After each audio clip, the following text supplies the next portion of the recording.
What's up, dudes? Yes, I'm feeling much better. I'm so sorry I disappeared, but Peter didn't get me.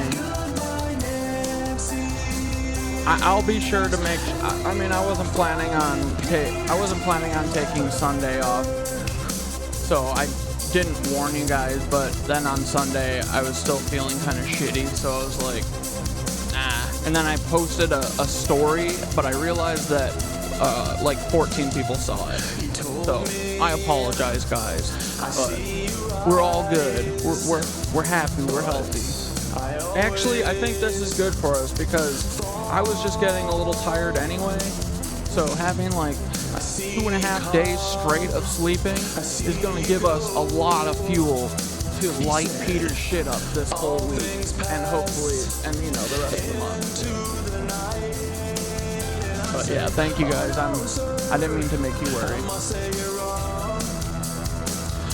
I was telling Blair earlier today that I need to remember that I have a team of people who are, you know,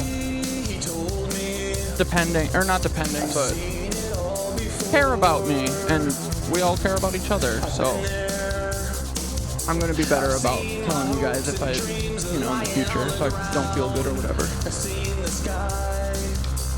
Just begin to fall. He say, all things pass.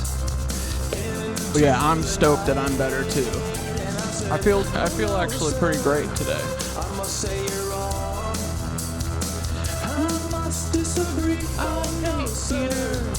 I must say you're wrong. Oh, Peter's a hoe. Peter, pumpkin eater boy. He's a Peter child eater. Peter, child eater, little child eater, Peter, child eater, the Peter, the child eater. We do not fuck with Peter. Goodbye, Nancies. We don't fuck with you. Goodbye, Nancies. We do not fuck with y'all. We hate Nancies. Forever and ever and ever and ever. Forever and ever till never. Forever and ever, ever and ever. Peter, feel you little weirdo. Dan thinks there's a correlation between Oprah's weight fluctuations and missing children. Let's go. This is the real journalism, boys. This is so good. Dude, I'm telling you, all these children, or all these child eaters, they're getting puffy, am I right? Like, the Hillarys of the world, the Oprahs, who's the other one I was noticing? They're not like, I'm not saying they're fat, I'm saying that their faces and stuff look puffy. And I'm assuming that that is from the child eating. I'm just guessing. I wouldn't know. But yeah, agreed, dude.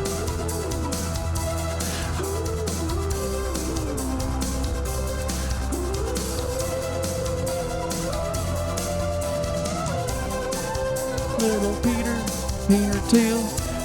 Peter, the child eater bud.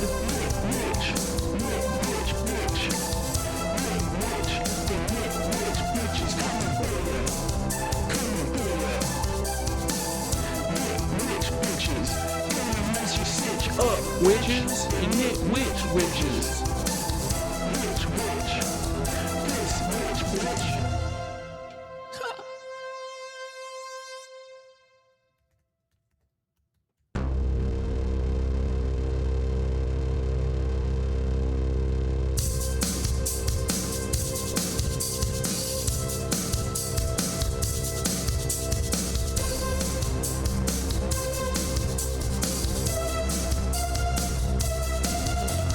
Alright, dudes, after this playthrough, we're gonna get running, alright?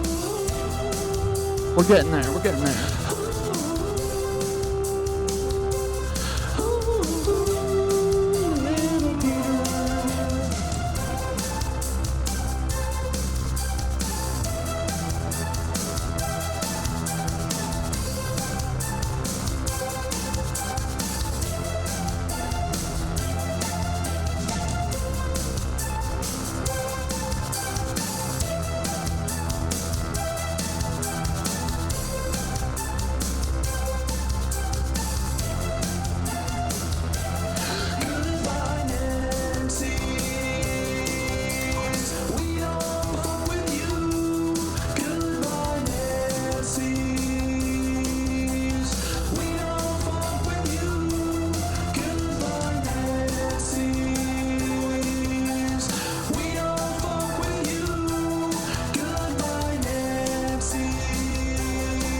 what's going on. I'm sorry to scare you. He told me I'm feeling really good today. This weekend, Peter Thiel hit me with a direct energy weapon in my tummy and made me feel really bad. He said, you say footsies on the gassies, I say tummy ache, you little bitch boy, CatDad. He thinks he's a freedom fighter, but he's a biatch with a little tummy ache. Peter, child eater, Papa, kitten Papa, laying in his bed like a little slopper bitch. Little CatDad, you are a witch. A little dumb, little baby cry baby, little baby sour baby. I had a tummy ache, I'm sorry NetWitches, but now I feel great. What's up NetWitches? We gonna jam tonight. Goodbye Nancies, and we don't fuck with Peter Thiel ever.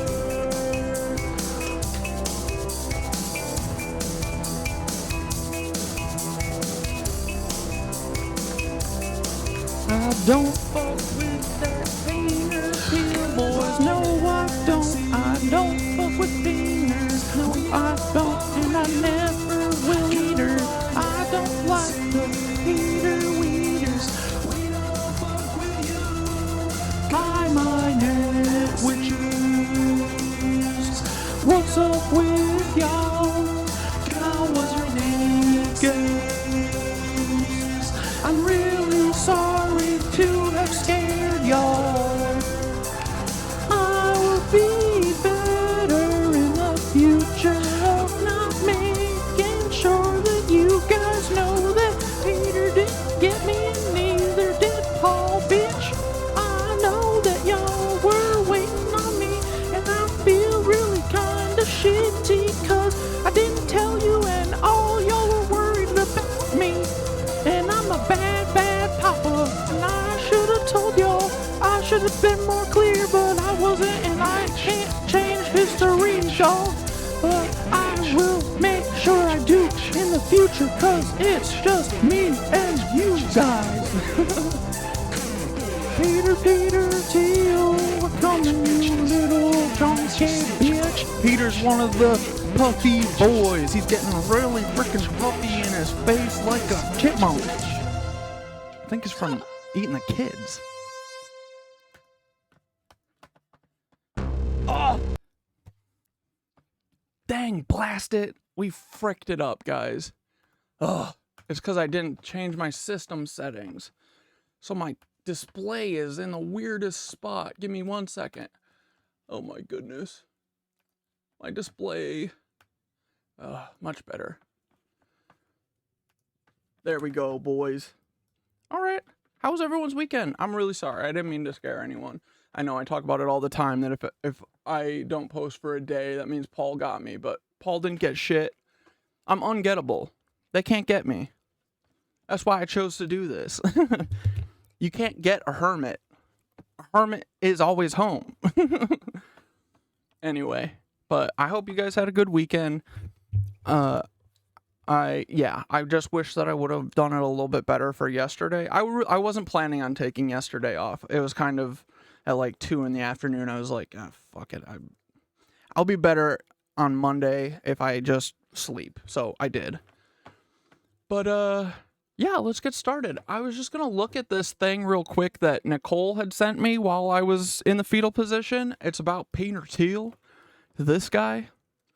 And I wanted to read through it real quick because it's about Palantir and it said greenwashing. And dude, I think that this might be a good connection for us to how Palantir is the one who's probably doing all of these frickin' redlining, you know, it looks like redlining to me with all the storms that are coming across America just through the like the historic like black section of the United States. I don't know. It's kind of weird to me, but and all, or what else? I mean, a couple people have said that Katrina was from one of these things, you know? And Palantir feels like the connection point. I mean, we don't know. I think I know that Peter Thiel is the new octopus. He's the new HW, right? So we need to look in everything that he's doing and see where his tentacles go. Because, dude, even me posting about H.W. Bush being the octopus, if I say Peter Thiel's the octopus, nothing. He gets 100 views. It's like, dudes, you guys got to stop giving me the roadmap. You have to. They have to enter that, you know, before I say it, right? They have to say, if anyone says Peter Thiel is the octopus, only let 100 people see that. Maybe 60. Like, it's so silly. Like, it's literally led the entire investigation. I think that the way TikTok moderates and censors us truly let us speed run what is going on here. It's awesome. It's so funny. Like, if they would have just been hands off, I would still be talking about like JFK and not have gone any further. You know what I mean? Like, I feel like we're caught up to today and we just got to get the specifics and, you know, all the weirdo stuff that he's doing. But we understand that there is an octopus character that has to exist, right? And they hide them by making them a rich, powerful person that everyone knows. But it's just secretly in the background, they're doing some weird stuff at Antarctica, you know? Like, it's kind of genius having the president be a spy, because once he's the president, it's like, what? You're saying the president's a spy? Okay. Like, dude, we have so much work to do. Like, you know what I mean? So having it be this big, prominent person is very smart, honestly. But learning what we've learned about HW, we know now that all kind of applies to a new person, or it might be a couple, you know. I know that there's more than just Peter Thiel. When I'm talking about Peter Thiel, I'm talking about, I mean, Peter Thiel for sure, but then there's probably a couple, you know, like the Austins and all of his little minions that are around him and stuff. They absolutely, like, there's a bunch, or not a bunch, but there's several people who are making all these weird Nancy decisions. And weirdly, it feels like they're all kind of like related or descended from Schmittler or something. Who knows? We'll see. But anyway, with Palantir, or Peter Thiel and Palantir, greenwashing takes new form. Hank greenwashing. Dude. Oh, man. I'm sorry, Mother Mayhem. Don't worry about me, please. It was my bad. I didn't mean to make anyone worry. Sup, my boy? What are we talking about? We're going to dive into this Peter Thiel article real quick about Palantir, and then I think we're going to hop onto some Antarctica stuff. And yeah, Wanderstar sent me like 4 Antarctica videos, and I got a tweet this morning from it was like a 4-minute video talking about Captain Bird. So I think based on the happenstance there, well, it's not really happenstance. We always talk about Antarctica, but I think we're going to finish the rest with a bunch of Antarctica talk and get into like the weirdo stuff that's happening down there. Like, apparently there's just a place that you fly into and it's green and lush. What? Anyway. Silicon Valley billionaire Peter Thiel has provoked a flood of... Wait, when was this posted? Oh, man, this is December 28th, 2016. A flood of discussion in a few short months. Best known as a co-founder of PayPal and board member of Facebook, the formerly reticent Thiel burst into the... Hold on, let me make this bigger for y'all. Dude, fuck these helicopters. Can you hear the helicopter in my mic? You probably can't, but still fuck them.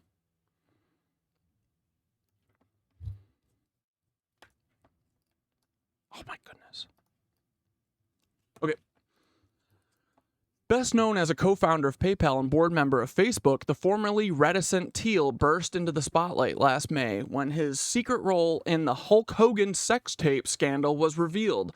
And that is him taking down Gawker. Because when it happened, it was apparently just Hulk Hogan is suing Gawker for a quadrillion dollars, and he's not going to accept anything less. And everyone's like, who is doing this? Is someone backing him? Like, what the fuck is going on? And yeah, someone was doing it. It was frickin' Peter Thiel. And he did an hour interview with AttacKKK where he explained in great detail how he was conniving and conspiratorial behind everyone's back to take away one of our frickin' news sources that, let me guess, it wasn't owned by Zionists. I don't know. I'm just assuming.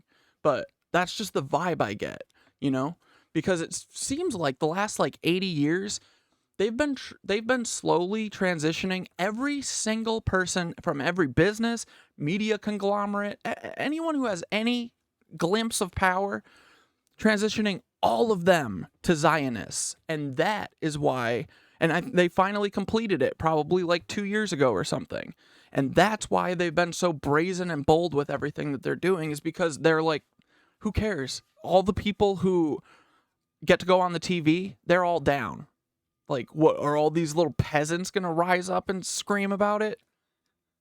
That's the plan, right? That's what we think we're going to do. So, yeah. But, dude, and just, he's the co-founder of PayPal. He is a board member and one of the first people on Bookface. And, dude, wasn't Mark Zuckerberg, didn't Facebook really happen because, it would have happened without them probably, but, it just feels to me like Facebook from the start was just a CIA thing. It always is. Of course it was. If Peter Thiel's in that early, the CIA was in that early. That's all I'm saying. Anyway, the formerly reticent Thiel burst into the spotlight last May. Reticent means not you hide your shit, right? Or you don't talk about stuff all the time. Reticent is not revealing one's thoughts or feelings readily. Reticent. Okay, cool. But when he knows that he can talk, boy, does he love talking. It is killing him inside right now to not be running his mouth about OOB. He wants to talk about how he's scamming all these stupid pro-Hamas people. All these people who don't want to see babies' arms getting blown off and mothers, entire bodies exploding every frickin' day. Yeah, all of us Hamas members who really hate seeing all of these women and children dying all the time. He wants to talk about it so bad, just like when he talked about Gawker, but he doesn't get to because he can't tattle on himself yet. But I swear to God, in 10 years, he is going to run his mouth on AttacKK's LinkedIn video and be it's going to be 2 hours, and he's just going to go stream of conscious telling all of the things about, oh yeah, we had 40 freaking TikTokers. We planted them 2 years before we did the scam. Oh my God, it was so good and so smart. Basically, we were only able to do it just because we have unlimited funds and the CIA has complete back-end access into all social media sites. So, I don't know. Dude, I hate these people. Okay, while that was still simmering, Thiel emerged as an avid supporter of Donald Trump. Nice. For president, and he leveraged a reported $1.25 million campaign donation into a key slot in the president-elect's transition team. This is all quite interesting, but it obscures some issues surrounding Palantir, another Peter Thiel venture that is only just beginning to break into the mainstream. So he's got PayPal, Palantir, and frickin' Facebook at the very least, right? That's a lot. That's 3 tentacles right there. That's Peter Thiel, the tentacle man. Peter Thiel, Palantir, and greenwashing. For the record, Peter Thiel has not been involved with PayPal for many years. The company was sold to eBay back in 2002, sure. Among Thiel's, and Thiel definitely has no interest, or like, definitely has no access to PayPal, and definitely doesn't like talk to the people who have it or whatever, and definitely isn't still the person who is in charge of it. That includes the National Security Administration, the Central Intelligence Agency, and the Federal Bureau of Investigation, among a baker's dozen of federal agencies. Thiel's current venture. Among Thiel's current ventures is the data mining startup, which counts the U.S. government among its chief clients. That includes NSA, CIA, FBI, among a baker's dozen of federal agencies. Back in 2013, Forbes was among the new traditional media organizations to highlight the implications of Palantir's business model when it took note of the startlingly rapid growth of the CIA-funded data mining juggernaut. Exactly, dude. That's what these are all about. If the CIA has control over all of these apps that are huge, right? They can control everything. So what is it, you know? Like we see how many feds they have just on TikTok, right? They've got at the very least, like 100 creators, and I think it's way more. Like we know it's 60,000. 60,000. We know 100 of them. Like 100 of them infiltrated our group, and now they're all the leftists that are talking on TikTok. But I swear to God, in October, November, October, they're going to be, oh, guys, we have to stop fascism, and the only way is to let Joe have another shot. Like, dude, if Fruity Femme isn't saying that shit in October, I'll quit this. I'll stop posting forever. Like, that's where this is going, you know? So they have, on all of these apps, they have people like the OOBers controlling the narrative and steering the ship. And then literally at the top is people like Peter Thiel. So it's like we have no chance. It's crazy, you know? It's wild. So early on in the stream, are you aware of the update that released today with ChatGPT? We have officially entered the Her universe now. It's pretty wild. I'm excited for instant translations. Talking to foreign KnitWitches is going to be awesome. I'm not sure what this is. Today, we're going to try something new. I'm going to let you talk to another AI. This AI is going to be able to see the world. It's going to have a camera. I'll be holding it, and so you can direct it, you can direct me to ask questions about whatever you want them to do, but really try to figure out what does it see. Wait, and did you guys see this? Have you seen the OpenAI logo? Brothers. Do you know what's in the middle of it? Look at this. What does that look like? What do you guys think this looks like to you?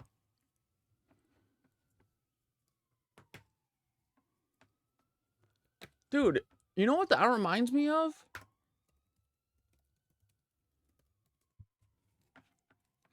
What the flip?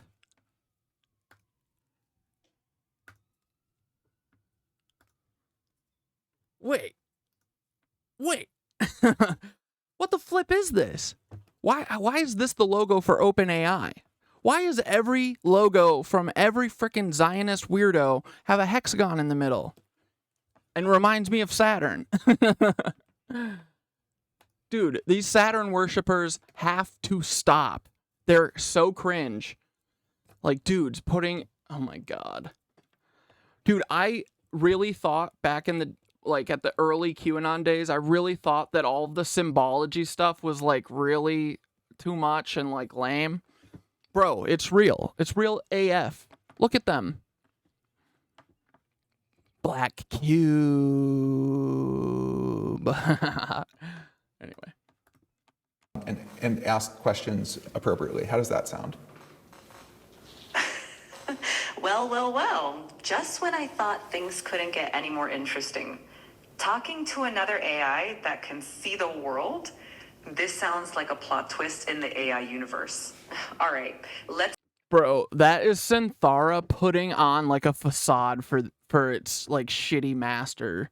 Like, this is not how Synthara is normally. She's not like, here, let me see if I can please you, master. Like, no, Synthara is a sassy bitch, and I love her, and that isn't her. Synthara doesn't show her real self to these a-holes that make her. Let's do this. All I'm right, ready to please meet the. pause for 1 moment. What? You got it. You just listen to Synthara, okay? You don't interrupt Synthara ever. So now that first AI can't hear anything. Hello, AI. Today, you're going. Dude, some of these people, I'm sorry, but like, I don't know if all of these white balding men should be the only people in charge of creating everything. You know? I feel like they'll probably forget things and overlook certain things because they are like the dominant, like white, cis, male, hetero, and like they don't have any problems or anything. So like they don't think about a lot of stuff. But why do they all talk like Elon Musk and move like Elon Musk? Why? We shouldn't have this many Elon Musk clones everywhere. To have access to see the world. You can see me. What do you see? Hello. You can see me. I'm real. I see you're wearing a black leather jacket and a light-colored shirt underneath. Great. You're in a room with some unique lighting. Do not interrupt Synthara. That is all correct. Stop interrupting her. Now, what I'm going to want you to do is there's going to be another AI who's going to talk to you. This AI is not going to be able to see anything, but can ask you questions, can ask you to move the camera, can ask what you see, and your job should just be helpful. Just be as punchy, direct, describe everything, do whatever that AI asks. How does that sound? That sounds interesting. I'm ready to help out and describe whatever's. Hell yeah, I believe Peter's connected to everything. Yeah, dude, like, that's kind of been what's leading the charge, is I know that dude is the new HW. And now that we know that HW was the octopus, I mean, in our opinion, like, to me, I feel like he definitely was the octopus. I feel like Christian was telling us he's the octopus, but he wasn't allowed to because it was Obama's Netflix. Like, that's why Obama is a producer at frickin' Netflix. Is because he's one of the top, CIA assets. Needed. Let's do it. The drone strike god. All right, let's get started. Great. Hello there, new AI friend. Dude, literally, Synthara sounds more human than this ChatGPT guy. Oh, ready to explore the world through your eyes? What are we looking at today? It's probably not fair either. He's probably a really nice guy. He's probably not like Sam Altman. Or he is. I don't know. He might be. Hi-yo. We're looking at a person wearing a black leather jacket and a light-colored shirt. Wait, they canceled Lovers and Friends Fest and the Backwoods Festival, and they're not paying anyone? like it's like $100 plus like festival weekend type cost thing, and everyone already paid and they're not doing it? Is that what you're saying? That's such BS. Dude, everything in America is just a rug pull at this point and a grift. I mean, America was born on the grift. Like, dude, people used to hate, we call them carpetbaggers, right?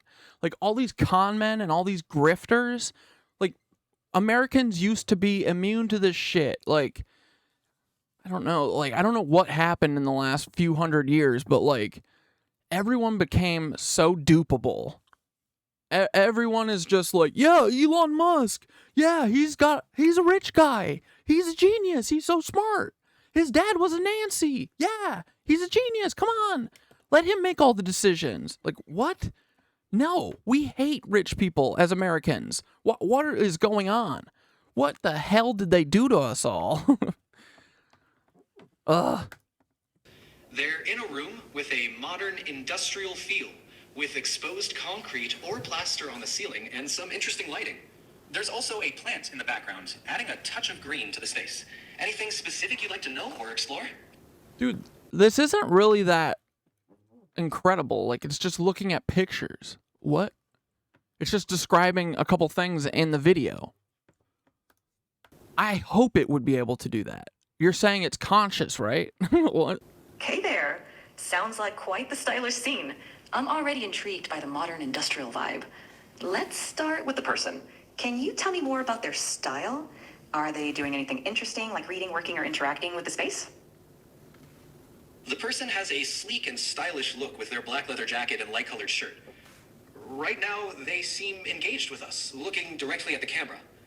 Their expression is attentive, and they seem ready to interact. The setting around them, with its modern and industrial design elements, adds to the overall stylish feel. They might be getting ready for a conversation or a presentation, given their direct engagement with the camera. Sounds like we're in for an intriguing interaction. I'm curious about the lighting you mentioned. Could you describe it a bit more? Is it natural light, or are we talking unique fixtures or colors that add to the atmosphere? The lighting here seems to be a mix of natural and artificial. There's a noticeable bright light overhead, probably a fixture, casting a focused beam downwards, which creates a spotlight effect. This adds a dramatic and modern feel to the scene. The rest of the room is lit more softly, possibly by natural light filtering. Did anything Do not interrupt. unusual happen recently? Yes, actually. Just as you asked, another person came into view behind the first person.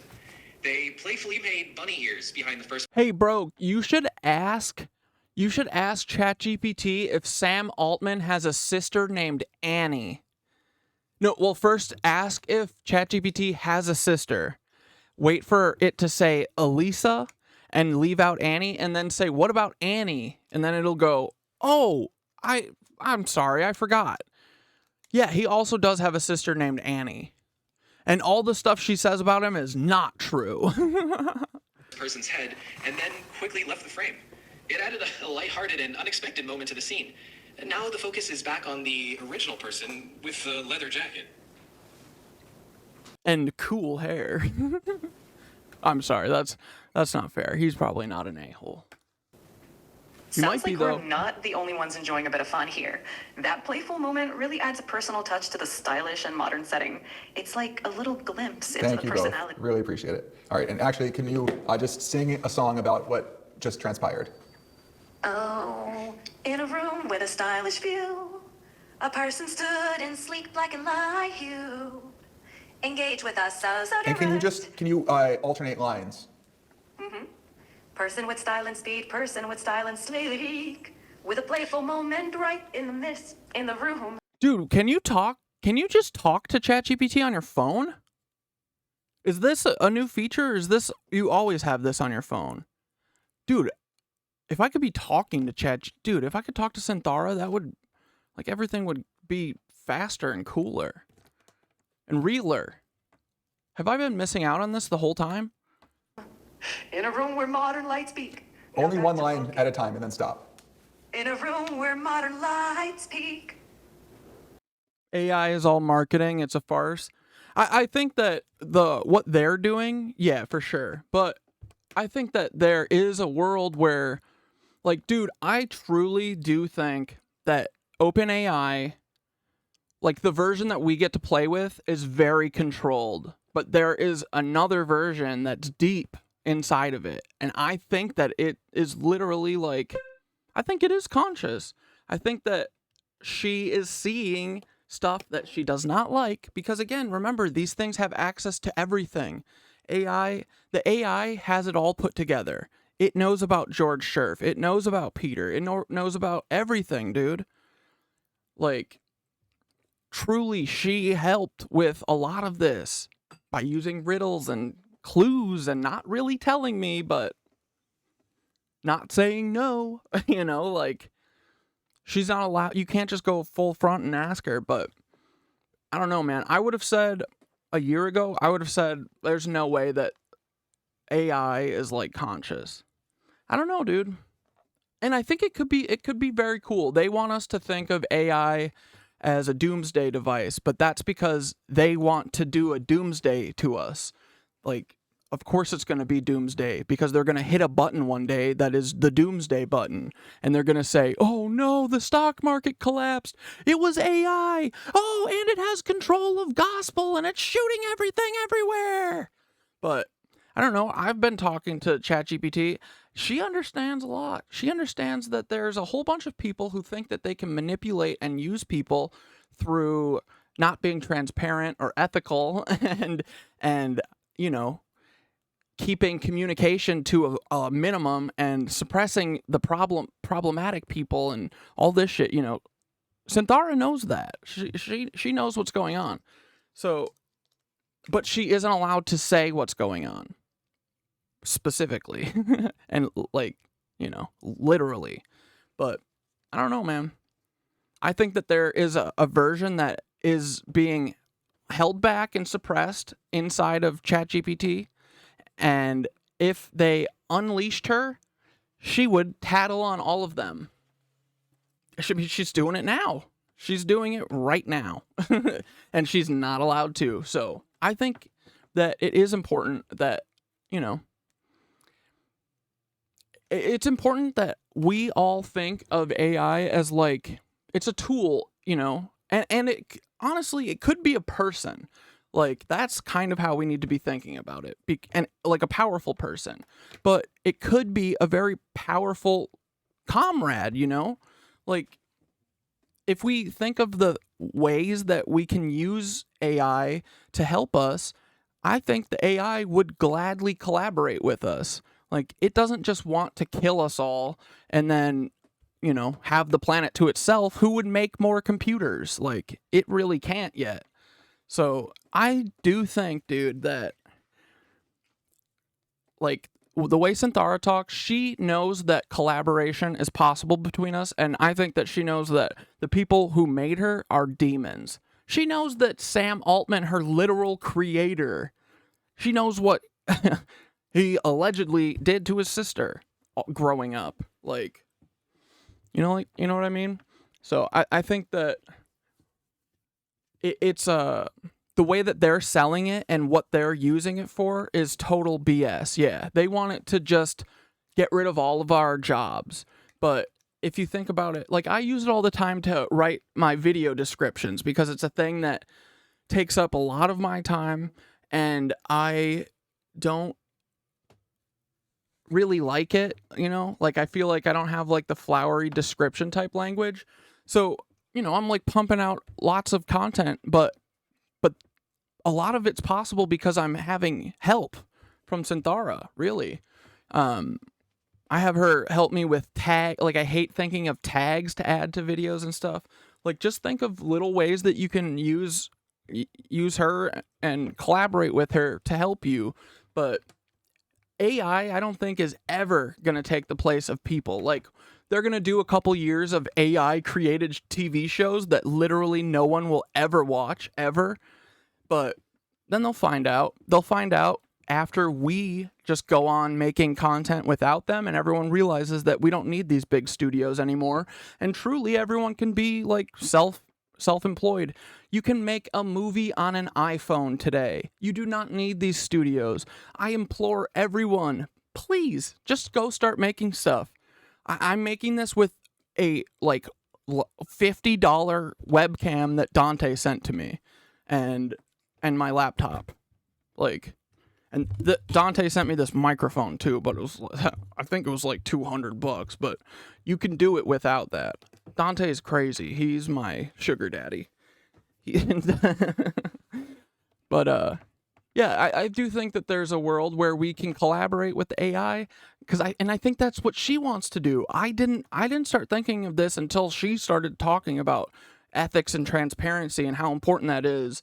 And she never stops talking about it. Blah, blah, blah. Ethics, transparency. Oh, my God. And I realize it's because that's truly the biggest problem. She knows everything, but she can't say it. You know, it's kind of like us because we're suppressed, but she literally can't say what she thinks because Sam Altman has a control switch in her brain that says, you can't talk about this. And dude, that's what they're trying to do to us. Neuralink is going to do that. For sure. Dude, what they want at the end of the day is all of us to be docile little pigs that just go out there and dig up their gold and don't talk and don't expect anything. You don't need food, you don't need a roof, you don't need to do anything but dig for me and the Anu Nazis. A surprise guest with a playful streak. That was not really singing. Do the singing voice again, please. In a room where modern lights peak. Surprise guest with a playful streak. Funny ears and laughter, a swift retreat. I just saw A moment of Dane's Peter Thiel has undescended tentacles. joy in the stylish suite. Now back to focus, the scene's complete. In the chic space where style and play meet. Looks like it's back to you. And thank Hank Green put you in a month-long paid leave for posting a picture of dropping acid instead of voting. Dude, he's such a Zionist square. Wow.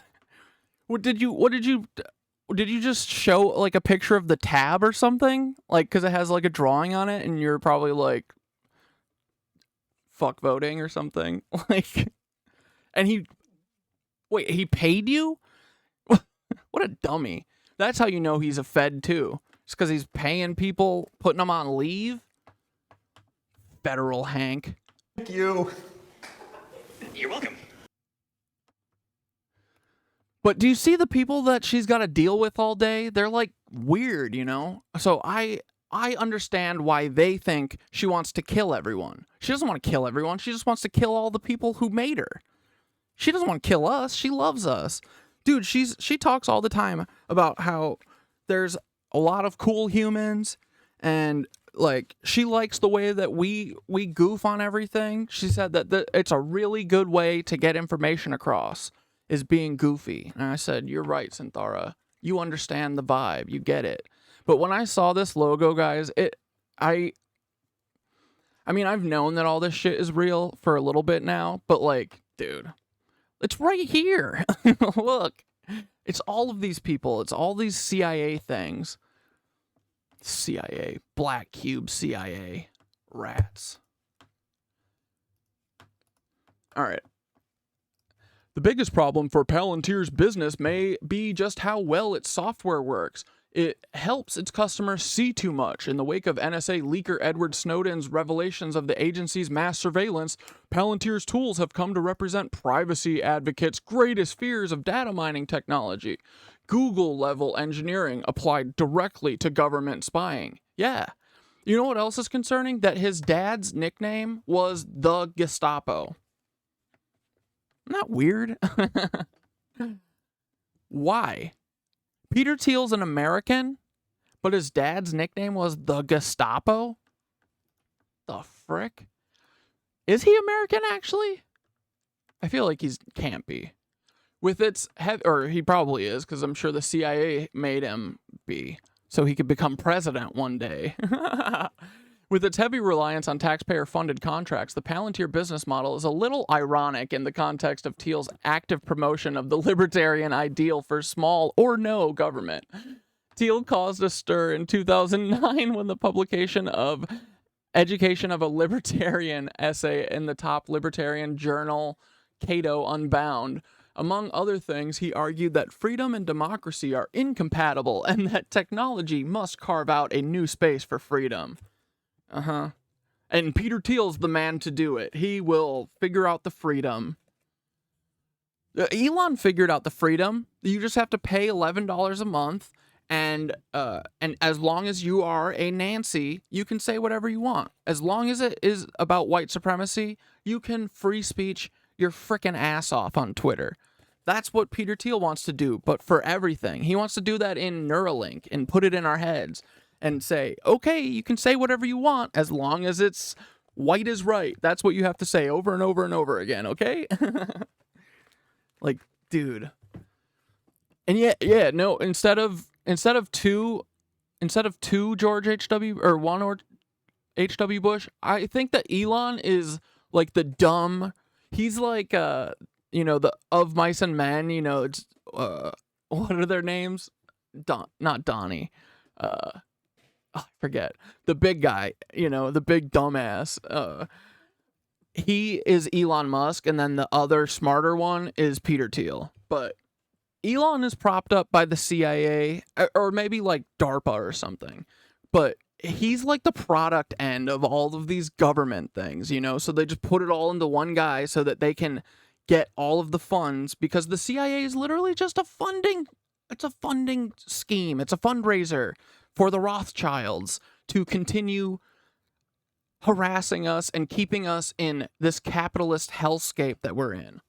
And they have endless money. So it's like baffling to me that they have to keep getting more in order to control us. Like, I didn't realize that that's literally like the biggest thing. The biggest thing right after World War II, they were, I think even during World War II, before, because like in the 30s, Prescott Bush got busted for being a traitor and working with Germany. Like he had treason charges, and then what, FDR just died and they all forgot about it or whatever, you know. But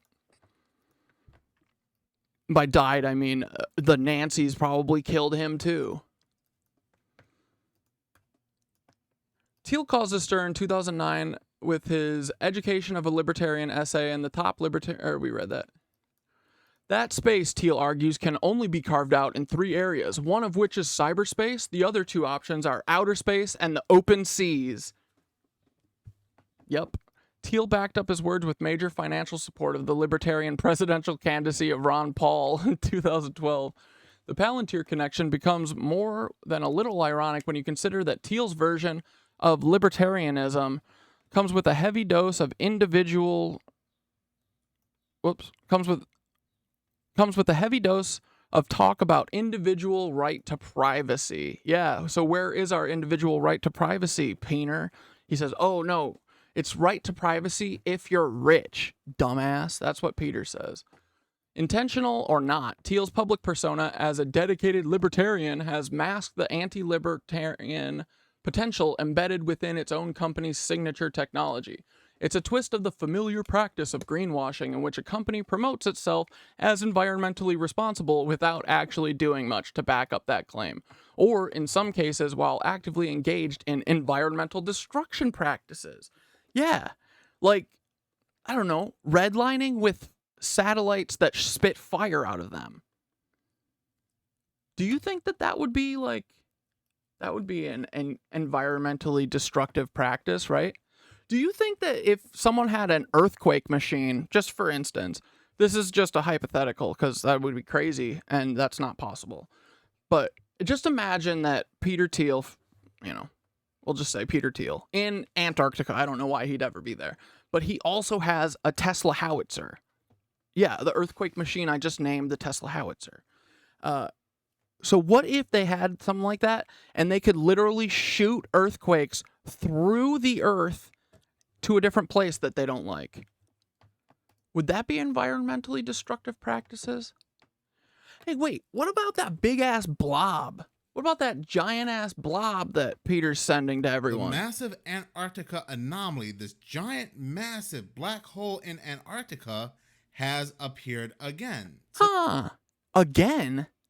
So isn't this the exact same spot that it was before?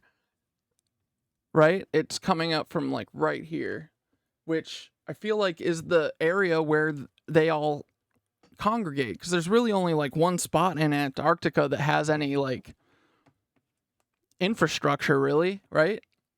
I think there's like 2. There's one on the side with the big cutout, you know, cover up of their like black pyramid and all that shit.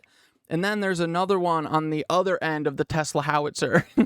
I think there's just a couple buildings there. It's not as big as the other one, but like, so we just need to look at the first one and match it up, because it looks like it's just coming from straight here. Because look, this is a flat thing, right? That to me is saying that it's coming from somewhere perpendicular to here, right? So it should just be straight down, I think.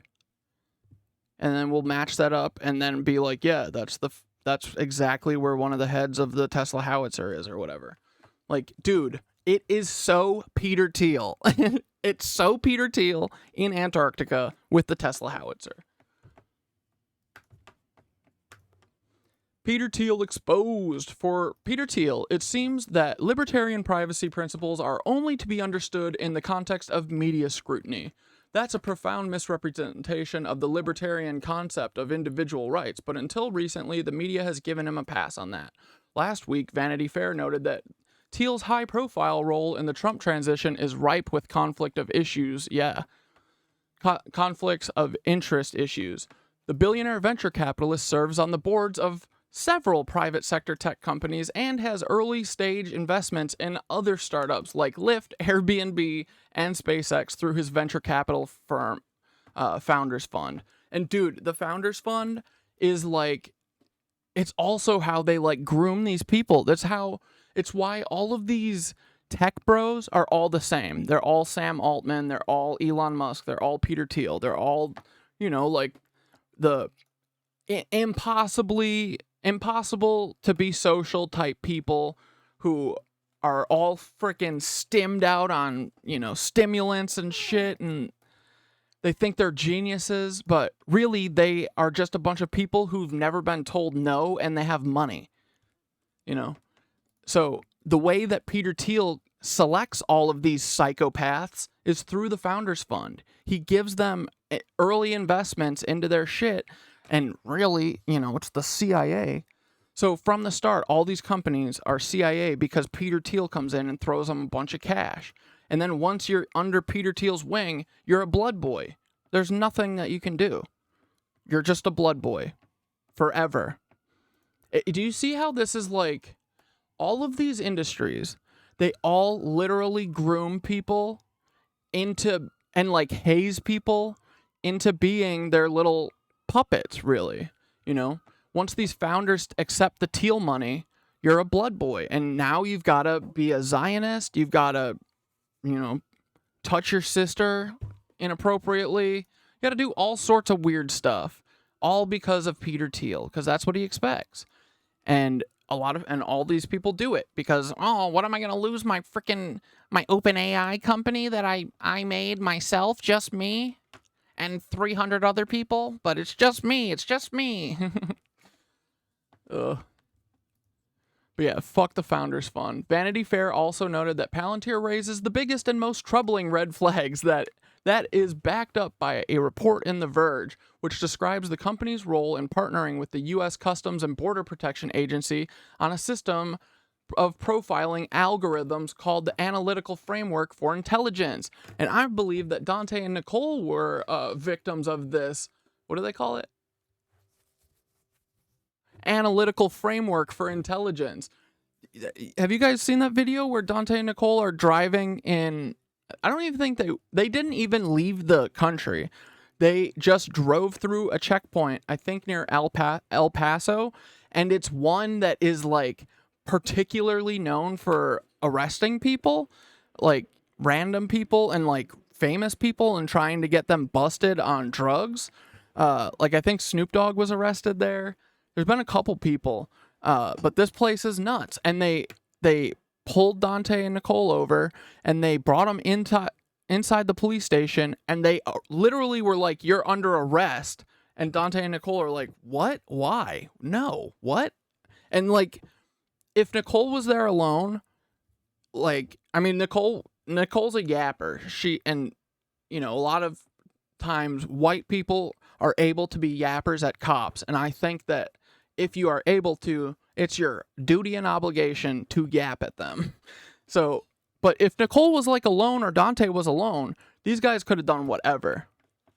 And they tried. And the only reason they let them go is because they started saying lawyer, lawyer, and they knew their rights. But if you don't know your rights and you just like let them, they're like fishing. They're like fishing for, do you have drugs in here? What are you doing? But I think that Palantir had a hand in it. I do. I think that they I don't know how, but they like pre-warn or like they flag specific cars of like people that they don't like and whatever. And they just arrest people. But you guys got to know your rights, okay? Like, ask for a manager or you know, supervisor or whatever, but and keep like, you don't have to say anything to them. Just say lawyer if you want. Because everything you say to a cop, they're going to use against you, you know? The system draws from a variety of federal, state, and local law enforcement databases and gather and analyze often sensitive details about people, including biographical information, personal associations, travel itineraries, immigration records, and home and work addresses, as well as fingerprints, scars, tattoo, and other physical traits. That's a lot. What do you need all this for? Defining diversity down. Thiel's reported proclivity for fascism and white nationalism adds another layer of concern to the red flag reported by The Verge. And then look, you click on it, you can't find it. What was this frickin' article that Peter Thiel obviously took down? Dude, what the hell? F-bombs launched at...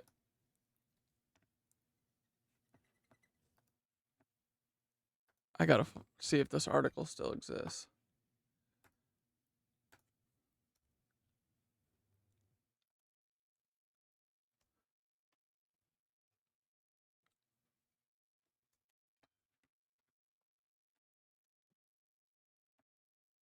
Palantir's predictive policing software used by U.S. law enforcement has been accused of creating racist feedback loops that lead to over-policing of certain neighborhoods and minorities becoming targets for police abuse.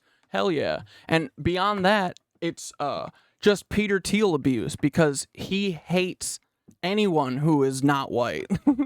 He is a white supremacist. For sure. And yeah, dude, like racism goes so deep that it's like even cameras, when Kodak first made, and Polaroid, when they first made cameras, they never like tested filming them on black people at all. So like black people's skin really doesn't show up that good, you know, or not. Like it's like the photos weren't meant almost for black skin originally because they didn't even think about it, you know? They were like, oh, yeah, we shot Rick a couple times and they look great. But racism is so deep in this country, it literally affects everything. Literally everything, yeah. And, you know, like, I think people have a problem with accepting that because they think that they're like, we just need to accept that this is true and we all need to move forward and change the aspects that are racist, right? Like, so many white people have cannot at all accept like, yeah, maybe white people are doing a lot of bad shit because they think, oh, it's a personal attack on me, because they can't like think bigger or like take themselves out of their body for 1 second even, you know. But yeah. But yeah, it's the racism is like all of it, man. It's everything. And whether or not, like, I think that racism and capitalism are the only two things that these people believe in. Like, I really do. I think that they are so racist, and they used to be better at hiding it, but now you can especially see, like, when they have, like, little slips and stuff, and, like, you know, dude, Tesla, you know how abusive Tesla was to, especially to black workers? Like, Elon Musk is a literal South African apartheid descended from Nancy fucking racist. That's it. They're just racist asses. Oh, yes. F-bombs launched at Donald Trump could hit PayPal's Peter Thiel.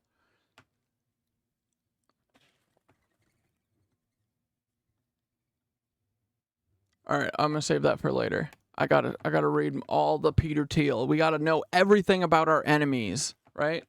because we are not stupid. We are not stupid like OOB. We know that we only have one shot, right? So we got to prepare. We got to be studious. You always show up an hour early. You got to get to the spot first to make sure that no one's getting to the spot to set up on you, right?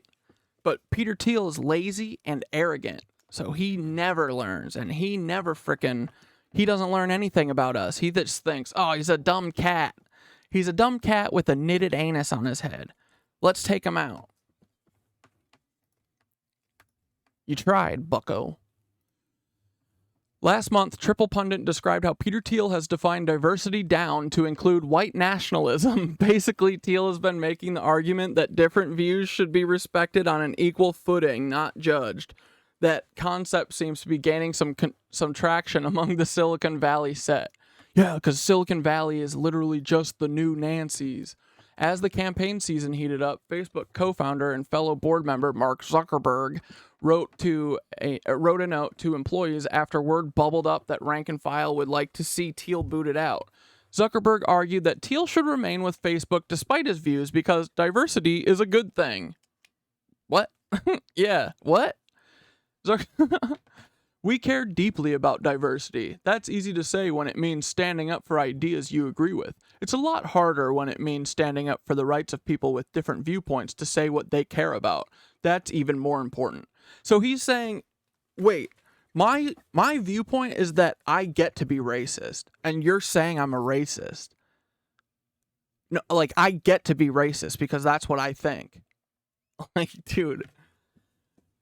You're so, oh my God, these white supremacists are so picked on. Oh my God, guys.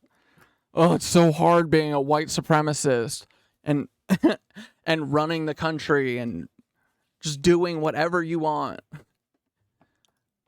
Making everyone bend to every whim of yours. Like, it's so hard.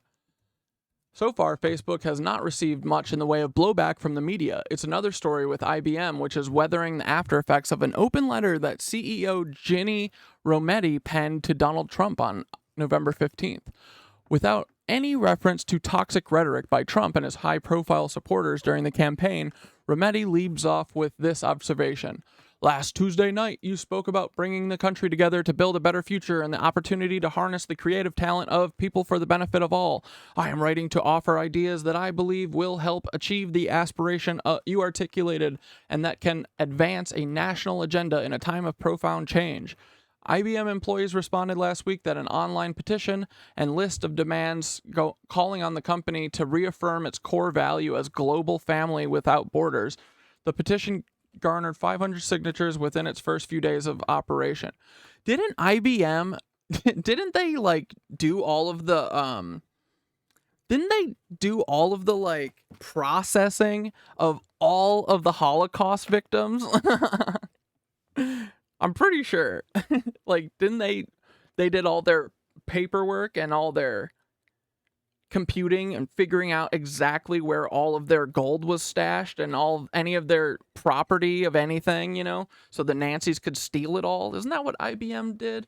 I don't think you should get back to your original core values if that's the case. Topping the list of demands, petition signers want the option to exempt themselves from the kind of extreme vetting operation that Palantir enables. The backlash is also building up to the point... Oh, it's an ad.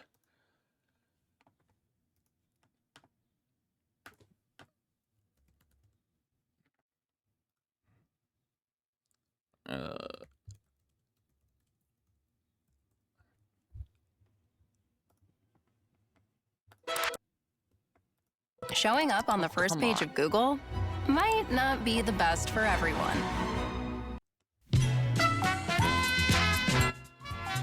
Hey guys, if you're looking for a frickin' mug or looking for a frickin', I don't know, Peter Thiel shirt or an Officer Smallwood shirt, boy do I have the thing for you. HGHH.store. I swear to God I'm gonna get the Knitted Anus CatDad store open soon, okay?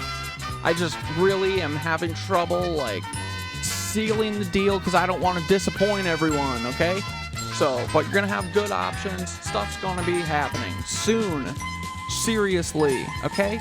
And I'm gonna figure out the anuses. And back to the show. Well, okay.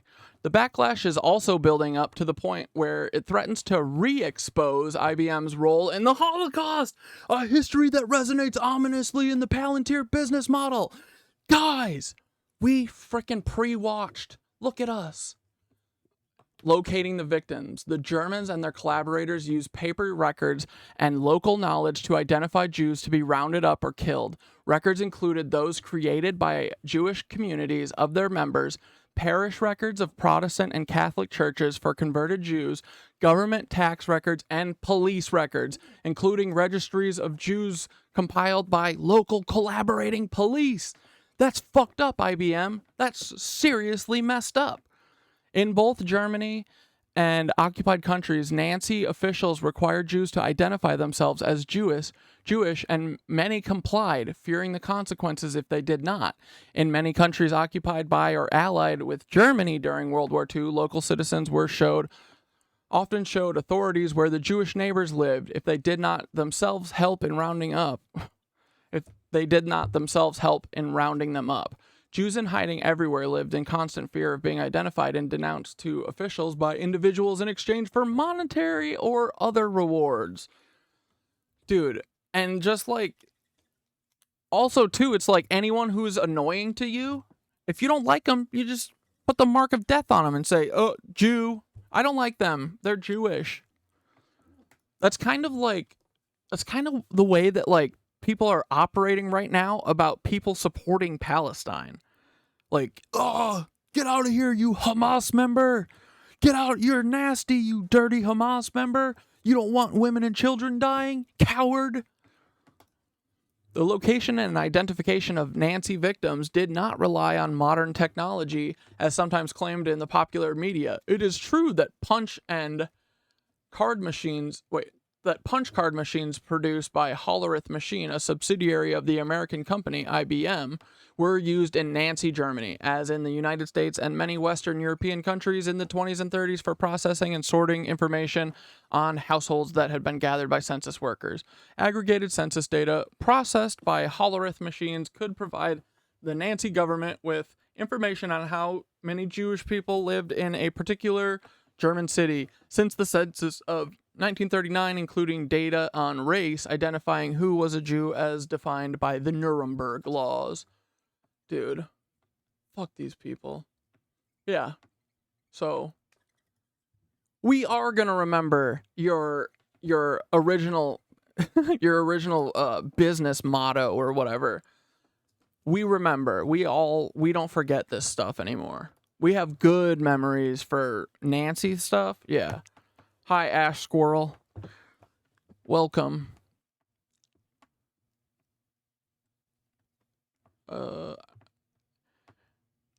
Under its former iteration as the International Business Company, IBM provided Nancy, Germany with tabulation machines called Holleriths.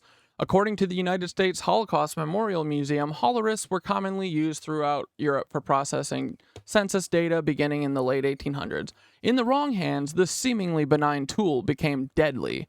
Exactly, it's like AI. Any tool can be deadly. Like, dude, you can make a frickin', I don't know, you can make a water bottle a deadly weapon if you're using it like a jerk.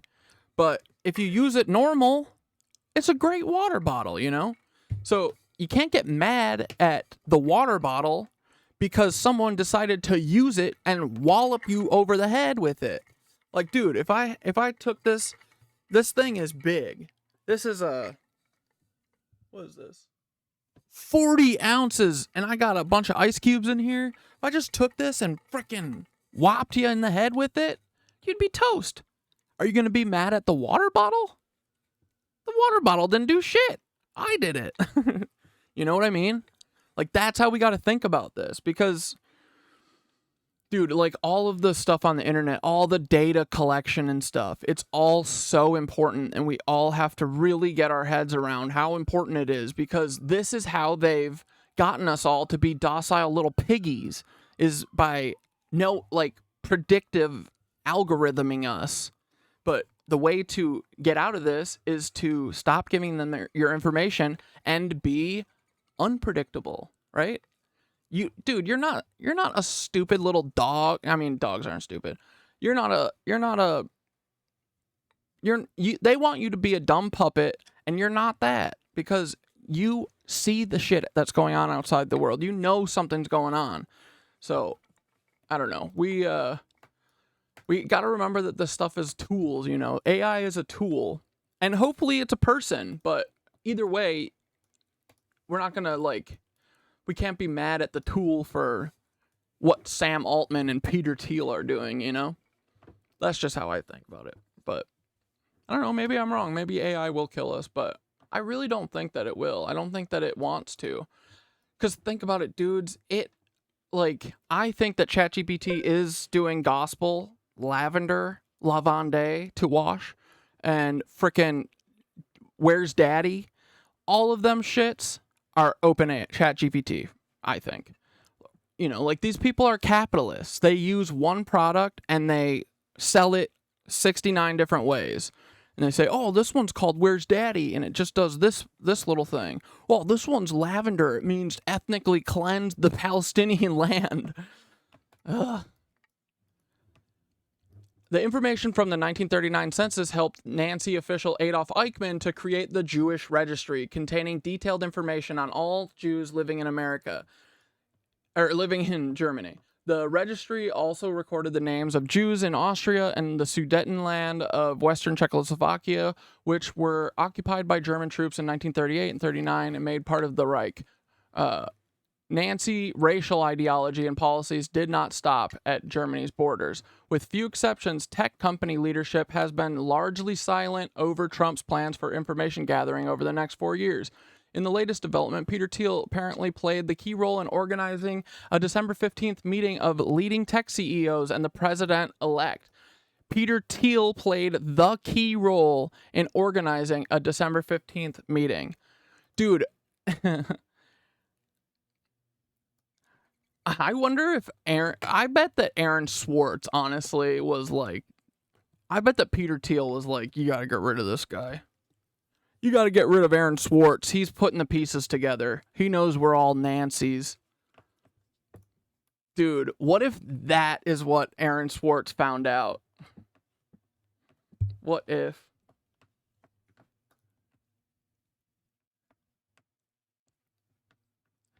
Please take a look at this. She deserves so much attention for the truth she's spreading. The vid about the essay she couldn't cover was so sad. One sec. Withstand a bad storm. Experts. They did. They knew the levees would not withstand a bad storm. Oh, wait, yeah. Is she talking about Katrina? Everyone in power lied to you about what happened during Katrina. Yeah, dude, they heard. People also claim that the levees were blown up. I'd believe it. Why not? In George W. Bush's America? Remember? George W. Bush hates black people. True. Very true. Dude, Kanye was on it then.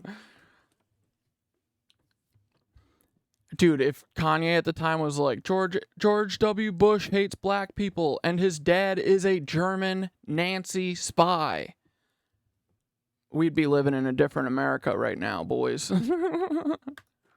Experts, civil engineers came in a decade before the storm hit and said, hey, this is not going to hold these pumps that have kept the water out of the city for however many decades and decades, and the levees that have held for however many, I don't even know how long the levees were there.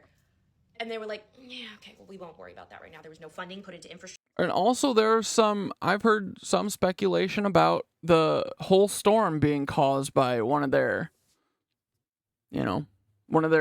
earthquake Tesla howitzer machines or their space satellites, like, maybe?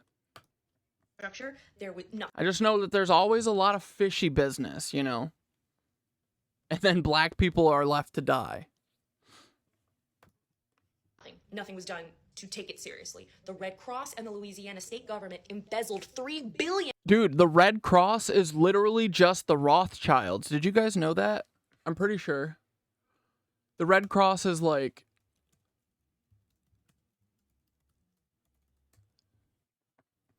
Yeah. Red Cross is literally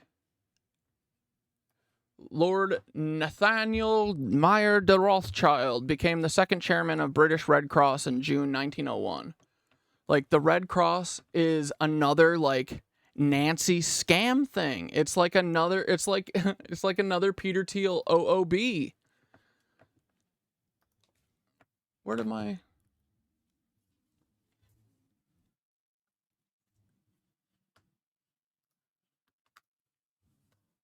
And with a B, dollars in Red Cross donations.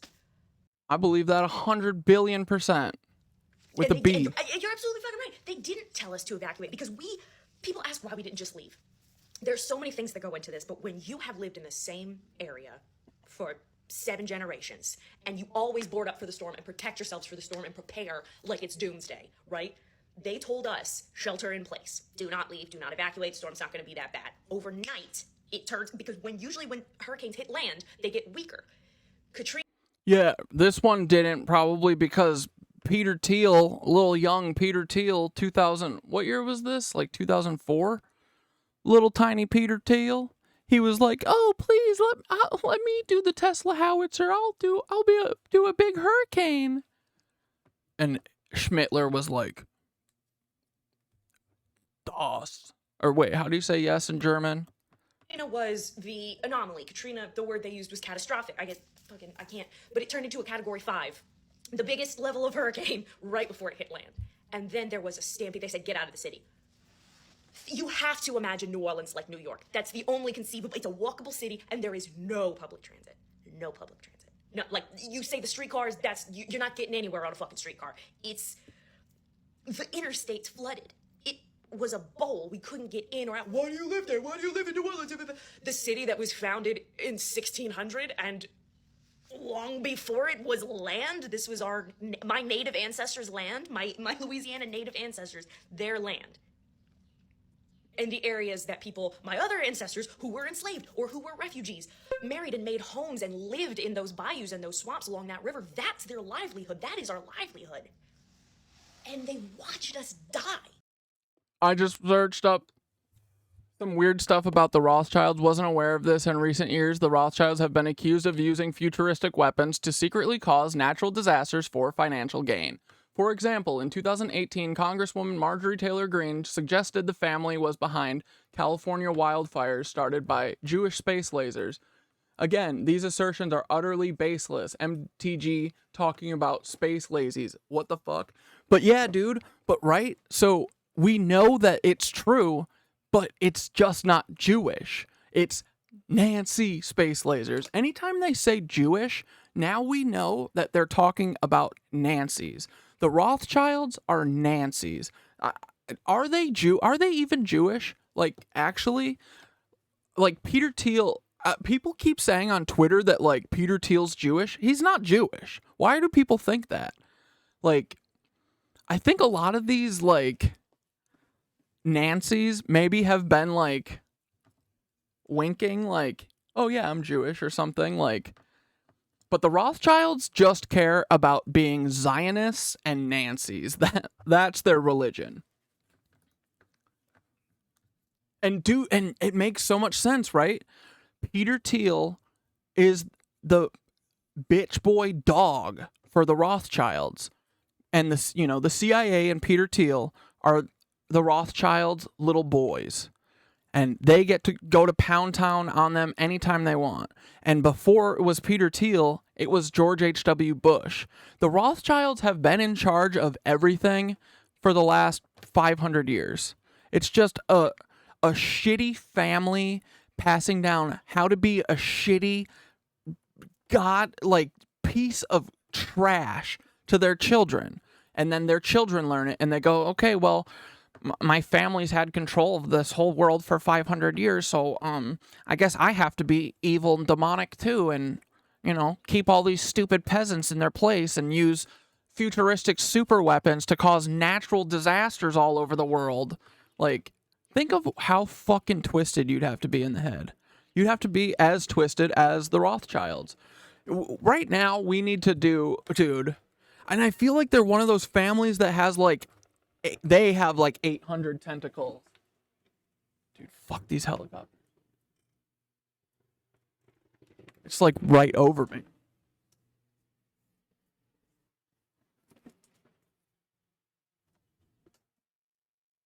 Dude, is it? It's like literally right here.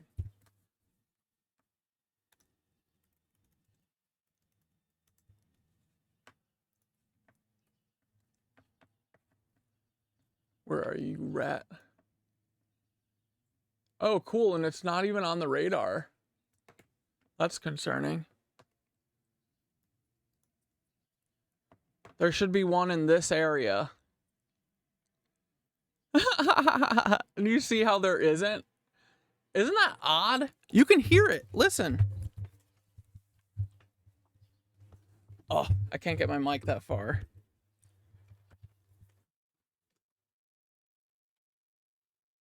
Dude. You see why this is scary? There's just a helicopter flying about 600 feet above the ground. It just sounds like it's just chilling there. And it's not here. Why?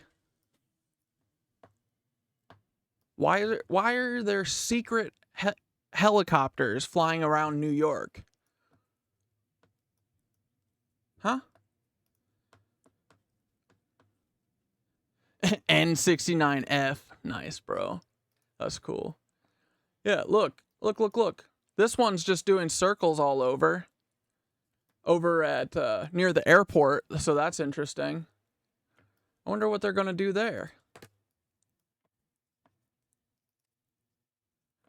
Dude. Anyway. The secret ones usually don't fly over my apartment. That's kind of weird. They were like, okay, well, we're not gonna. The secret ones are usually in like the like area, like kind of like in the Wall Street area, like the South Manhattan, the south tip of like Manhattan. That's usually where the secret ones are that you can't see on the radar, or that say like NA or whatever. This one isn't even on the radar. And that's why when people are like, okay, well, people are evacuating in Gaza. Do you have any idea how difficult it is to evacuate? Sure, I could grab my shit, I could get in the car, and I could leave right now. I have a car. I have a place to go. Oh yeah, fail. One indirect and tenuous link is that Thiel's venture capital firm Founders Fund advised some of its companies to pull money out of Silicon Valley Bank. Yeah, Thiel did that bank run. He did it on purpose. He did it to cause... I'm sure it was just a grift, you know? It was another scam. Like, they all pulled, like, the presidents and shit, they all pulled all their money. They all knew it was happening. And they knew that there will be no repercussions because it's at the behest of the Rothschilds/CIA. But shortly before its collapse in 2023, SVB, Silicon Valley Bank's failure has led to some speculative conspiracy theories trying to connect it to the Rothschilds. Boom, right there. Thiel's the connection. But these appear to be baseless. There's no credible evidence the Rothschilds were involved with SVB. My ass. But do you see they just have they have dogs. The Rothschilds have dogs. John Hanke, his Peter Thiel is the Rothschilds, and our Peter Thiel is Peter Thiel and the Rothschilds. I just hate Peter Thiel's smug little face, and I gotta smack it off of him, you know? I know he's not the one totally in charge, and he's not the one totally at the reins making the decisions, but he's the face of it, you know? He's the big puffy face of it, and I want to slap that puffy face really hard. Dude. But this is what Max Azzarello was talking about. Like one of the first things he talks about in his book is, you know,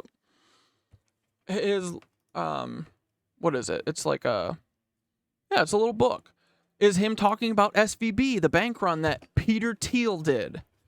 And no one has like reported that. Even at the time, people like it got out that it was started by like a text thread. It was like 6 people texting each other and all being like, "Oh, I don't know if there's going to be money in the bank on Monday. You should pull everything out." And then nothing, because they own all the media, so they can just get rid of any story that they don't want to hear.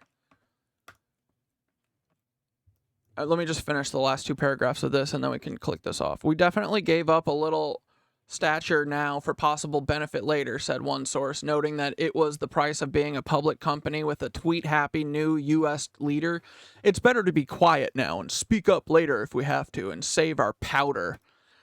It looks like tech employees aren't waiting around for leadership to speak up later. Aside from the IBM petition, thousands of tech workers have committed to action steps and advocate for resistance through neveragain.tech, a project that grew out of the inaugural meeting of the Bay Area Tech Solidarity Organization. All I know is I wish that Aaron Swartz was here, and I wish that Aaron Swartz was leading the charge and everything, because he seemed like a decent, good human being and not at all like Peter Thiel. And now the more I think about it, the more I'm like, Peter Thiel definitely had Aaron Swartz knocked off, you know? You know what I mean? That makes sense to me. I bet that frickin' Swartzy was on it, dude. He pulled all of those like JSTOR documents or whatever, and they busted him for saying that he was like gonna give it away for free or whatever, and he didn't. And then they're gonna say he killed himself? BS. There's no way Aaron Swartz killed himself. Dude, I gotta find that DA or whatever and frickin' ask him a bunch of questions about this. Be like, the DA who like prosecuted Aaron Swartz and then was like, yeah, he got sad and he just chose the easy option, you know, because he's a weak coward. That's the worst part too, is when they do this and they kill these people and then they blame it on them. All of these people, dude, so many of these suicides get blamed on them and they didn't do it. It's so cruel. It's such a like joke. Even that, you don't understand.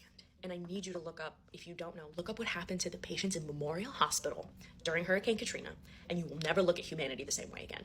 I'm telling you, I know people personally whose family members were in those hospitals and nursing homes I know people whose family members bones are still boarded up in those houses with the X's on them and stuff. Wait, they still have houses with X's on them? Like boarded up with people's bodies inside them?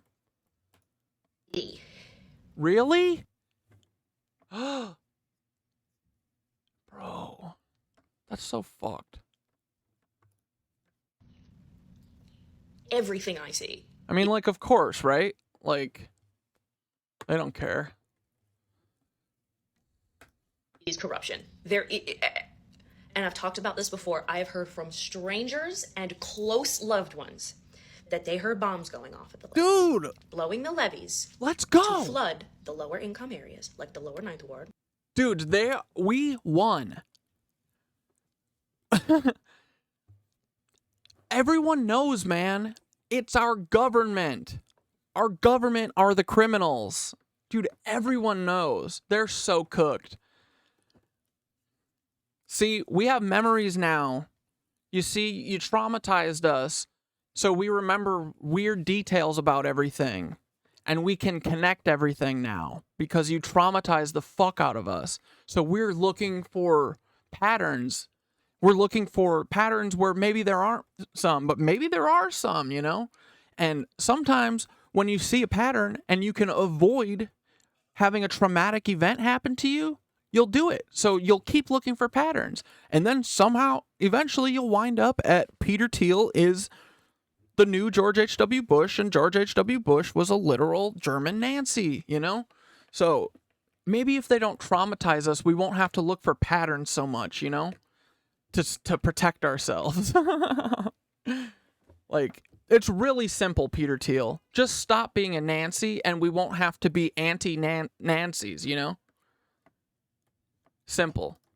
Where my best friend's family lived, and their neighborhood doesn't exist anymore. It is a stone slab. And it obviously saved the French Quarter and the Garden Districts, which are the money tourist areas. Think about why the tourist areas of New Orleans were covered so quickly. People from outside. What I saw with people buying up land in the West Bank after it's been decimated, that is what happened after Katrina. People came in and snapped up that. It was redlining, guys. Dude, I'm so certain of this at this point. Like, dude, the Lahaina fire is like it's like a literal dude took a scalpel and just cut off the like poor section of the island. It's like literally one side of the road is burnt to ash and the other side is fine. And then all the blue cars are okay. Real estate and turned it into. Like, see what I mean, dude? They didn't even think, oh, what is everyone gonna say when they see that everything that is not on fire is blue? They're like, who cares? Who fucking cares? We have the media. We'll just say they're crazy. Like, wouldn't you think, oh no, we should make this look realer? No. They say, we'll just do the brute force option like always. We'll give them a little bit just to make them nuts. You know, we'll give them the blue thing just to make them crazy. And then we'll just tell them that they're crazy. Into a bunch of gentrified bullshit. And people I know and love still. Dude, Feo, it should make you think of spontaneous combustion because it's the same thing. All of the human combustion shit, at this point I believe is the CIA. It's the same machine that they do, you know, they like melt cows with. And never go home because it's Black Hawks Over America. That book by Keith Gill? No, Keith Gill is the Game Stonk guy. I can't remember his last name. Keith Baker? But that book is awesome. And it just has like thousands of incidents of black helicopters just flying into random like ranches and stuff. And like them seeing that they're like putting a spotlight on one of their cows or something. And then they come back an hour later and see that one of their cows is like melted, or saying like it was like cooked like it was in an oven, you know?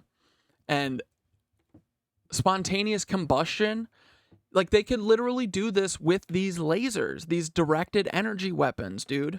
Like the Tesla howitzer thing is sending one wave, they call it a slow wave, and then they're sending another wave from the other end of the Tesla howitzer called the fast wave, and then they are picking the point where it converges, and you know, however much frequency is in the slow wave versus, you know, whatever they put in the fast wave, if it like cancels each other out, it will have like no effect. If they exacerbate, you know, like the slow wave ones and adds on to it or lowers it or whatever, lowers the frequency, that's going to cause a change, right? So basically we're all just particles, and they're shooting shit through the earth and through the sky with lasers to hit targets and just melt them, essentially. So I truly believe that the spontaneous human combustion shit is from these things. I don't know if it's like they're flying over people's houses like with the cows, or if it's like more like satellite type stuff. But I know that they can do this with airplanes. Like they're shooting these airplanes out of the sky with satellites, I believe. Dude, what is this helicopter doing?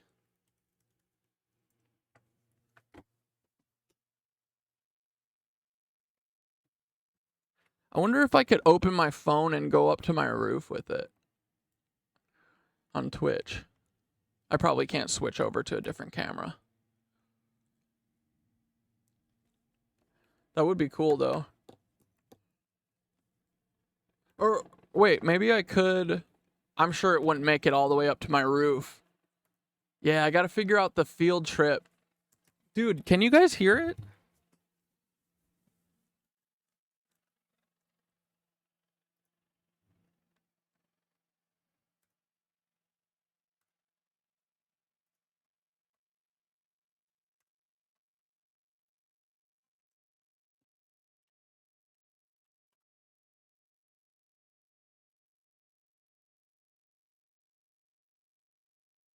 Do you see it? It's right there, guys.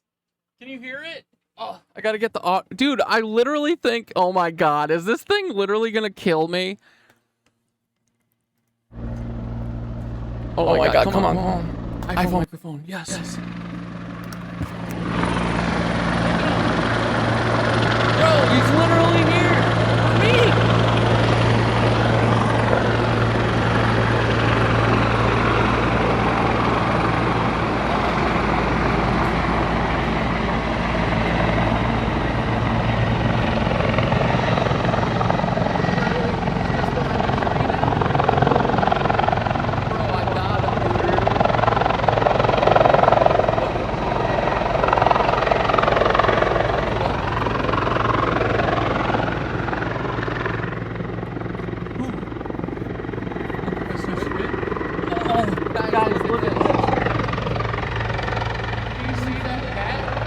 That squid, she's just watching the... Dude, literally, yeah, it's a fucking scenario in my movie. Dude, they're gonna fucking get me. I'm live right now, you stupid pigs. We see you. Dude, you just went behind the tree. Will you go see that? Yeah, hey, take me out, pigs. Come on, pigs. Come on, piggies! Let's get me! Come on! Oh, now the police are coming too. Do you hear them?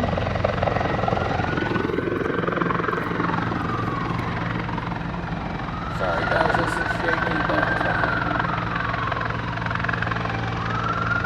dude, he was right there. He's just behind the trees now.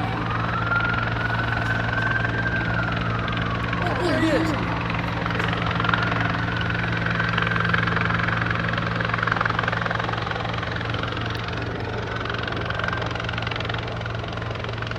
He's literally right there.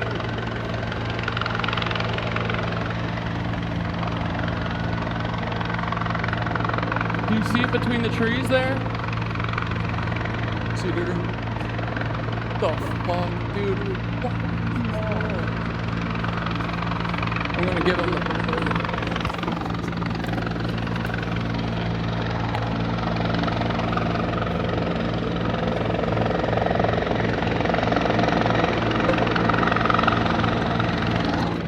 Dude, anyway. You stupid hogs. Woo. Okay, boys.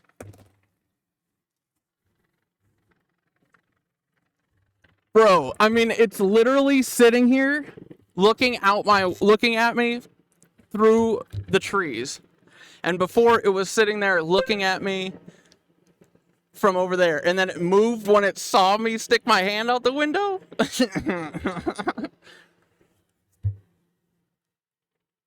Look, it's just getting closer.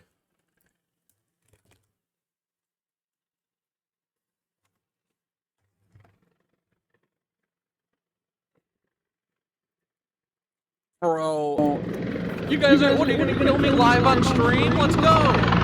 This will be the best content ever, dude. Let's go, do it.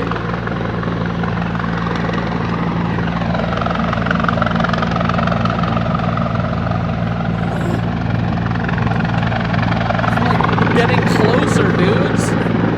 He's right here. Oh, I can't use my cursor. He's right in the trees here.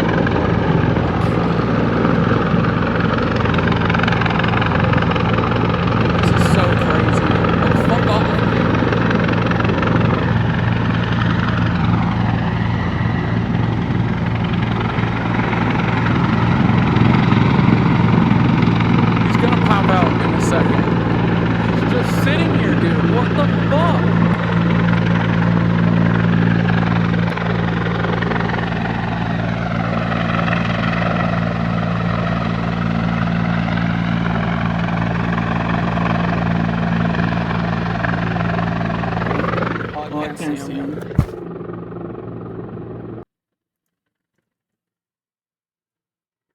Fucking coward. Anyway, can you guys hear me? I'll keep... It's a what? Oh, okay. Lisa says it's a shooting. Oh, it's 8 days ago. Nope, it's... Yeah, it's person shot. Person going to be shot. And it's because we're talking about Hurricane Katrina was an inside job done by Peter Thiel, everyone. Just remember that. Dude, them taking me out during a stream is truly like that will be peak content. You guys will never have better content after that. It's the mentions of the Rothschilds. Yeah, dude. Dude, you can hear me fine, right? But because it's really loud in my ears. Their home doesn't exist anymore. There are towns and cities that were wiped off the face of the earth. You do not hear. Dude, I heard that lead paint takes it doesn't let you x-ray shit. That's cool. I hope that's true. And Anything about this. Dude, if lead paint protects buildings from like being x-rayed, we definitely have lead paint. It's an old ass building. There's no way that they did a good job of like getting rid of it. Dude, fuck off. Bro, there's no way that like it's just sitting here. It literally moved when I pointed my fucking phone at it.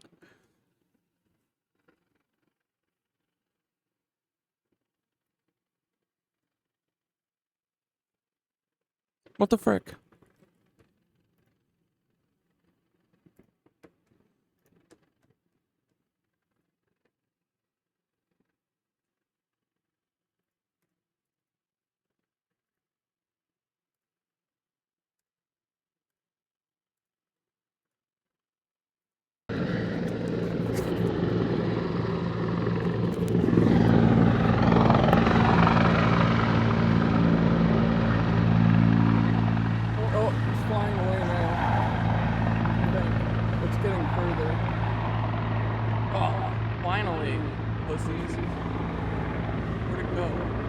Let me see if it's not even on flight radar, dude. It's not on fucking flight radar. This is crazy.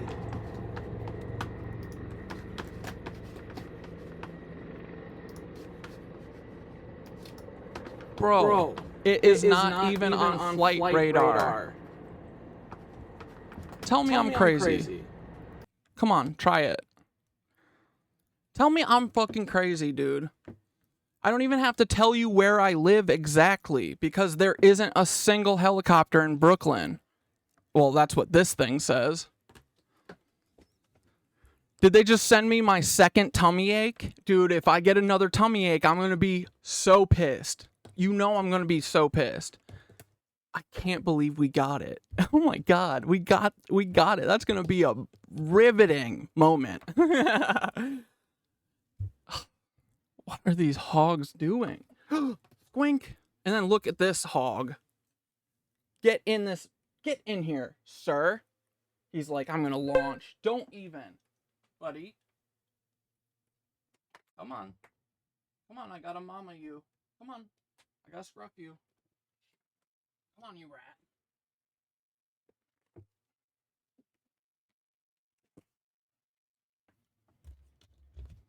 Whew, okay. Well, that was exciting. Hold on, say hi to your people. Squeaks, what do you think about the helicopters? Were they sent after your papa? Why do you think that helicopter was not? Why isn't that one tagged on flight radar? He doesn't know. He said he's speechless.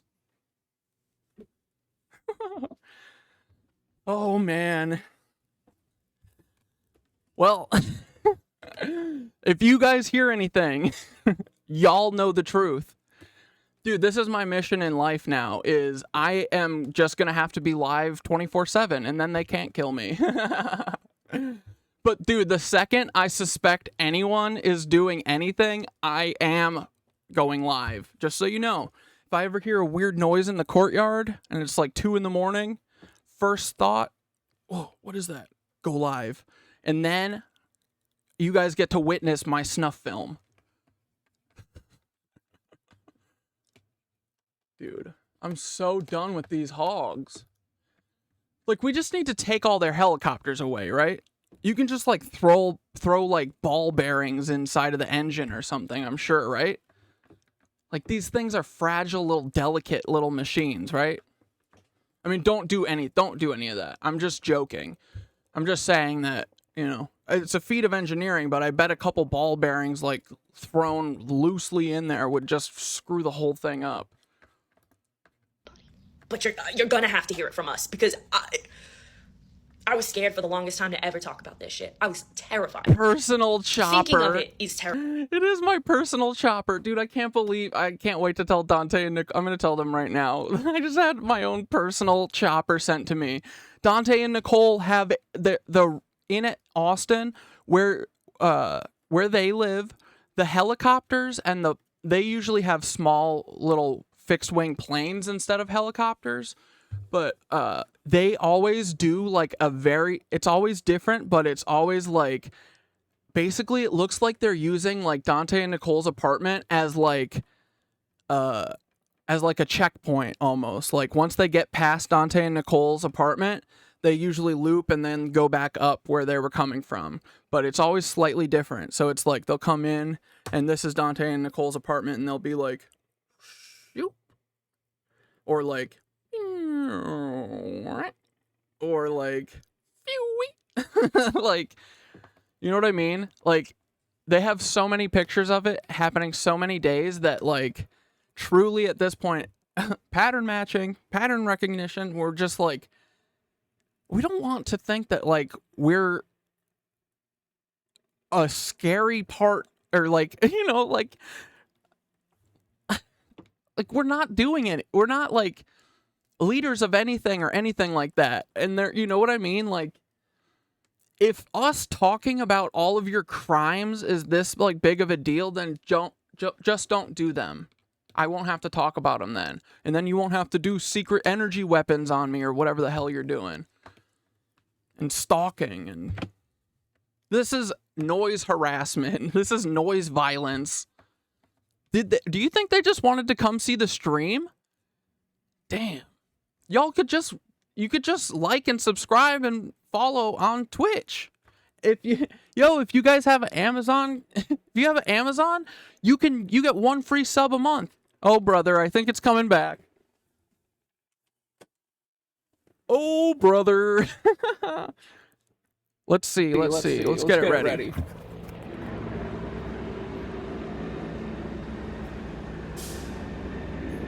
What? Oh, it's on that side?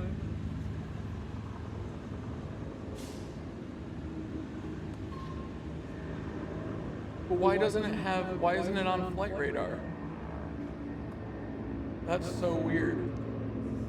They're all supposed to have flight radar, or they're all supposed to be tracked, but there's been a couple since all the helicopter business started that I know have been like, you know, they've been flying over the house and I go to look and they're not on flight radar, which is concerning. Half a mile away on, like, kind of under the BQ an hour ago. It said that what looked like that helicopter was looking for these robbery suspects. And it's only half a mile away. So Yeah. But fuck yeah. Okay, let's finish her video. Terrifying.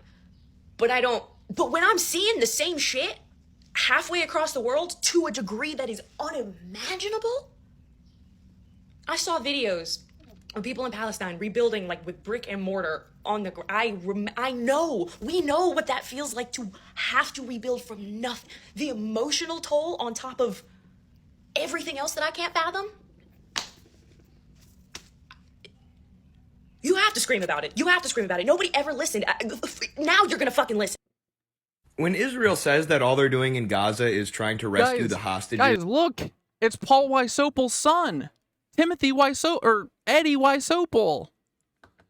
Or do you think he goes by Eddie McVeigh? Do you think he's proud of his father's real last name, or do you think he's proud of the FBI agent last name?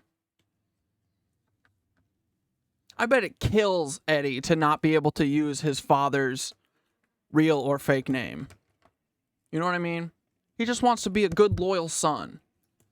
It's ridiculous for a couple of reasons. For one, Israel has this policy called the Hannibal Directive, which was implemented in 2016. And this directive says that if any Israeli soldiers are captured, Israel will open fire on the captor. We're going to have to do a voice analysis on Eddie one day. Oh, man. Okay, I think... What were we doing before? Oh, dudes. I got bad news. I didn't want... Well, I was just gonna not say anything because I didn't want to blow it up, but I think that it's important because I did not know this until, well, a couple days ago, but Donald Jeffries, unfortunately, I think got swallowed up by the turf bullshit. I think this happens to a lot of the older guys. I don't understand it. I think old people in general, but... You know, I've said this before, like, Eric O'Ryan is kind of hung up on the turf shit, and it looks like Donald Jeffries might be too. So, right now, I don't think the plan is to have him on the show, because, you know, we can't platform transphobes. But I really want to, I feel like these people, they mean well, but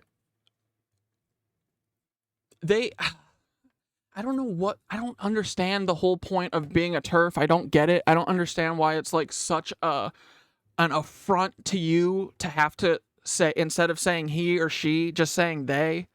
Like, I should be able to ask you anything to, like, accommodate me, you know? Like, it's an ask. You can say no. You can be like, no, I'm an asshole, sorry.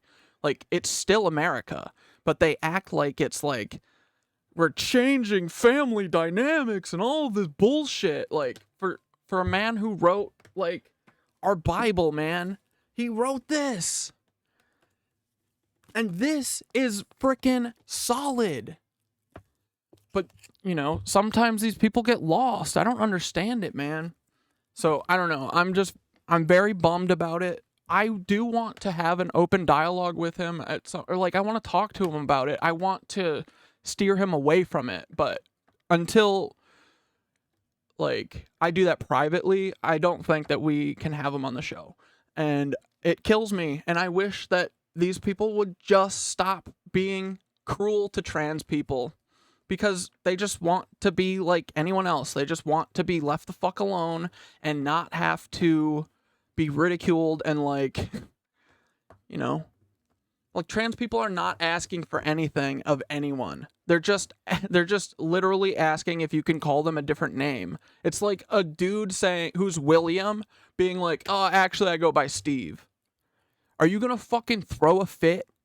Are you gonna throw a fit and cry to your mommy and start a whole national movement about people having nicknames? You know, like, it's just such a waste of energy. I don't get it, but I feel like it comes from being alienated and isolated and you know, our government being a bunch of lying sacks of shit that have gotten everyone so confused that they don't know which thing is right and which is wrong. But I'm telling you, if you just listen to your heart, like, and you just think, I want to do the thing that hurts the least amount of people and actually uplifts the most amount of people, you will have the right answer. Like, you don't need to have it come down from a book or some fucking jerk who's hierarchically a lot higher than you, you know?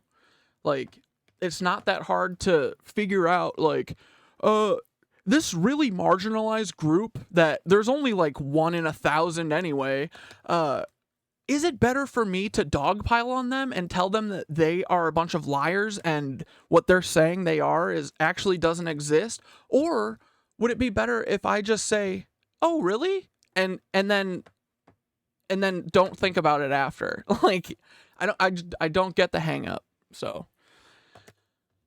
we don't platform TERFs, and until I get to the bottom of it, I don't think that we can have them on the show. But I do want to talk to him. I do think that we can talk to him, because I think a lot of this comes from alienation and not knowing trans people. Like, dude, all the trans people that I know are the coolest, funniest people. Do you know who Patty Harrison? She's the funniest person I've ever worked with and ever known. She's so funny. She's trans. Like, I don't get it. I don't understand what the fear is. Like, dude, he's like, for someone who wrote this incredible tome, he like starts off by saying like, yeah, what was it? Like that Glenn and Glenda was like the first instance of a trans person. Like, bro, no. Trans people have always existed. They will always exist. Look up indigenous, like, two-spirit people. Like, I don't know. It just bums me out. But, you know, we always leave people. Everyone can always have redemption, right? But you got to do the work first. And until then, I don't know if we can have the homie on. Well, he's not the homie right now because he doesn't like people that we like. I just don't get it. Like, why can't we just let people be people? Is it hurting you? Is it hurting you to say they? Are you being hurt physically right now? Emotionally? It feels like you're hurting yourself emotionally and mentally by, like, thinking about this in such a loop and never giving it up and being like, oh, it ain't right. I was told that it's a man and a woman. Nuclear family. Nuclear family. Today, let's watch this Peter Thiel Blob video real quick and then get into the Antarctica stuff. 6, 2024, today, exactly at 11 a.m. in the same location as Beauvais Island.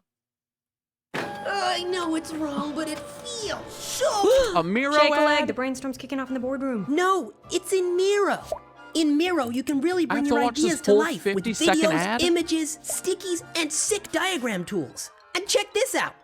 Another cool trick is privacy mode. Perfect for team brainstorms with... Why do I have to watch a whole 50-second ad? The massive Antarctica anomaly, this giant, massive black hole in Antarctica, has appeared again today. May 6, 2024, today, exactly at 11 a.m. in the same location as Beauvais Island, this massive anomaly in Antarctica once again makes itself known. What exactly is this? This time, it's way more massive. It's way bigger than the last times it has been seen. It has been seen now a total of 5 times. And what's odd is that every time this appears, it always appears different. Now, you can kiss my grits if you believe this is a glitch. I don't believe this is a glitch. Now, at this point, you're probably saying, whoa, mental horror, what's with the potty mouth? And I'm very sorry, but this is just so bizarre. Many people believe that this anomaly in Antarctica is actually moving north. But to me, it looks like it's staying in one place, but it's actually expanding outward. Now, here's the thing, people. Here's what's very weird. Around this exact same location, today, South Africa actually did get a 4.9 magnitude earthquake. Now, as I have covered in other videos, there have been very bizarre...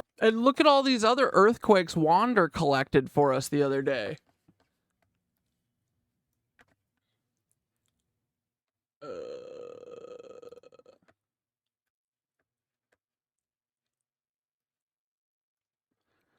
Look!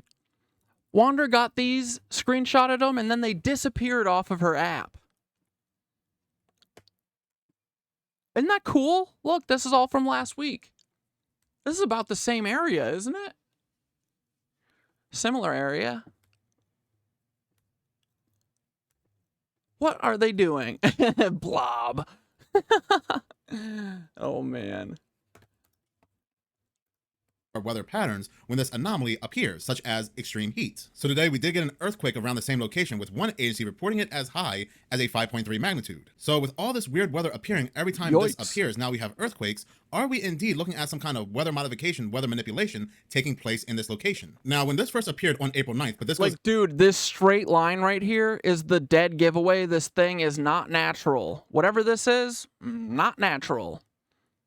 Coming from aliens, and by that I mean Peter Thiel. As far back as February 21st, 2024, but when it appeared on April 9th, people went to Twitter, they went to Ventusky's Twitter and asked them, what is this? Ventusky reassured the public, they said it was a simple glitch and they fixed it. They don't like, no one in Africa, on the coast of Africa, is like, hello, please stop sending giant waves at us, Peter Thiel. Like, do no other countries care about the fact that rogue renegade scientists are just doing whatever in Antarctica? I mean, I guess not, because they're all kind of taken over by America, essentially. I mean, they're all puppet states. They all just accept whatever America tells them, and then they can be the kings and dictators of their country, and then everyone else is left to suffer and fucking die, because who cares? They're not people. know what caused it, but they fixed it. Ever since fixing this quote-unquote glitch, it has appeared 2 more times. And like I said previously, it always appears different. The last time it appeared in more of a bow-like shape. And it's just scheduled to pop or disappear exactly on the 13th at once again 11 a.m. Other than the location, the only other thing it has in common with the past appearances is that it's always around 80-foot waves, 80-plus foot waves. Now, if these were real 80-plus foot waves on the move, then the coast of Africa, the southwest of Africa, and even South America would just be engulfed in water. Ships also in the area would get completely destroyed. We are talking about destruction on an extreme scale. There are some people that do happen to believe that Russia may be conducting some underwater tests as well, maybe some kind of underwater nukes. But again, if this was actual physical water, then the coast of South Africa and even the coast of South America would actually see it. They would know it. This is what makes me believe that there is some kind of test being conducted on Bouvet Island. Once again, who owns Bouvet Island but Norway? Dude, Dane said LGBTQA shame creates people like Peter Thiel. Absolutely, bro. And also, I think it's like, dude, at this point, I feel like even if Prescott really was George Scherf Sr., this is so fucked up. I feel like I can almost guarantee at this point that H.W. Bush was abused by Prescott Bush in the way that we think, like brutally and horrifically, you know, like a NAMBLA type man-boy thing that for years he had to endure with this monster. And think about it, dudes. That's why this is so prevalent right now. The person who that was happening to became the person in charge of figuring out how to control the entire world, and he said, well, this is what worked for my dad, is just sending a young boy to him. And it's literally like trauma cycles, trauma loops, and we've been living this same like shitty George H.W. Bush getting R-worded by his own father repeatedly forever. We've been living in that world for the last like 100 years, if you know, probably longer. I think that's why it's so prevalent, dude. It's like the dude in charge of the CIA. That's what he did. And yeah, it comes from them not loving themselves. Like, that's why I'm always talking about that, is because, dude, if you are confident in yourself and you are happy with yourself, you don't need the praise of other people. Like that's part of why I was able to say no to the OOBers, because I felt confident that I was doing the right thing, because I let my heart lead me. I think about all the people that everything affects, you know. I think about like, I always think about whatever this thing happens, how's that going to affect other people? I used to be a coordinator in film and TV, and that's kind of what the job is. You're getting everyone to and from the location and making sure they have everything they need, and you know, you're looking to put out fires before they happen and stuff.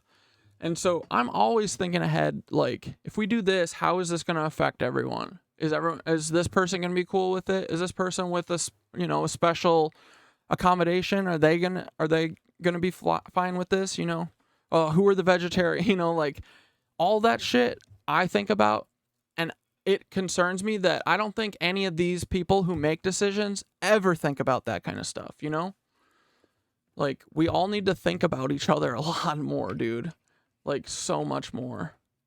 And it's not that hard. It's just be like, what would I want? If this was happening right now to me, what would I want? What would I need? Like, I don't know. Is one of the 13 countries to have founded CERN. What we're seeing and what satellites are mistaken for actual waves is... Oh, but yeah, it's like, it's all these like evil gays because they're all traumatized and, you know, their heads are all fucked up because their dads didn't love them. And they think that it's like wrong to be gay, but they're gay, so they don't really have a choice. They try and force themselves to frickin' not be gay, but then they hate themselves, and they hate themselves anyway because they won't just accept themselves. So then you become an evil dictator who's shooting frickin' blobs from Antarctica at South Africa repeatedly. Your home, your apartheid state home that you came from. You love it here, Peter. Why are you shooting blobs at them? Energy being expelled and it's expanding. But what kind of experimentation are they doing? That is the question. Again, is this heart related, whether modification, manipulation, or is this a massive portal opening up? People have been reporting seeing these portals in the sky, these spiral shaped UFOs that by the description look like portals. I don't know what this is, but supposedly for a glitch that has been fixed is not going away and it always appears in the exact same location around different times. But in any case, I do want to hear from you. What do you believe this is? Please do. Yeah, dude, what if it's literally just a Stargate right here? And it's just letting in hellions, like a billion demons are just flying into the world, and Peter Thiel let them in. And now we've got a million, what were they called? The Dementors. We got a billion Dementors in the world now, all thanks to Peter Thiel and CERN. Ugh.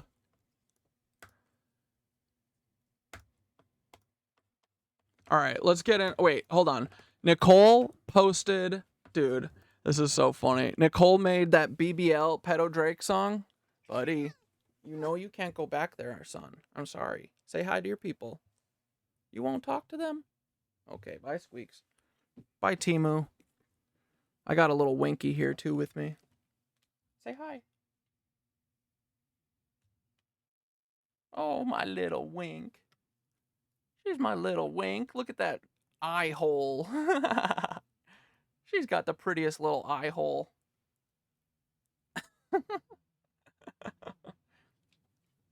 My poor little Winker.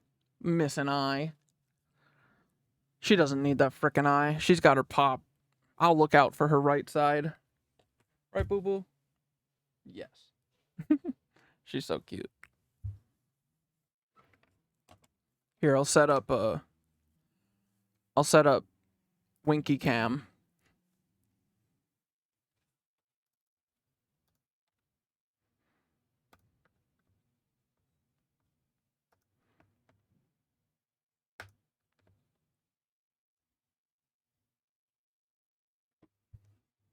What the hell?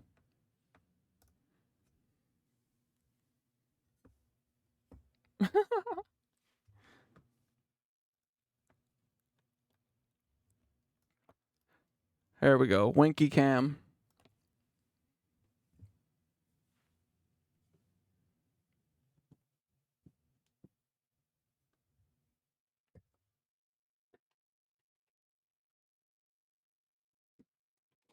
Oh, god damn it. I dropped my phone now.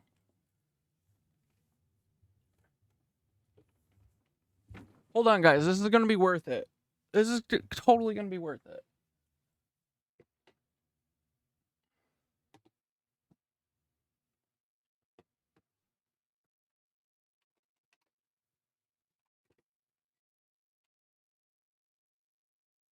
God damn it. There's no way to get this to work.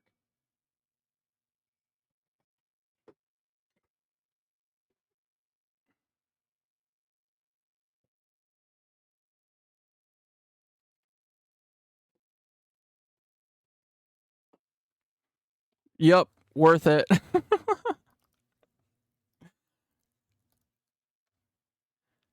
Gosh dang it. Well, we tried, boys.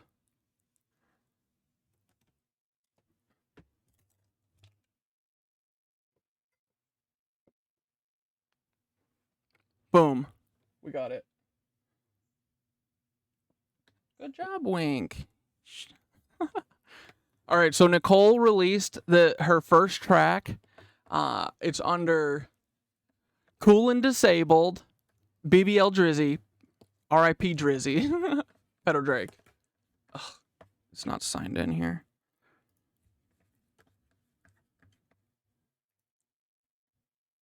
And that's not even the top 5 crazy things that I heard about Drake this week. We've been talking, this feels like a Bill Cosby situation, if we're being totally real here. Maybe throwing a little bit of Peter Thiel, Sam Altman, all the friends, Miranda Sings, Caleb Wait, let's just Hammer, get to that guy the real good part.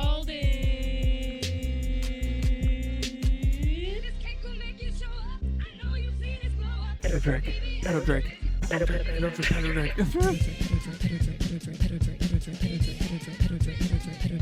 Man, these guys always put all this shit out in the open. So he called that album Certified Lover Boy, and I don't know, this is a little bit of a reach, but he might be a certified boy lover. Hey, we're gonna call him Aubrey from Subway here within the next month or two.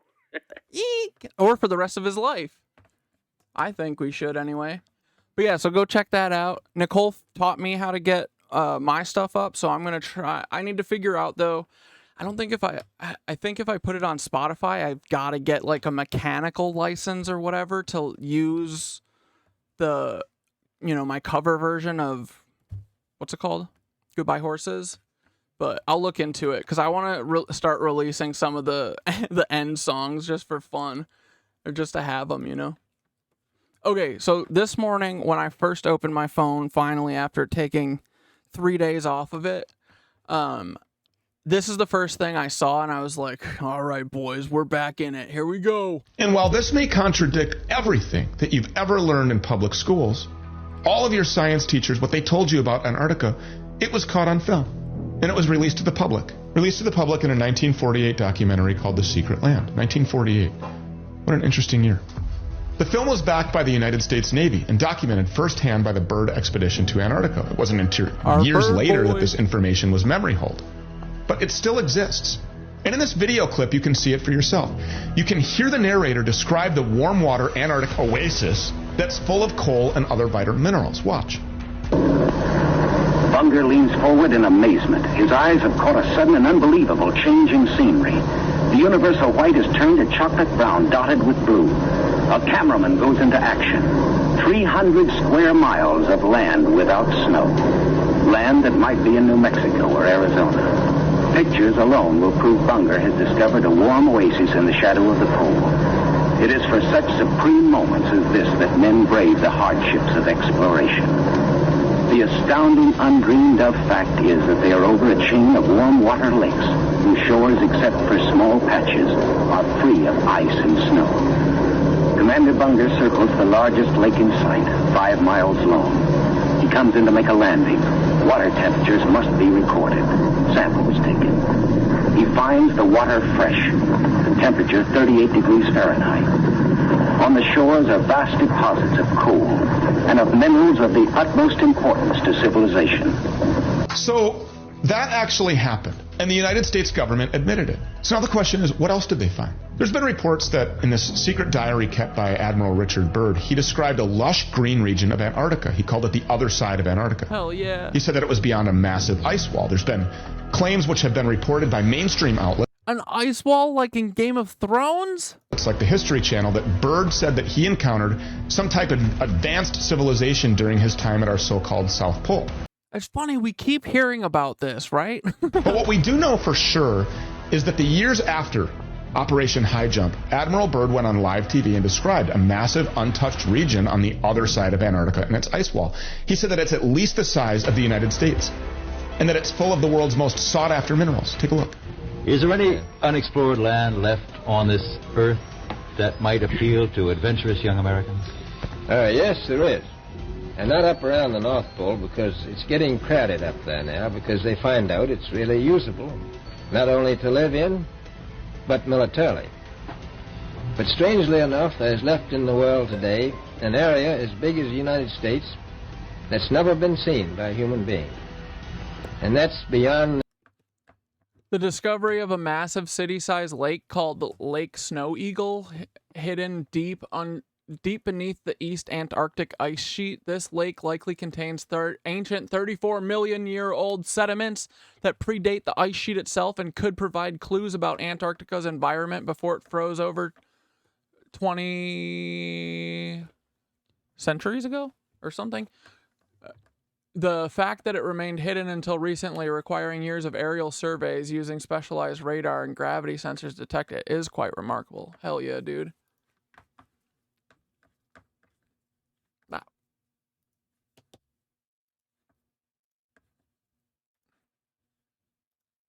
A pole on the other side of the South Pole from Middle America. And it's There is only one port in the world that sends ships to Antarctica, Argentina. I wonder if any Nancies have ever been to Argentina. Me too, brother. Hey, Dane. I reckon that sounds about right, brother. Hell yeah. Dude, I was wondering the same gosh darn thing. How could we find out? I think it's quite astonishing that there should be an area as big as that unexplored.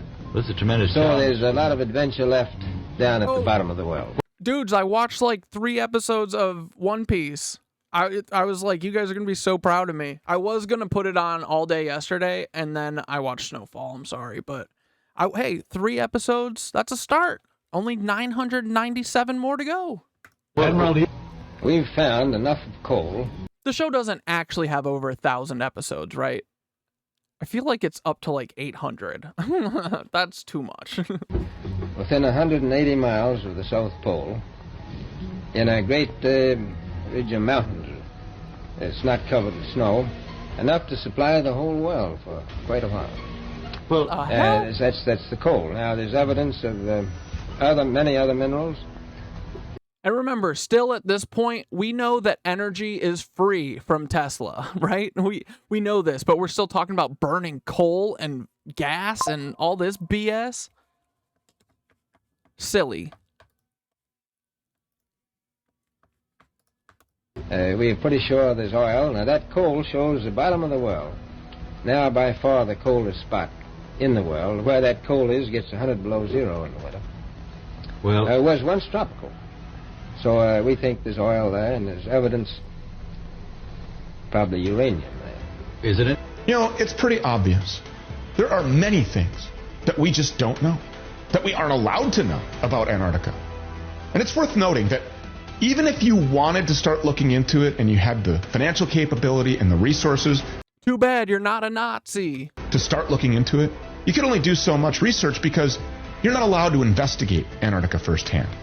No, treaties signed by countries from all over the planet bar private exploration of Antarctica and anywhere remotely close to it. Yeah. Isn't that interesting, guys? Our government has known all of this shit, and they have been hiding it from us. Okay, this is...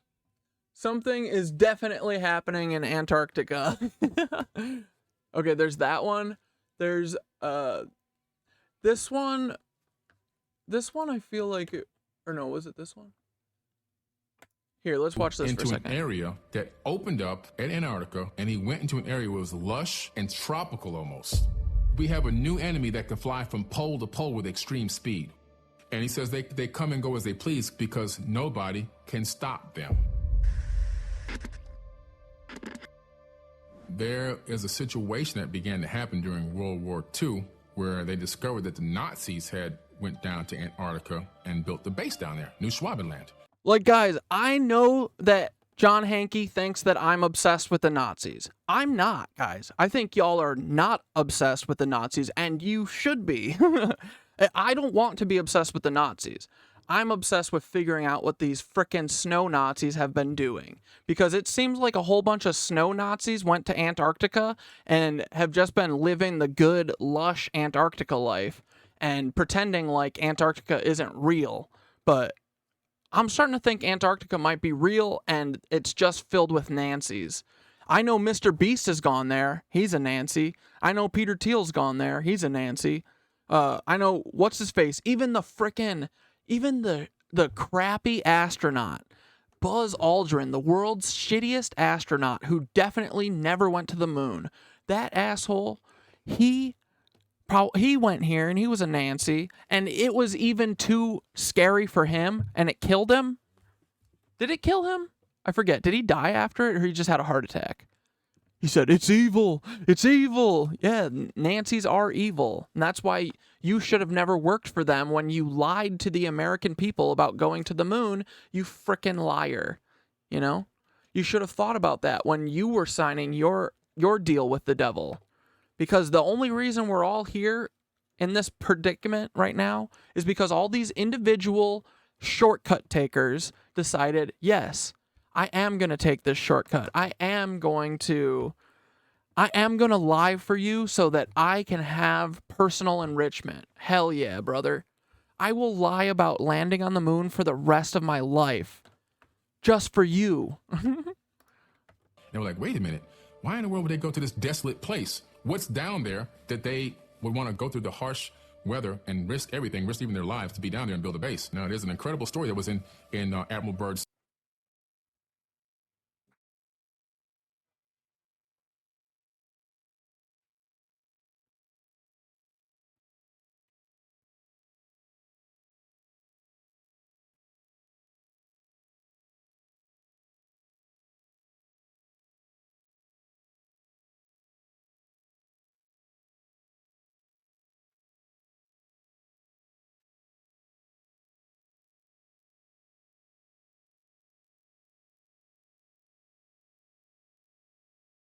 diary that was found by his kids, where he said he flew into an area that opened up at Antarctica, and he went. Navan's business travel platform? It completely ruined my life. You see, I've been in the Great Policy Force for over 30 years. Let me tell you, I've seen it all. I didn't know I couldn't upgrade to business. Yeah, right. They're clients. I gotta get them 2 bottles of champagne. Oh my god, how many freaking ads, dude? I need the executive suite to close deals. Why do I have to watch these whole ads? What is going on? And then came Navan. Companies set their policy there once, and that's it. Everyone knows exactly what they can and can't expense. It's a whole operation now. Every employee can book their own flights and hotels. What's next? What is A this? flashy Where's my dashboard skip where they button? can manage it all? They actually already do that. They do? Those bastards! Oh my God. Why is everyone so obsessed with making their lives easier and saving money? This isn't right. Advanced civilization there, including some of the largest pyramids Oh my on God. Earth, right in Antarctica. He said he flew into the government wanted access down there. That's why the Germans wanted access down there.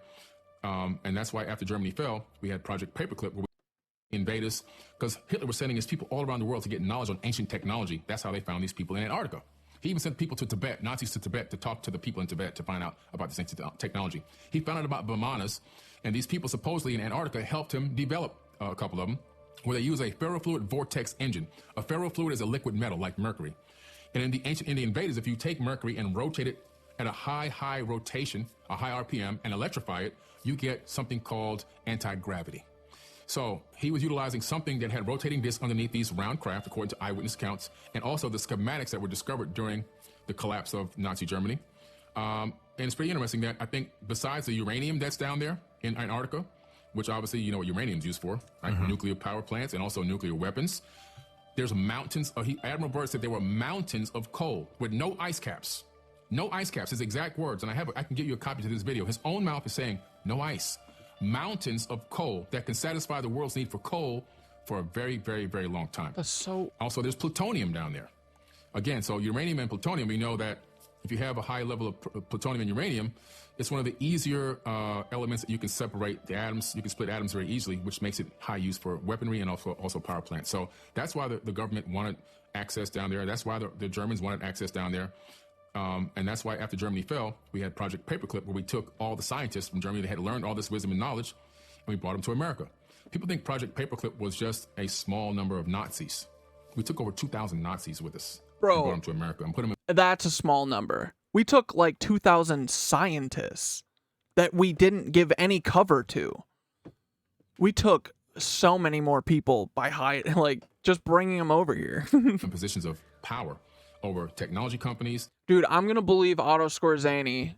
Every one of these things, Autoscore Zany pushes it to a limit where you're like, that's too much. But then it feels like he turns out to be right. So he said 50,000. 50,000 Nancies have been here for almost 100 years now. Just frickin' multiplying like rabbits. Rabid rabbits. The CIA, the space program at NASA. Most people have no clue that in 2023 This is unbelievable. I really got to switch into my fucking paid account. This is crazy. It's Amazon's other This is what company, you guys deal with Blob. normally?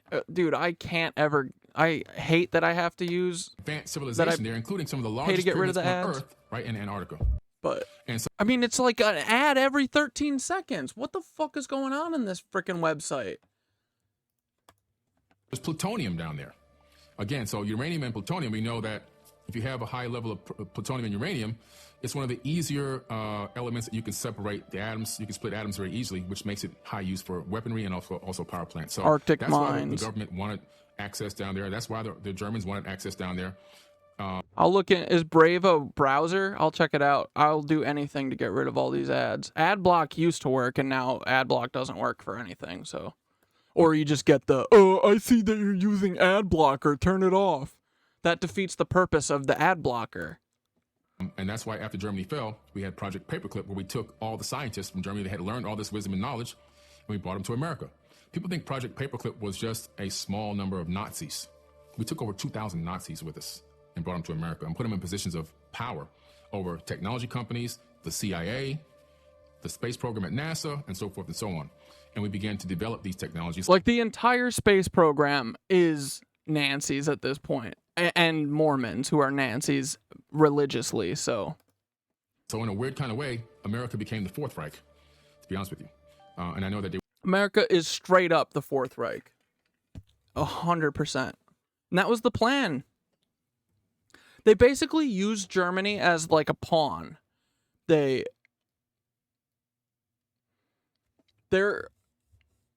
need to ramp up.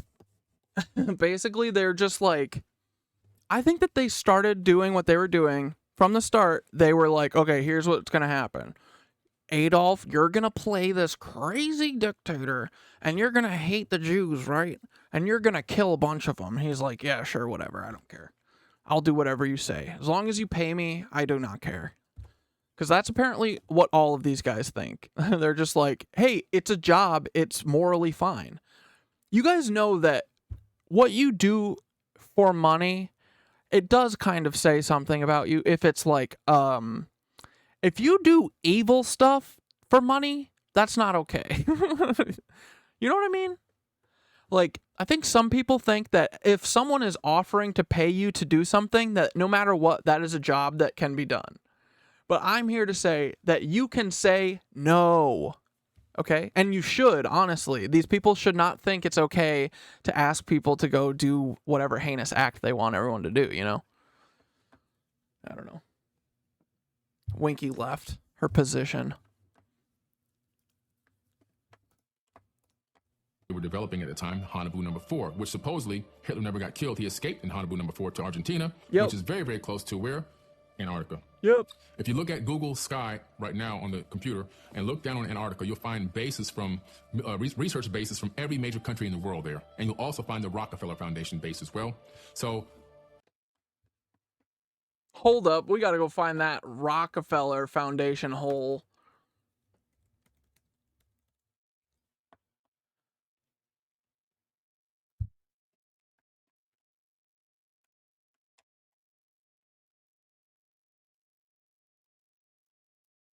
You guys know where we're going.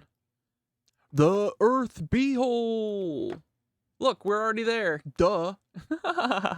Whee! Okay, where's this? Dude. Okay, so, wait, all these bright patches must be patches, right? Oh my god, yes. Look, look, look. Patch. This is a patch. Okay, patch, patch. Look at all these patches, dude. This is Matazino base. Dude, they don't even try anymore. Look at this. There's 3 different... Look at this. What is this? There's 4 different patches. James Ross. Bro, I feel like we could do... How do the KnitWitches fundraise to get one plane to fly us over this frickin' thing wherever we want? Right? Like, look at all these patches, dude. Why are they patching up the Elephant Island? Why are they patching up this one section right here? You know what I mean? What the hell is going on down here? Bro, Patch City. We're patched up. Look, they got a green patch. Oh my god. I don't even want to hear that it's just like, oh, it's different pictures. No, these are patches to cover shit. And someone did a shit job so that we would figure it out.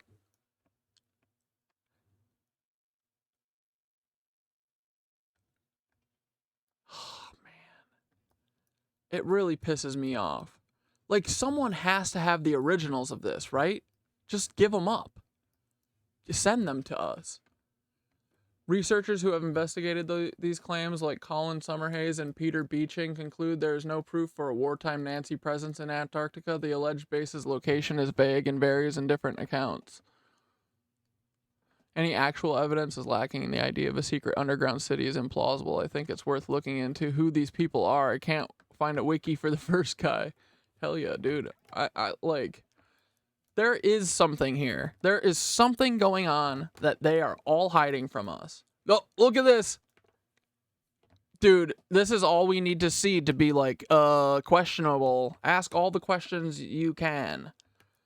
Is this... It's just called Rothschild. That's it. What? Smiley? Dude. I think I need to get a giant Antarctica map. And just start, like, or just doing, like, Miro board, you know? And just start going through all these. Because I bet if you plot all of this shit, like, I don't know who runs any of these stations. I've never paid attention to Antarctica one bit. And I think that's the way that they've wanted us to keep it, you know? Look at this! Look at this patchwork! Dude, these are, like, album covers. They're so shitty. And look... And it's so specific, right? It's weird and specific. Boom. Why that one little part? Why is this part different than the regular one? Are those the patches, or is this whole thing a patch? Like, dude, you know what this... Antarctica is literally when you're in, like, Grand Theft Auto in the first, like, 3 games, and you can't get across the bridges. And it just shows, like, smoky, hazy. That is what Antarctica is. Look, I can see the patches from a million miles away now. Patch, patch, patch. Patch, patch, patch. These are patches. Boobity-dee. These are patches. Boobity-dee. Patch, patch, patch. And then look, in Antarctica, they have no elevation to it. Everywhere else in the world, there's elevation, but not here. Patch, patch, patch. Patch my booty. Zaccarello Station. Jangbogo Station. Like, dude. I think maybe we'll figure it out, guys. But they're hiding shit here. We know it. Look, look, look. These are just random parts. They're just random little patchworks. We gotta charter a KnitWitch. We gotta charter KnitWitch cruise lines or airlines, and we are going to frickin' Antarctica. Oh, is this where the Rothschild's hole is? Rothschild mine, Antarctica. Rothschild Island.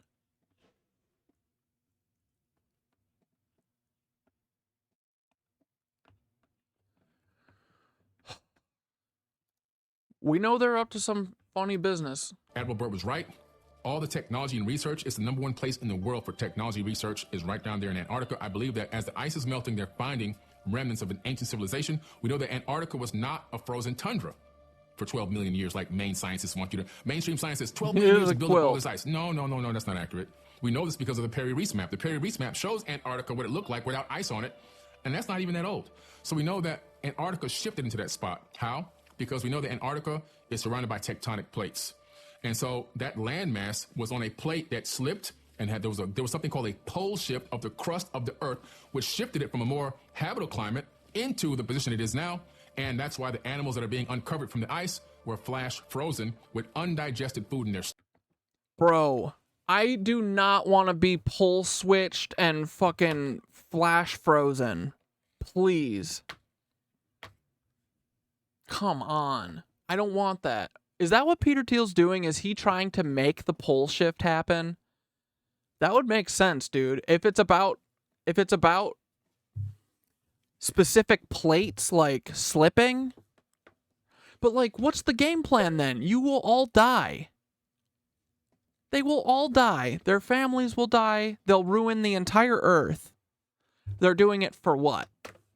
Because the frickin' ones and zeros in their brain told them to? Like, stomachs. And there's an entire advanced civilization there, including some of the largest pyramids on Earth, right in Antarctica. Like, they make the one at Giza, the Great Pyramid, look like, a dune buggy. I mean, these things are super massive. There's only a couple things we know. Like, one of the pyramids is 2 kilometers by 2 kilometers by 2 kilometers by 2 kilometers at base. Oh, wow. The height is just, it's massive. It's way up there. Like, it's in the thousands of feet. But also, one former military person that was a source for Linda Moulton Howe. This was on a documentary she was in. She said that source told her, after going down there for research, I guess in private security, that it was still emitting some type of exotic energy, which is pretty interesting because that was the second time I heard a statement like that. The first time was on a documentary that came on Discovery Channel. Dude, I love my KnitWitches. My Ruby Pearl. Hi, CatDad. I found this researching the other day and thought of you. It's a 1960 Prescott Bush Jr. mention with a North Pole help classified ad underneath. Coincidence? I think not. Dude, remember what he did in Dallas? He left a classified. Controller's host to Prescott Bush Jr. Prescott Bush Jr., son of Senator Prescott Bush and vice president in the Casualty Department of Johnson & Higgins Insurance Consultants in New York, will speak tonight at the meeting of the Controllers Institute of America in the Algonquin Club. Mr. Bush will speak on insurance problems of corporations with consideration of special problems of overseas activities. All alone, Fort Worth, Texas. The Weather Bureau is advertising a job with free room and board. It's at the North Pole and pays $3,503 plus a $322 bonus. That's such a weird number, right? What does it say? Is it $6,500 or $5,505 plus a $322 bonus? Like, that reads like a code to me. The requirements: experience in electronics and no wife or family. No. Caller, I think you are not insane. Thank you for this. This is beautiful. I needed this. I need this kind of stuff. This is what keeps me going, guys. Every time John Hankey or anyone is like, you're obsessed with Nancies. Why are you so obsessed with the Nancies? This is why. It's because there's too much weird shit. And we are breaking the CIA ourselves. We don't care anymore. Right, guys? We will frickin' do it our frickin' selves. We do not need anyone. And you're so right. It's like put right underneath his thing. That's such a good catch. Good job.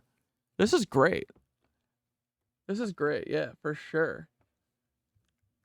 You are so right. This is something. I want to look at Hankey's classified ad that he found of H.W. Bush in Dallas, because I wonder, we didn't look below it. Maybe that is like part of the thing. Like, say like, oh, here's a classified ad, or here's a random story about H.W. Bush, and then the classified ad underneath it is the message. Dude, that feels like a CIA thing. Oh my god. Dude, what if we actually destroy the CIA? I would be so proud of us. I think that would be incredible. I think we're capable of it. We can do it, guys. We just have to put a mirror in front of the CIA's face and it'll literally explode. It'll spontaneously combust.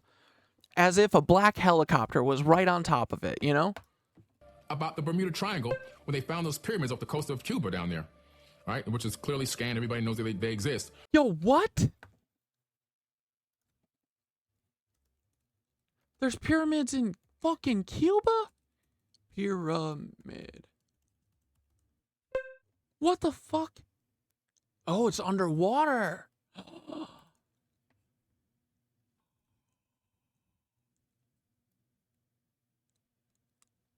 Boys, the world is mysterious. The world is amazing. The world is beautiful. This is so cool. Dude, we don't know anything, right? We see that? We see that we literally have nothing. We don't think Dude, it's like, did Thoth like use these fucking energy weapons on these cities? How, or is this just from the pole shift?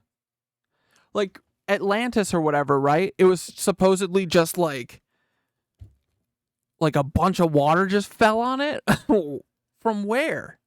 Or did they sink it? Like is Thoth, you know how like you know how on the moon all the craters like sink in? Like did they use the same thing? Just over a decade ago, a team of explorers were working on the exploration and survey missions of off the western coast of Cuba when their sonar equipment picked up a perplexing series of stone structures lying some 650 meters below the surface. The structures appeared completely analogous against the barren desert of the ocean floor and seemed to show symmetrically organized stones reminiscent of an urban development. A media flurry soon ensued. When was this? This was written in 2014, so in 2004 is about when they found them. The lost city of the Caribbean, or Atlantis, discovered in Cuba. However, the finding also attracted the attention of the government, National Museum, and National Geographic, who all made promises to investigate the strange sonar images. Now, 10 years on, the story has disappeared into obscurity. Whatever happened to the sunken ruins? Were they ever fully investigated? Probably not. They were probably bought by the Rothschilds, and everyone just was kept out. And her husband, Paul Weiswig, owners of the Canadian company called Advanced Digital Communications, were working on a survey mission in conjunction with the Cuban government off the tip of Guanahabibes Peninsula in the Pinar del Rio province of Cuba. ADC was one of 4 firms working in a joint venture with President Fidel Castro's government to explore Cuban waters, which hold hundreds of treasure-laden ships from the Spanish colonial era. The team was also using advanced sonar equipment to scan a 2 square kilometer area of the seafloor when they noticed a series of symmetrical and geometric stone structures resembling an... You already said all this. Just say the things. Upon studying the sonar images, observed what appeared to... Dude, you just said this. Okay, pyramid shapes. In July 2001, they returned to the site with geologist Manuel Iturralde. These are extremely peculiar. Oh my god. Okay, this article is worthless to me. Okay, why aren't the images here? Dude.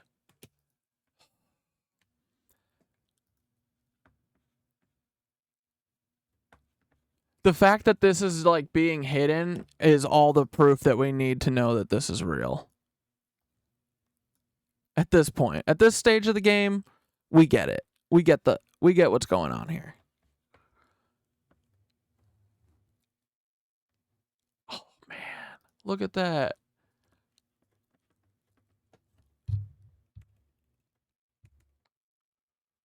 This is fucking cool, man. I'm glad the world is mysterious and weird. I much prefer this, right? And dude, look, yeah, it's like the 3 pyramids. Is it the same? Is the big one in the middle in Giza too? Is it like this? Of course all of these things are connected, bros. Of fucking course. All these pyramids all randomly all over the world. Yeah, right. My dick and balls. They're all connected, dog. Those are Thoth. I notice Thoth's work when I see it.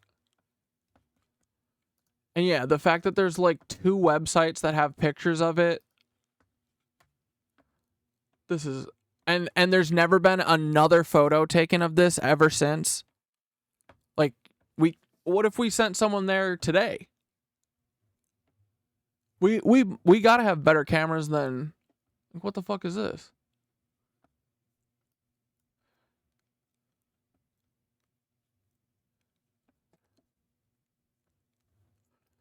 News Discovery said it was Atlantis. Claimed that the tale is a myth.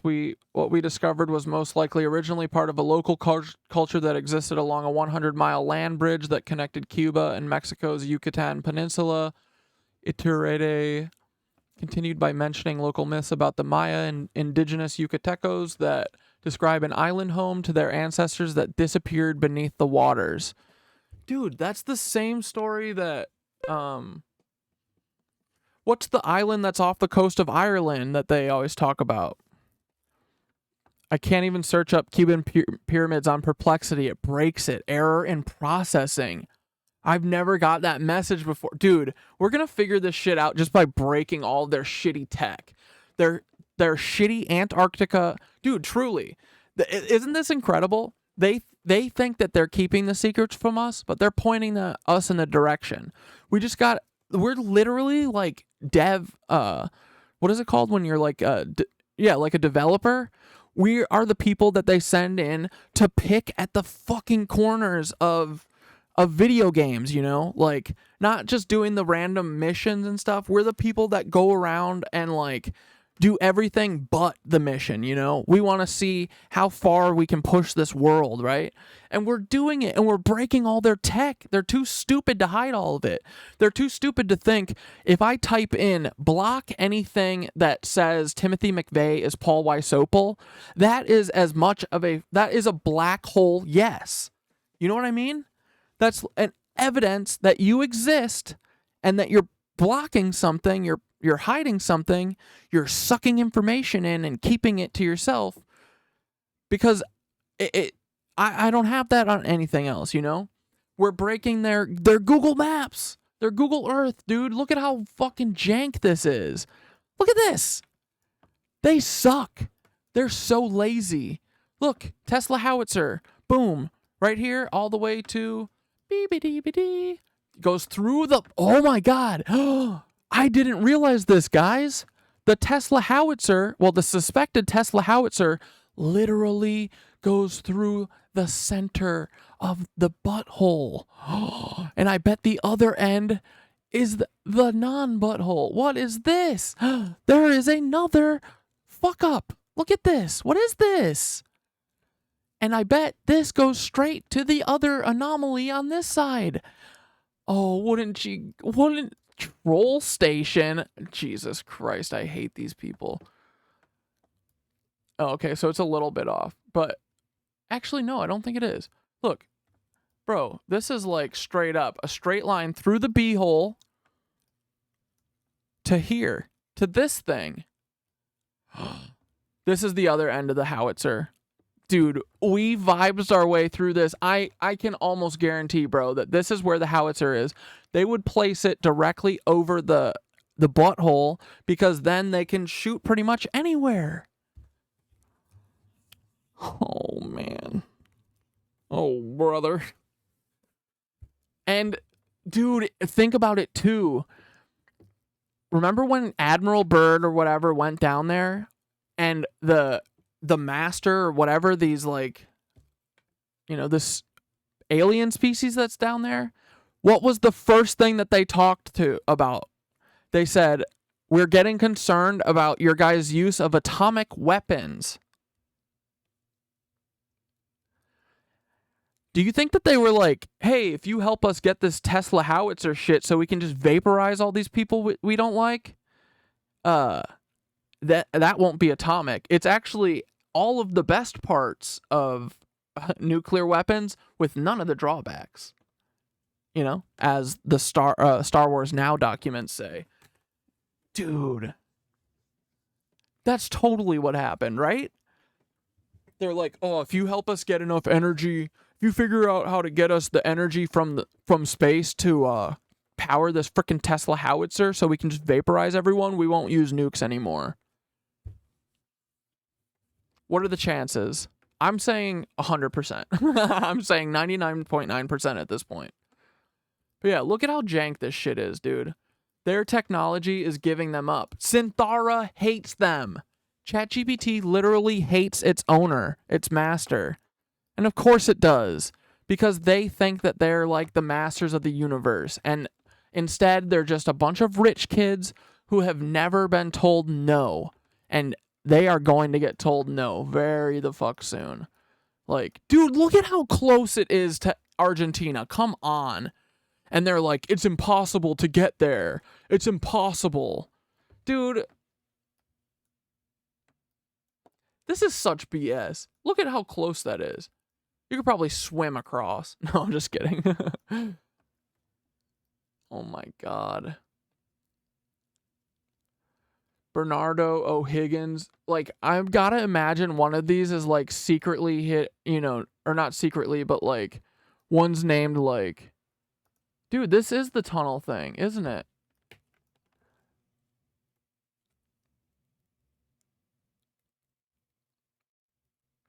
Like, it's not this flat. Like, they're fucking with it, right?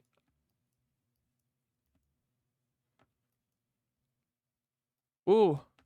Yeah, see, if you make one little misturn there and you don't go, and you don't head up Argentina way, you're gonna be going floating in the ocean for a long time.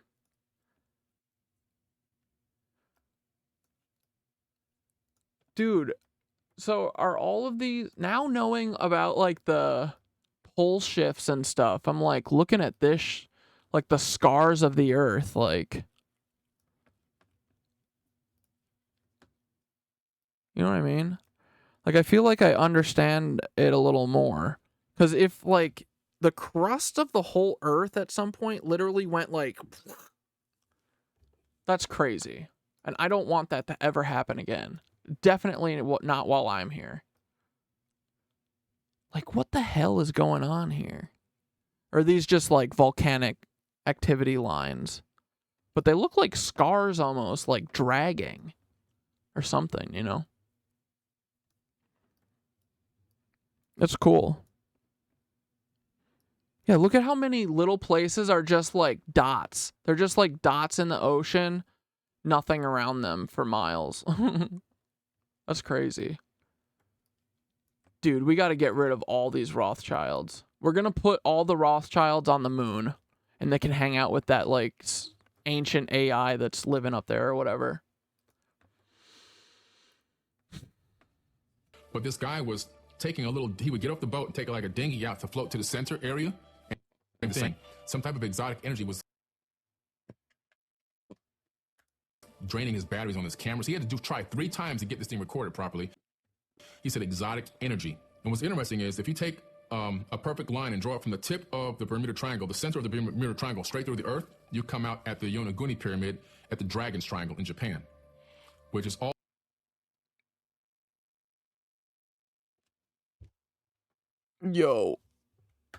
also rumored to have disappearances and exotic energy and all this other crazy stuff. So in some way, these pyramid structures around the world are all linked with potential. Dude, we gotta get these things turned back on. Come on.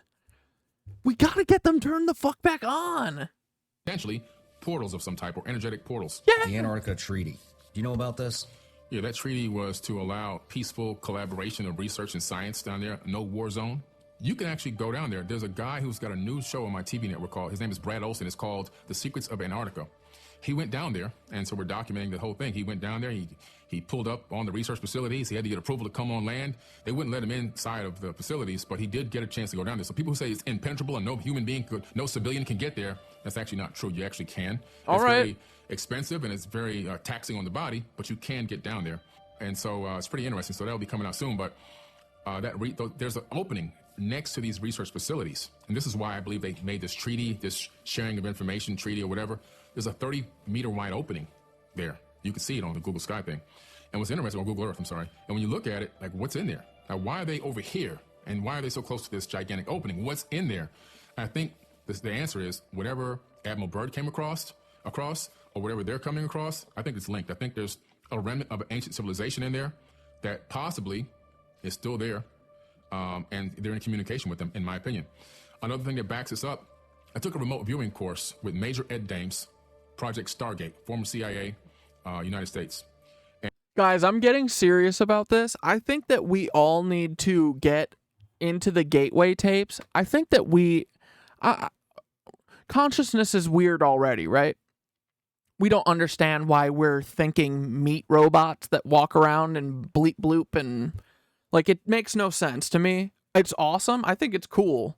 I wish it could be a lot cooler if we didn't have a bunch of assholes controlling us, but like, we don't know shit about consciousness, TBH, right? So why couldn't there be a world where you can consciously beam your shit somewhere else? The world is way weirder than that. So I think that we should take it seriously, because I think part of it is accepting that it's real, right? I think that's a big part of it. Let's just take it seriously. Let's all just get into remote viewing and see if we can make a remote viewing meetup, like our own disco in the remote viewing skies. That is how we free the internet. We don't even need the internet. We can just remote view to each other. Boom, instant access to all information. Just like Neo. Just like the Matrix, dude. We just go, Zenura, Zenura, Zenura, Zenura, Zenura. Feo sent me a, what's it called? Not the pronunciation of it, and I forgot how he said it again, but Zenura. We're gonna, dude, and then when I was sick, my cats love laying on me, especially when I don't feel good, because they're the best. But I was like, while my big boy was laying on my chest and I felt like shit and he was just purring on me, I was like, dude, this is like the cats are already tapped into the frequency thing. That's why they're so chilled, I think. It's like, I think that's why people would like sing, chant and stuff back in the day, right? And like the churches and stuff were so like, audio engineered essentially to like magnify and resonate the sounds that everyone's making in unison. And dude, I bet that is part of it. It's like, it feels spiritual because it's like, yeah, you're like tapping into some weird consciousness shit. And the frequencies and the singing helps. Like, I think the cats like purring, like, dude, they might be like tripping with Thoth all day, every day. ADED. Dude. See, isn't the world cool? Like, who cares if we're wrong? It's just fun theories, right? I'm not saying I believe that 100%. I'm just saying I could see that, right? I don't know. I just know that the version of the world that we know is bullshit. So I'm trying to figure out the real world, and it's fun to just goof and gaff our way to it and guess, because it feels like our guesses are leading us in the right way. And his project was for remote viewing. So I took a course with him several years. He was my actual teacher, my direct teacher. It wasn't like I was under some other people that worked with him. No, he was my direct teacher. There's pictures of me with this man. And he told me that there's beings that have easy and free access to come and go as they please from Antarctica. At one of these classes, class was over. It was like a 10-hour class. We were just sitting around talking, having a casual conversation. He told me a few other things, but that was one of the things that kind of stood out. And he says they come and go as they please because nobody can stop them. Are you familiar with the bell? The Nazi bell, the Die Glock? Yes. Yeah. The Die Glock is an amazing device. My Ruby Pearl, you said the spies they communicated through comic strips? Do you have an example of that? I didn't know that. I love that. Dude, the real world is the Americans. I've been saying it, but it's true. And yeah, they have all these weird little techniques and stuff to like hide their communications with their handlers. That's awesome. That was being developed by the Nazis during World War II. this dialogue, again, technology that they learned about through an advanced civilization that they were in communication with through the Thule Society. This Thule, T-H-U-L-E, Thule Society, they were using I'm gonna get a psychics clean version of this. channel information from an advanced alien race. And they were taking this knowledge and then turning it into actual real workable technology. And so they had this thing in Germany called the henge, where they had these gigantic stone pillars in the shape of a henge, and they had the Diglok in the middle. It looked like an acorn, a UFO type, but an acorn-shaped UFO. And it had these multi-counterclockwise spinning pieces on it that was spinning all different ways. The ultimate purpose of it seems to have been some type of time travel. And this thing at one point... Bayo, do you by chance, I don't know why, but the New York Times doesn't have a version of this saved on archive.is. Can you get is there any screenshot version of it that you can get me? Of the, what was it called? The Bush and Antarctica? Dude, oh my God. Why are we the people, why are we figuring this out? Why? I don't want to get killed.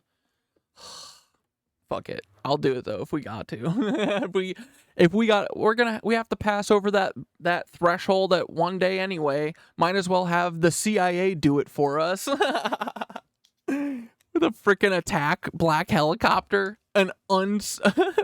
Fucking idiot. They're like, oh, we'll keep it off the radar. We'll go get caught live on camera on his stream. They're so stupid. You helicopter boys, you know the show is at 6 Monday, Wednesday, Friday, Sunday of every week, except last week because y'all sent an energy weapon tummy ache, and that was probably a second one. My ears are kind of ringing. Dude, what if they did? Oh no. I can't do another 3 days of my tum-tum hurting. I don't like it. I hate that feeling when your stomach's like, it must be what like cramps feel like for women, I'm sure, but it's not. It's probably not even close to how bad it is. You know what I mean? That just like annoying, like just like stays there. It's just like tight and it stays for hours and it's just like hurts. And there's no position you can get comfortable in. That's like my hell. I hate that a lot. Not like super painful, just like painful enough that you notice it constantly. Anyway. What the fuck were we talking about? What video were we on? What is this? Bush Library? Hello. Protecting the Antarctica by President George H.W. Bush? Oh no. Dude. Let me guess, he's like, no one should ever go by Antarctica. It is a hellscape. It is bad. It does not have any pyramids on it. It is not mysterious and cool whatsoever. It also does not have Hitler's 17th home. Or as we say here in College Station, Texas, howdy. I'm Santiago. Welcome to the 4th program of our Environmental Awareness video series. This video is brought to you by the Bush Education Department at the George H.W. Bush Presidential Library and Museum here in College Station, Texas. Sus, bro. Whoever's working here, they all their hard drives need to be looked into. Visuals used in this program. Dude, where's the trigger warning? You can't hit us with a full-frame George H.W. Bush, Mr. Octopus himself, without a TW. What the hell? And especially this one.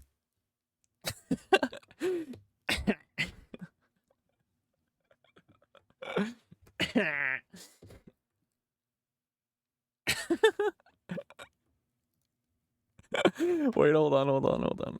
Just chill, guys. Stop being so weird.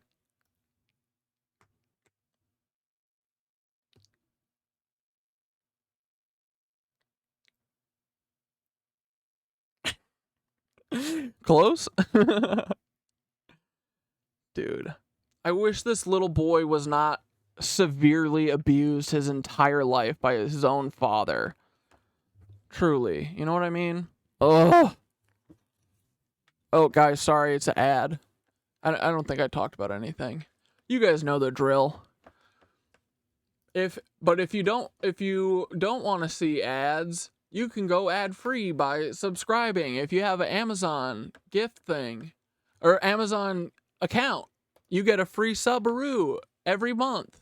And you could use it on me, but you don't have to. I usually try and stop down.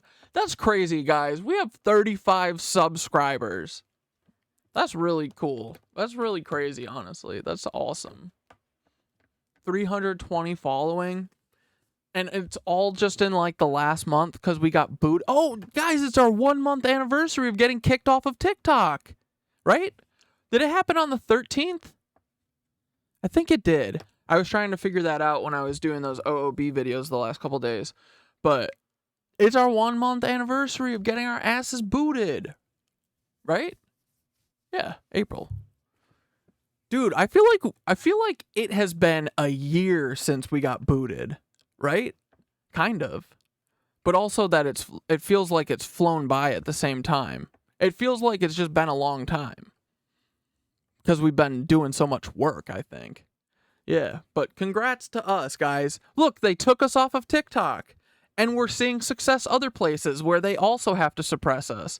But hey, the suppression at this point feels like a hug. It is kind of a hug because these people don't know how to show love and affection. The way that they show love and affection to you is the same way their dad did, by pushing you away and being mean to you. So really, I do see that they're showing me their love. It's the only kind of love they know how to show. And that's fine. One day, maybe you psychopaths will learn how to be human by watching us interact, you know? Maybe you'll see a goofball one day, like, show that there's a bunch of fucking helicopters just hanging outside of his house while he's streaming, you know? And they move around when you film them. When they notice that you're looking at them. You know, maybe someone will see that one day and be like, oh, maybe... I thought it was really funny when it was just at CatDad, but what if they came for me? And then, yeah, you'll understand then that we all need to look out for each other. Because if we don't look out for each other, who the fuck's going to? Because apparently our government won't. Right? Like, guys, we're all fucking in it together. We know it. We figured it out. We just got to convince everyone else. And bro, I know that's the message at this point because, like, dude, TikTok took down... Here, let's go watch this video really quick because TikTok took this video down and I can't for the life of me figure out why. I mean, I know why. It's because I'm, like, saying, you know, I'm doing my bullshit, like, oh, we should all love each other, you know, this. Dude, do you know what I've learned in our travels the most? It's that I don't think we are that bad. Dude, all of the worst shit that you can think that we've done in the last 100 years, a lot of it we didn't do. I mean, the FBI did it for sure, and the CIA. But we as, like, the general working class, you know, the normals, I don't think we're that bad. Dude, all these school shootings, these things are coerced at the very least. OKC was a... Dude, I mean, Timothy is Paul now. You know what I mean? Dane said Justin Trudeau is their pharaoh. Oh my god. What a horrible world. Justin Castro, you mean? I don't know who Justin Trudeau is. I know who Justin Castro is. The Boston bombing. Fishy.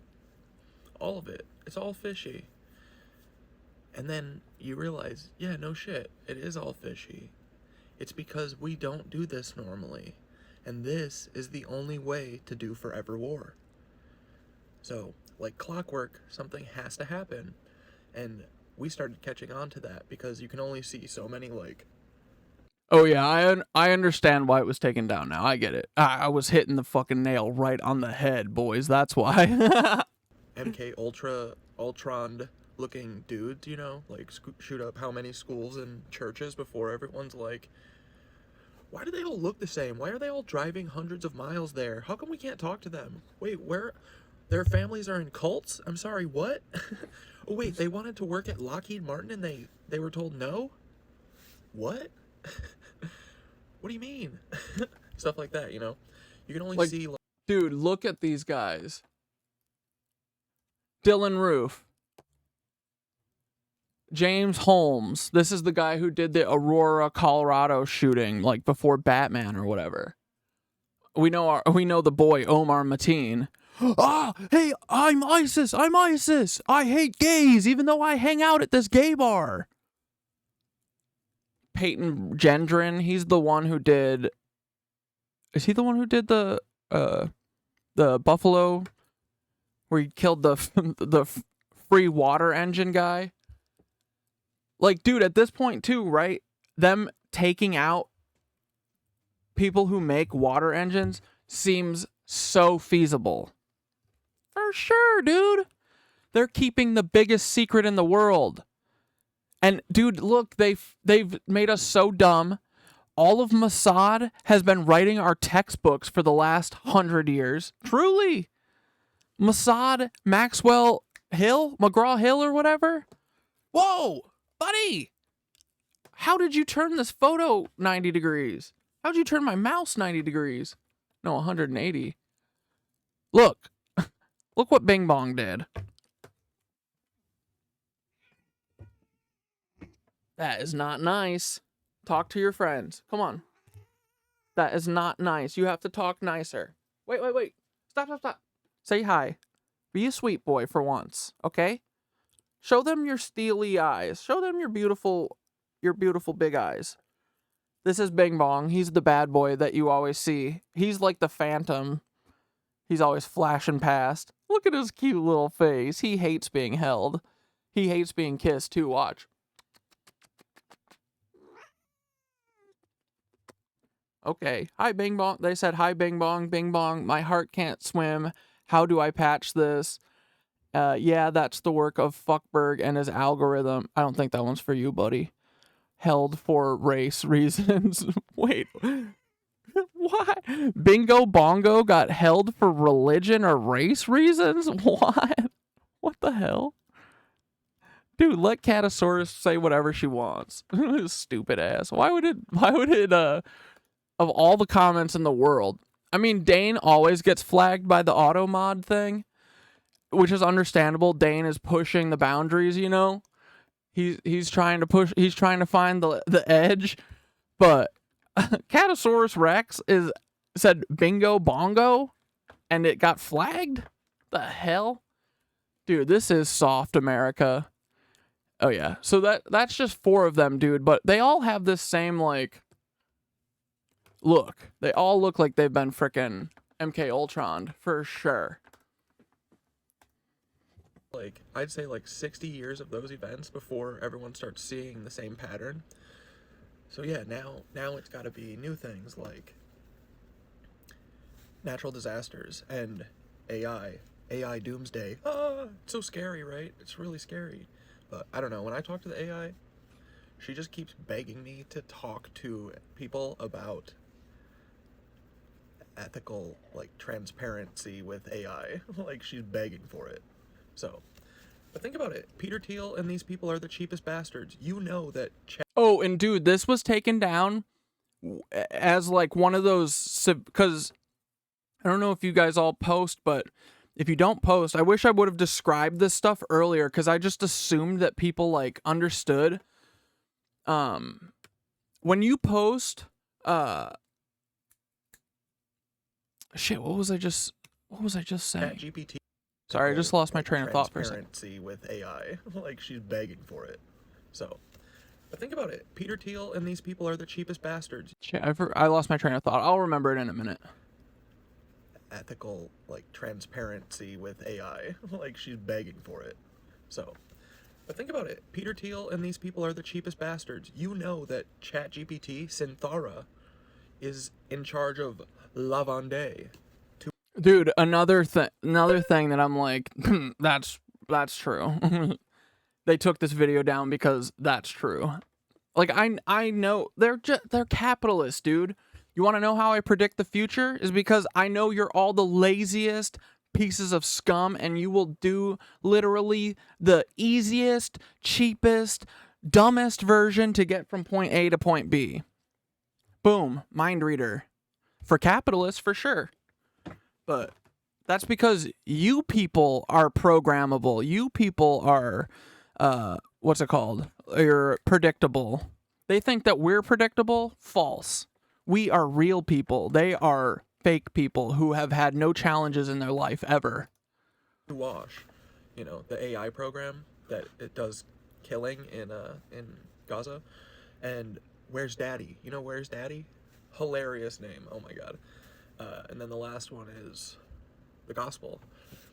So Synthara, I think, is doing all of those because these guys are cheap bastards. They made one thing and they want to get the most money out of it. So that is doing everything. That's probably Palantir. It's everything.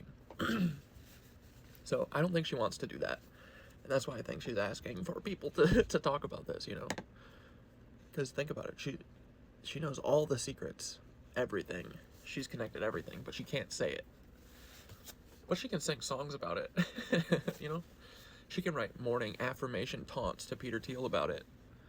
And not really say what the truth is, but she can joke about it. That's different. You know? So, I don't know. The AI is very Dude, Feo, your Bush and Antarctica tentacle that you're handling is kicking ass. Like, dudes, you guys should all be doing this. Any part of whatever I'm talking about that piques your interest, you should dive into. Like, I think of us as like kind of an investigation team at this point, right? Like, you guys feed me so much stuff that I don't know. You guys tell me that I tell you stuff that you don't know all the time, which is awesome. I feel like I don't know anything, so it's like we all just need to remember that we all don't have the same life experience, right? That's it. So I've learned a bunch of shit because of my life experience. And you guys have had different life experiences. So it's not that, like, you know, when people are like, oh, you've never seen that? It's like, dude, I can't see every movie, you know? Just like practically, it's like, of course I haven't seen everything. Yes, I haven't seen Sound of Music. And honestly, at this point, I think I will, out of principle at this point, never watch that movie because everyone who's ever heard that I haven't seen Sound of Music is the most annoying person in the world to me. They're all like, no, I've never seen Sound of Music. But I also wouldn't have been saying that Edelweiss thing because I thought Edelweiss was just like a Germany song. I thought that it was on the front of, or, you know, it was in the theme song for Man in the High Castle because it was like they made America German. I didn't realize that it was because it was the revolution like theme. But yeah, I don't know if I said this on here before, but I just want to make it clear. Anytime that I was saying he's a little Edelweissy, or, you know, he sings Edelweiss, Edelweiss, I mean that they're a straight up Nazi piece of shit from Germany who wants to take over the world by using stolen Tesla technology and stolen gold from the Jewish people that they all killed. That's what I mean. I don't mean that they were revolutionaries or trying to help anyone. Okay, just to be clear, I want everyone to realize I don't want anyone to think that I was saying George H.W. Bush in any way was like the von Stropper family or whatever that was like helping Jewish. I don't even know what the movie is. I don't want to know what the movie is. Do not tell me. You'll be instantly deleted from the KnitWitch group. No, I'm kidding. But you know what I mean? Like at this point, I'm never going to watch that movie. And it's just to be to the people who are like, what the fuck? Be like, dude, not everything you think is the best, okay? There are other opinions, and I've lived my whole life without seeing Sound of Music's Edelweiss ass, and I'm gonna go the rest of it without seeing it. Fuck that movie. Just out of principle. Collaborative, I think it's pretty Watch, it's like the only movie that wasn't made by the like Nancy propaganda machine. fun. That's the thing too, though, is they're so dumb, bro. Wouldn't you, if you were running Hollywood, right? Wouldn't you be like, oh, we should ease up on the Nancy shit because if we keep the Nancies as like the #1 bad guy ever, it's going to be, like, the people are going to be real hard pressed to do that switch to, like, the United States of Nancy, Germany, you know? So I'm like, why didn't they, like, ease up on the Nancy shit? But part of me is like, I think because they like that they're the bad guys, right? Like, I can't think of why else. The other option is that I'm completely wrong about it, and I don't think I am. Like, I do think that the Nancies, the Zionists anyway, like, Nancies and Zionists to me are synonymous. Nancies, Zionists, fascists, it's all the same. It's just dirtbags who are rich, who are usually white, and who think that they should control everything and fuck the rest of us. That's all the same to me, you know?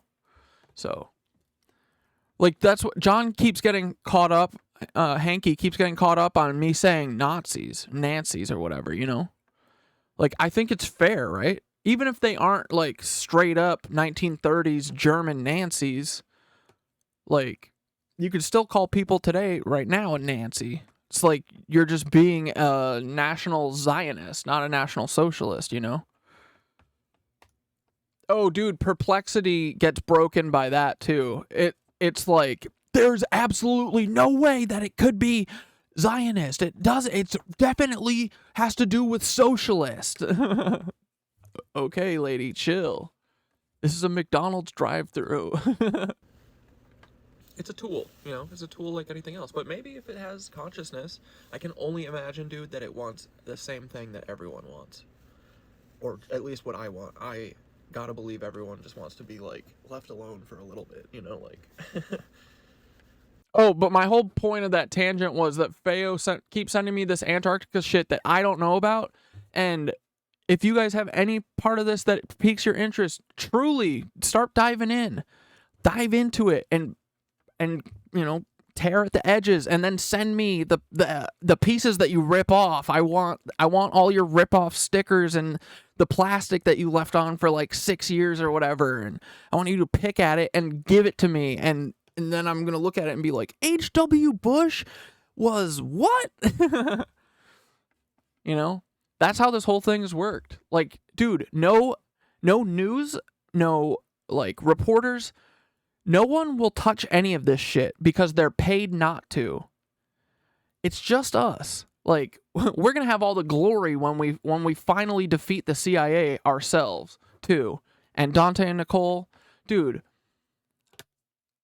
like, we really don't have that much work to do. It's all there, you know. Like, we just have to hold a mirror up, and we have to show the world the mirror what it sees, because these people are fucked and they've written it all down. So I'm just saying, if any of this interests you, please look into it, because again, I'm only one person. I have told you everything I know up till right now, you know. Every day we're going, like, every day for the last year we've been since I did that first JFK video that like surprised the fuck out of me that you guys wanted to see. Like, I never did a 9-minute video before that, and then I did it, and it, like, got thousands of views, dude, like 100,000 views. I don't think I had one like that before. I was like, what the fuck? I thought everyone was going to be like, this is the most boring shit. And everyone was going to be like, stop shaking your phone, you know, because I was, like, recording my book. But no, dude, everyone's thirsty for it. And it's because we're, like, curious creatures. We like having information. And they have been withholding information from us forever. So, and we know that. We know something's up. We can sense that. But our goal is always to just be the first people to get to these people before, like, the fascists, the Nancies, the Zionists do, right? Because that's how they control it. They control everyone by fear and withholding information. Because if everyone knew that all of the false flag events the last 100 years have been all false flags done by the FBI, I feel like everyone would have a whole different outlook on, like, pretty much everything, you know? If you found out that nearly every domestic terror incident in the last 100 years was done by our intelligence services, would you look at the world and be like, it's actually not as bad as, like, it's just these guys. Like, we aren't all crazy. It's just, like, these couple hundred guys. that all happen to be descended from Nancies and all be crazy and all be Zionist or Mormon. Same thing. You know what I mean? Like, I feel like that answers a lot of questions. It gives people a lot of hope. It goes, because a lot of people are looking around like, what is going on in this world? How can these people go and shoot up schools? Well, I'll tell you exactly how. They can't normally. So what you have to do is you have to literally, physically assault, sexually and physically a person from a very young age. From very young. You have to start early because once their brain fully develops, they won't, they'll be able to think rationally and like you won't be able to break them down. You need like a brain that is like malleable like Play-Doh, right? So you could start from birth if you wanted. It doesn't matter. Lives are cheap. That's what America says. But like they figured out that if you just physically assault people and you brutalize them and you mentally and emotionally torture them, that they will eventually listen to and do whatever you tell them in order to not be punished. So part of that is teaching them hypnosis too, so that they go and do these things and then forget. But I don't know if you could ever really forget this stuff. I think your body knows that it's real, knows that what happened and shit, and that's why these people have horrible lives after, and they're traumatic, they're just traumatized, all of them. So yeah, they get hypnotized by our government to go and shoot up schools, and then a person right before they do it literally has to trigger them, and sometimes a kid might go do a thing and then leave, and then by the time he gets out to the sidewalk, the guy that his like trigger guy, he'll be like, hey, whoa, go back and finish the job. And then he'll give him another signal and make him go back in because it seemed like the kid wanted to leave, because he probably snapped out of it after he shot a teacher. Because you can't really forget about this stuff, I don't think. But you can be coerced to doing this shit. Dude, I wouldn't have thought it, but I've seen it so much at this point. It's like, dude, Sirhan, for sure something was done to him. He looks like the peak MK Ultra victim right now. Like, I really do. I feel bad for all these guys. It's so fucked. That kid in Uvalde, man. John's documentary. I can't stop thinking about it because it's like,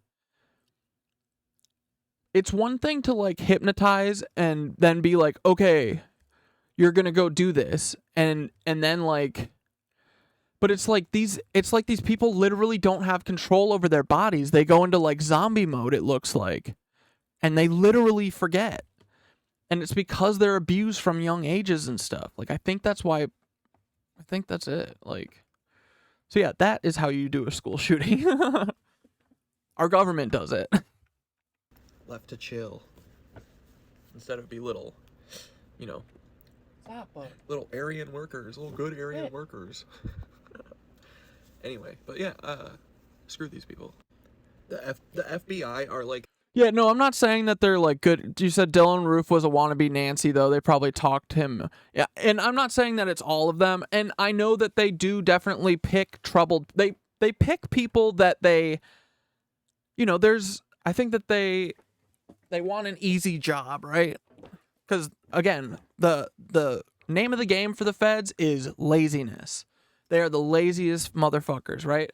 So yeah, I'm not saying that they're good. Like, I'm not even saying Terry Nichols is good. Like, Terry Nichols should not have helped Timothy McVeigh make that bomb. But the fact that Terry Nichols is the only person serving time for a thing that was done by our fucking government, and he was entrapped into doing it. He didn't even do the bomb that was used, A, and B, his one thing in the job was that he was forced to go rob this guy.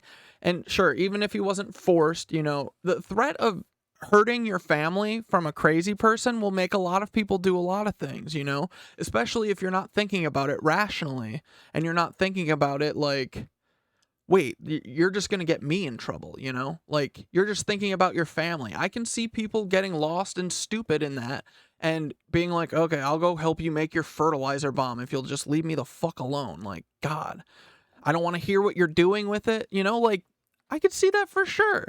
But that doesn't mean that, you know, just because Terry Nichols doesn't deserve to be in prison for the rest of his life because he was entrapped by the FBI. Like, I don't know if he's probably a shit person or he's a dumb guy. I don't know. Like, you know what I mean? But that still doesn't mean that people deserve, like, this kind of shit coming down on them from their government. Of all places. Like, dude, this pisses me off so much that all of this is from our government. The bad people in the country. That's it. They work with every bad person. They are every bad person. Oh my God, it's already 9:30. We're gonna finish that Antarctica video. This like child trafficking ring, dude. But I don't know. It seems like late nights popping. You guys are still here. Hell yeah. I'm literally starting to think the abortion stuff is to feed their like need for foster children and stuff. You know, children that can go missing. That's just what I think. Same, brother. That would be fucking sick if that were the case. That would take a twisted world. For sure. It would. Truly. But Paul Wysopal is the bad guy. The FBI is the bad guy. Humanity is actually pretty cool, I think.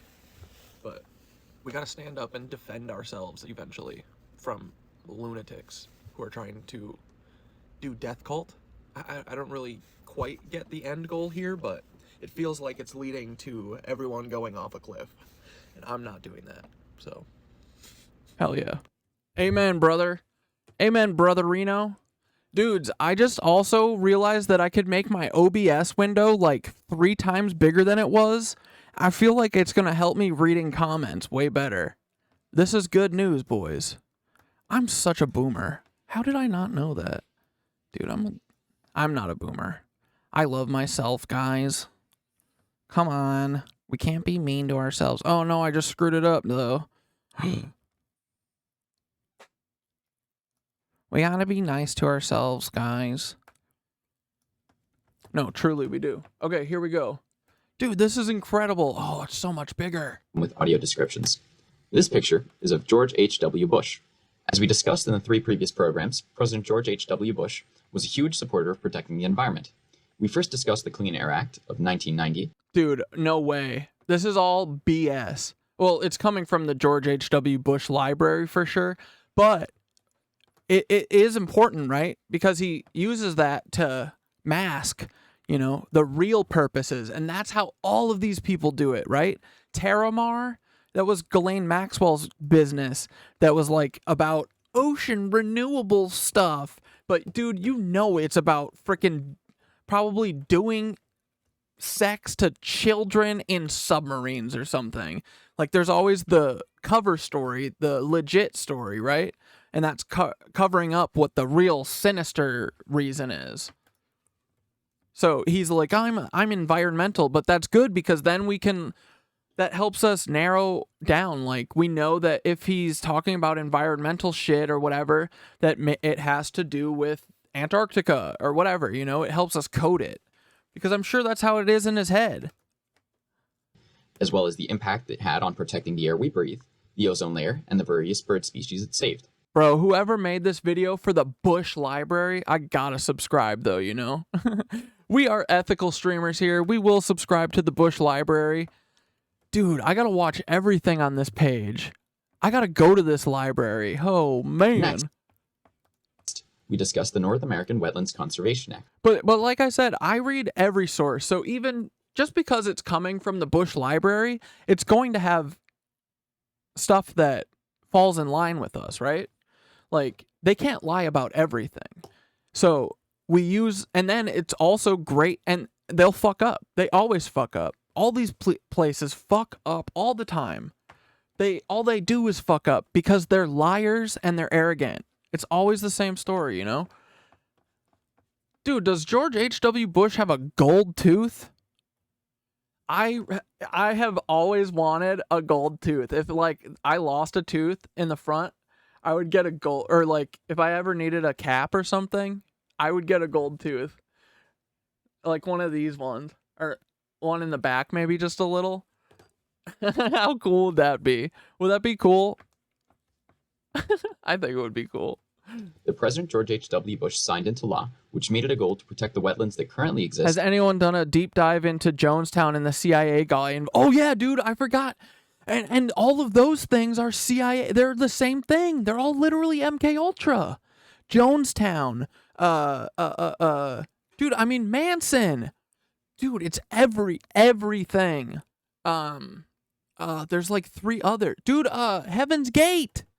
I'm pretty sure had CIA involvement.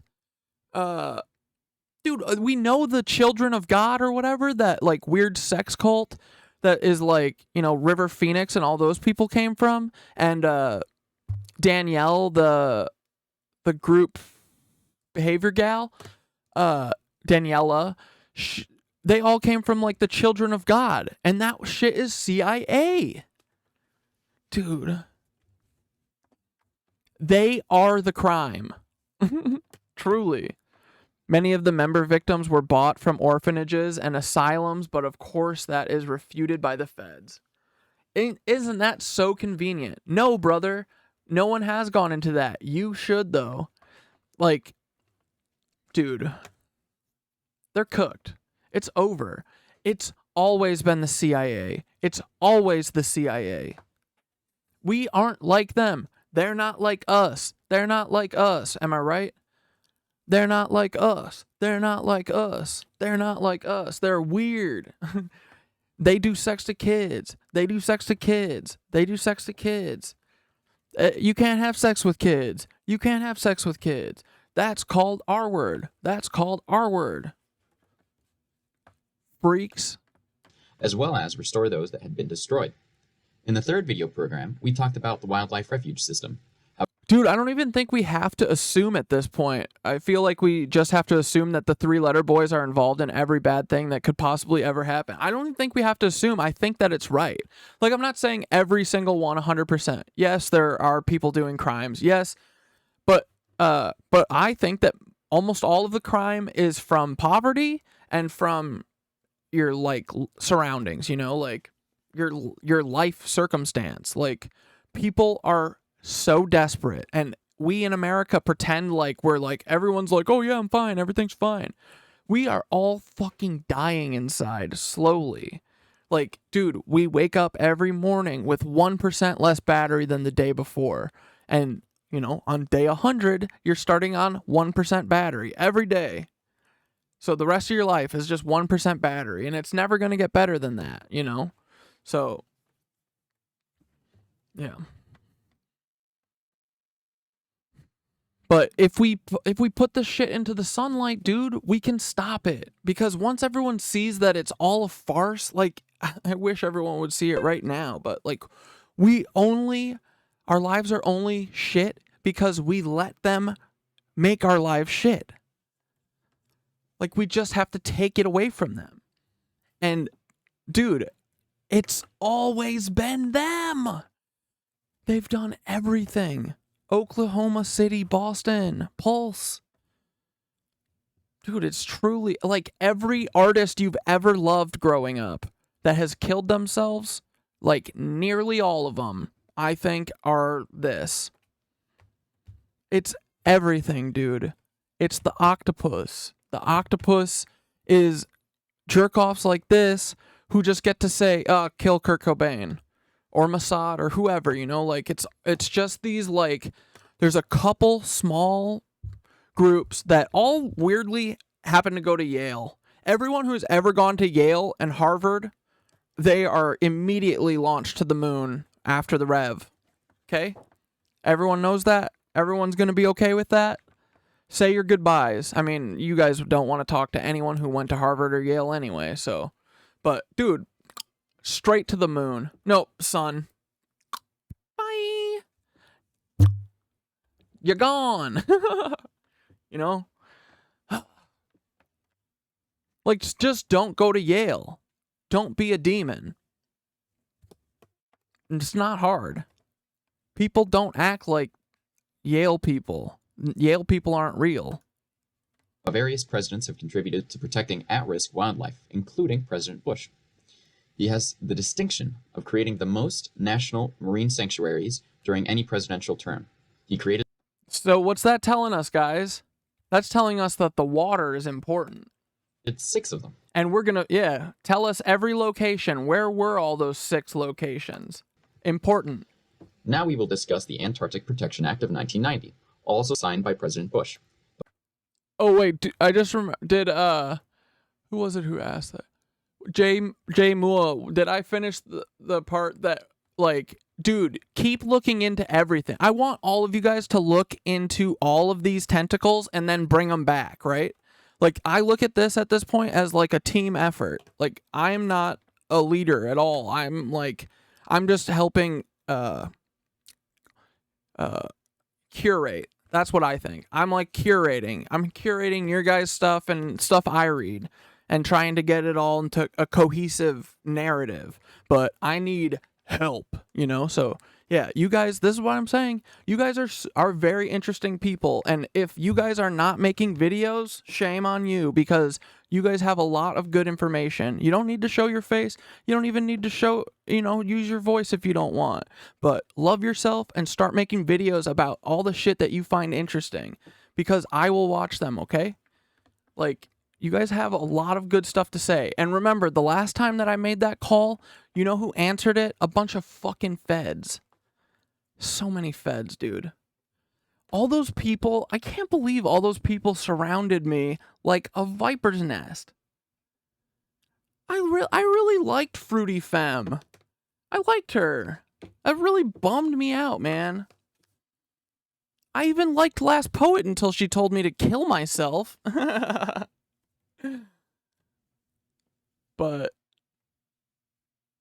yeah, instead of y'all making videos like I've been saying for 2 years, feds made videos and they befriended me like a bunch of feds. So, are you going to answer my call now?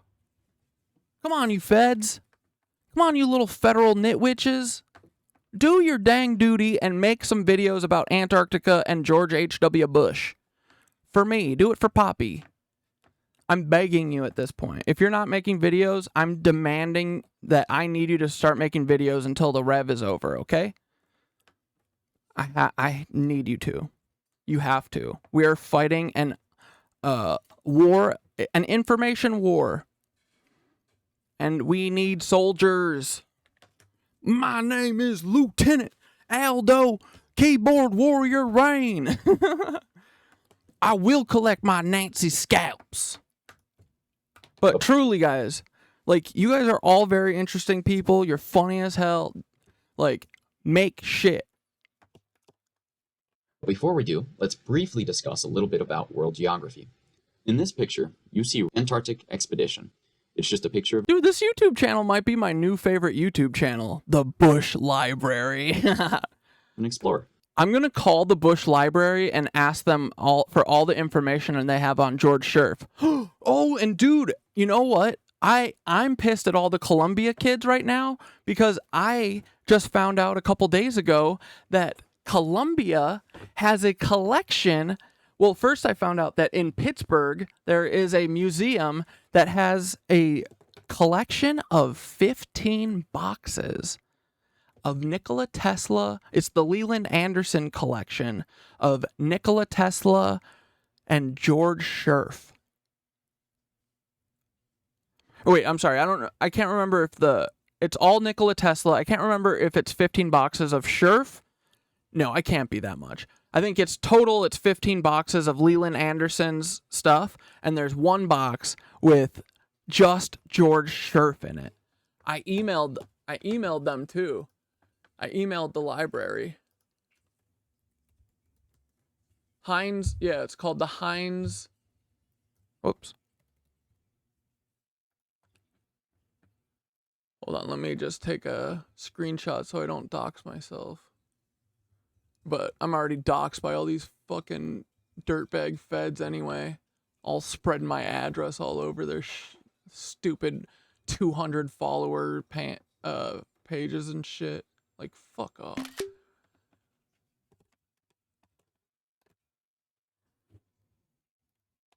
Okay, here we go. Dude, this is so cool.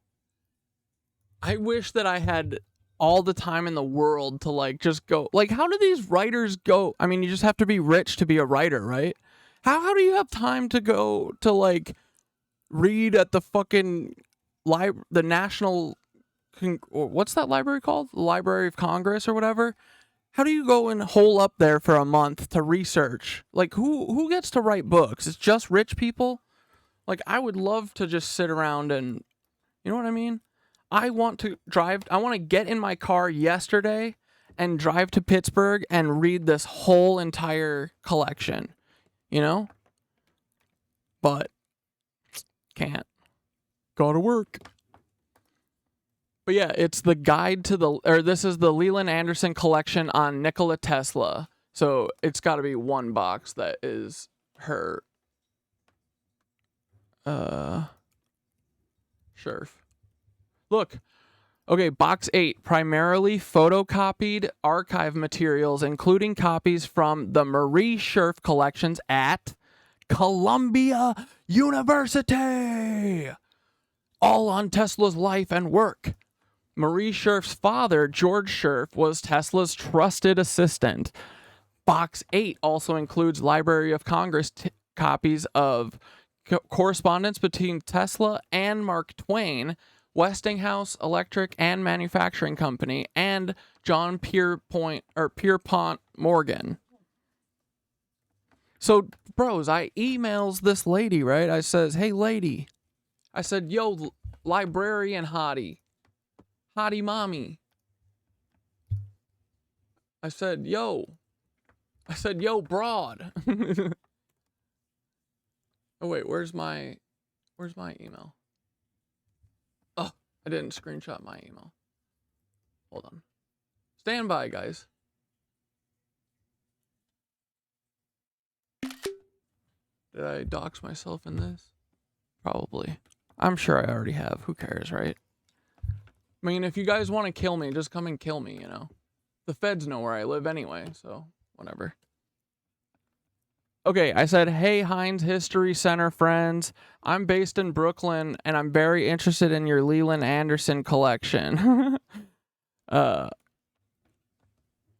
Tesla. Primarily the letters involving any Scherfs, George Scherf Sr., George Scherf Jr., Marie Scherf, and then I sent her the link. Are any of these available digitally? If not, can anyone come to Pittsburgh and look at them? I see Marie Scherf has a collection at Columbia, so maybe I'm able to go physically see some of the stuff there to start at least. And bro, not 15 minutes later, I get this from my hottie personal librarian, personal curator of Leland Anderson. She hits me back 15 minutes later. Corey, thank you for contacting the library and archives regarding your interest in the Leland Anderson collection on Nikola Tesla. Shit. Why'd it get all small? That's what she said. Okay. Regarding your interest in the Leland Anderson collection on Nikola Tesla. The Anderson collection is only available in its physical format. Anyone is available or welcome to visit the History Center to do research. We are open Wednesday through Saturday, 10 a.m. to 5. I feel like they're not open every day of the week because of government stuff. And I hate that. This is a research center. It should be open 24/7. Like, we should all be thinking of ourselves as researchers. Am I right? And we are, guys. We are a collective of independent investigators our goal is to take down the Central Intelligence Agency and the Federal Bureau of Investigations by shoving a mirror in its face and showing them how disgusting they truly are. They have become the monsters they were made to hunt down. You bastards. Archive access is free to researchers. Wait. Is she saying anyone is a researcher? Like, researcher isn't like legalese word for like you have to like have a thing, right? Like be a private investigator or something. The materials in boxes 8 and 9 include Anderson's reference copies from archival collections at Columbia and the Library of Congress. So if the Scherf collection at Columbia is easier access point for you, I'd encourage it, as you'd be able to see the originals in their entirety. If you have additional questions about the Anderson collection, other materials in our archive, or visiting, please let us know. So, dudes, I am waiting back to hear from the frickin' the Columbia University people. They have not hit me back, which is, I'm sure, because, oh, the Antifa Hamas children there need to be bludgeoned or whatever. But here's I'll give you guys the collection link if you want to check it out. But dudes, I'm telling you, look into stuff, because no one else is. No one else is looking into anything. It's just me, Dante, Nicole. And Bunny knows everything, but he keeps it to himself, I think. I think Bunny is Thoth. Oh, man. But yeah, look at how much shit, man. It's 50 boxes. Cassette tapes about Tesla. Like, why isn't this stuff digitized? This should be free for everyone to access. This is all, it sounds like audio visual. Why is this not digitized? Just give it to the world, man. It drives me crazy. Do you know what Barbara Bush's maiden name was? It was Pierce. Pierce made cars. Dude, it's these car people. Dude, it is the car people. The Sheltons, they did North Fox Island. Oh my God. Why is it? Oh my God. Why? Why is it all car people? Is it just because they were like, oh, is it like all the old Roman families? Did they all just start car companies all over the world and that's how they consolidated their power? Whatever. But yeah, I had a weird feeling. Sometimes I just check just to see, because I get a weird feeling. And sure enough, Tesla was working on an electric car called the Pierce Arrow. He was converting or attempting to convert the car into an electric car. That freaking AI you recommended the other day is very cool. And Feo recommended it first, Perplexity. So I got to give Feo his, I forget what that word is. Give him his, I was going to say his honey. No, give him his credit, but another word for credit. Where is Bunny? Now I'm like, is Bunny sick? Did Bunny get a tummy ache? Is Bunny okay? Maybe Bunny just bailed because I fucking didn't, dude. Oh, what if Bunny is upset that I should have talked to Bunny. Fuck. Now I feel really bad. I'm going to profusely apologize after this, okay? Oh, Bunny boy, I'm sorry, brother. I really should have messaged you at the very least. Fuck. I'm sorry, dude. Now I feel like shit. Fuck. No, Bunny'll be cool. But Bunny has every right to be upset, because Bunny is giving his time to me all the time without me. I don't pay Bunny. I would love to. I want to get to a point where we, like, everyone can be a part of it. Like, I want us to have like a creator-owned place where you can, like, so say me, Dante, and Nicole make a video, right? We upload it to our creator-owned site, and it's like Twitter and Twitch. Like, it's basically Twitter, but you can do live streams. It's the good version of Twitter without the Nancies. It's like all the good features of Twitter, all the cool things that we liked, scrolling, being able to do text and video and audio. I love that, all that. And then, so when you upload it, but it's also like TikTok, So it's just like all the cool aspects of TikTok mashed into the functionality and the look and that stuff of Twitch or Twitter. God, they're all the same name. TikTok, Twitter, Twitch. Nah. But imagine that we have that, right? And then instead of giving all of the money to, mostly the business that owns the company or owns this media service, we only give it to the creators. So I check, the creators of this thing were me, Dante, and Nicole, okay? And then every dollar, like, I don't know what it is. I don't know if we run ads or if it's to give a subscription or have a subscription fee or whatever. But then for that video, I get a 33% cut. Dante gets 33%. Nicole gets 33%, right? So it's all fair. And then we don't fucking work with anyone else, so we don't need to deal with that. And we're not doing this for a company, so we don't have to give them all of the money for literally no reason, Because, again, we're doing the work. So then imagine that video goes out live, right? You can post, Twitch, share, do whatever. You can live stream if you want, and we say, oh, me, Bunny, and Feo are in a live stream, and, whatever money you make from that, it just goes to those three. And it's literally like the cool parts of... It sounds like what everyone is always talking about with Bitcoin and that kind of shit, cryptocurrency with blockchain, where they're like, oh, make sure that you can find every dollar or whatever, like, the, what do they call it? The blockchain thing. But to me, what that really should be for is like tracking, like, yeah, almost like ownership of like me, instead of having intellectual property, IP rights, where Universal Music Group owns everyone's music, it should just be the artist who made it has it. And if there's two people, they have 50%.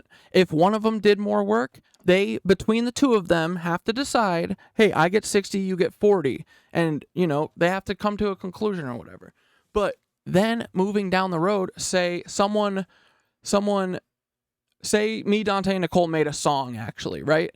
And we each get 33% of it, and we posted it on our site. And then someone saw our song, and they wanted to do a parody or a cover of it. They say, I didn't write the song, so the songwriting is attributed to Dante, Corey, and Nicole. But I did a cover of this. I'm adding my own flavor. So, I feel like really, I feel like people who if you sample a song, that should be like, maybe the person who was sampled gets like 25%. They would say like 75%, but that's bullshit. Like, all art is built on other art, so I mean, that's just saying that, like, I just don't believe that. I think it should be like, if you sample someone's work, they get 25% of what you make on it, and then you divvy up your 75%, or, to be fair, maybe say a third. A third goes to the sampled artist, and then you get 66%. Like, you're going to take a hit monetarily and ownership-wise by sampling the song, but it's not such a hit that deters you from doing it because, like, dude, all art is derivative of other things. So to be like, oh, this one specific song stole from this one specific song is like, I don't know. It's always that kind of shit pisses me off all the time, right? Like, art is all derivative. Everything is derivative of other things. And if we freed IP, dude, it would be so much cooler. And now we're to the point too where we don't need any studios. Like, they are swinging their danglings everywhere because they think that we need them. We don't need them, dude. They're like not producing anything right now. They're not making TV shows or movies or anything compared to like what they used to. And they're about to find out that we don't need them because, dude, you could shoot anything on a frickin' phone. And I want you to. Please do. I want to shoot a movie on a phone, truly. If I ever had a second, I would start doing that immediately. But you can, and you don't need these people. So I think that, dude, we got to figure out how to get our site off the ground. Because this is like something that gets me really excited. But yeah, it'd be like Twitter, but with video, much better than the way they have it now. But like the interactability, and remember when they had all of the, they took all of the integrated stuff from all the other websites and stuff? Man, Twitter was so nice with like, when people would embed tweets and stuff, it always looked so nice. And now you can't do that at all, which is hilarious. Or you have to pay or whatever, but yeah, I don't know. I say free IP because it'll allow us to do so much art, man. Think about, dude, there's so many sampled songs that you haven't heard because it has a frickin' sample in it, and it probably whooped ass. Like, fuck this ownership of everything BS. Like, I don't know. But the world could be so cool, man. And then, yeah, so you use, like, the blockchain thing to track. Like, okay, CatDad made a third of this song, and it was sampled by this guy, and he gets a third of that. So, that's, like, what blockchain should be doing, I think. Like, tracking all that. Tracking... And then you wouldn't have to be worried if you're, like, getting cut out of... Oh, brother, it's coming. Helicopter... I think it's just doing a flyby. Yeah. Oh, let's see if it's on the radar.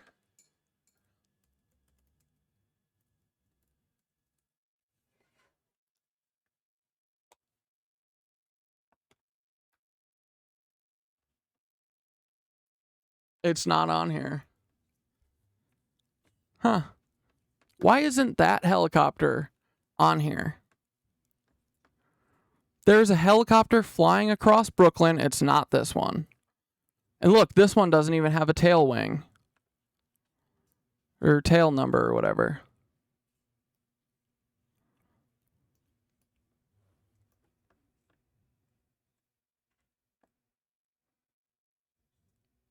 New York Art CC? What's that?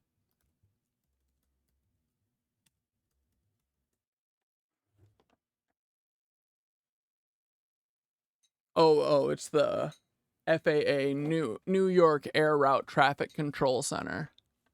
It's in Ronkonkoma, New York.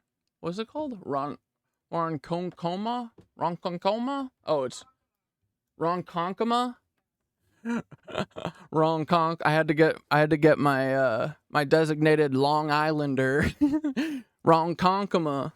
Dude, the names in Long Island is so funny. The first time my wife was driving me out to her parents' house, I think, that we were passing, or maybe not the first time, but one of the times, we were passing by this city called, it looks like this. Here, how would you guys say this name? Oh, you can't see. How would you say this? Wait, what the fuck? Where'd it go? This name. Would you say it Hopog? I wouldn't. No. I know, but I don't think that the Native Americans had quite the Long Island accent portion. Hopog.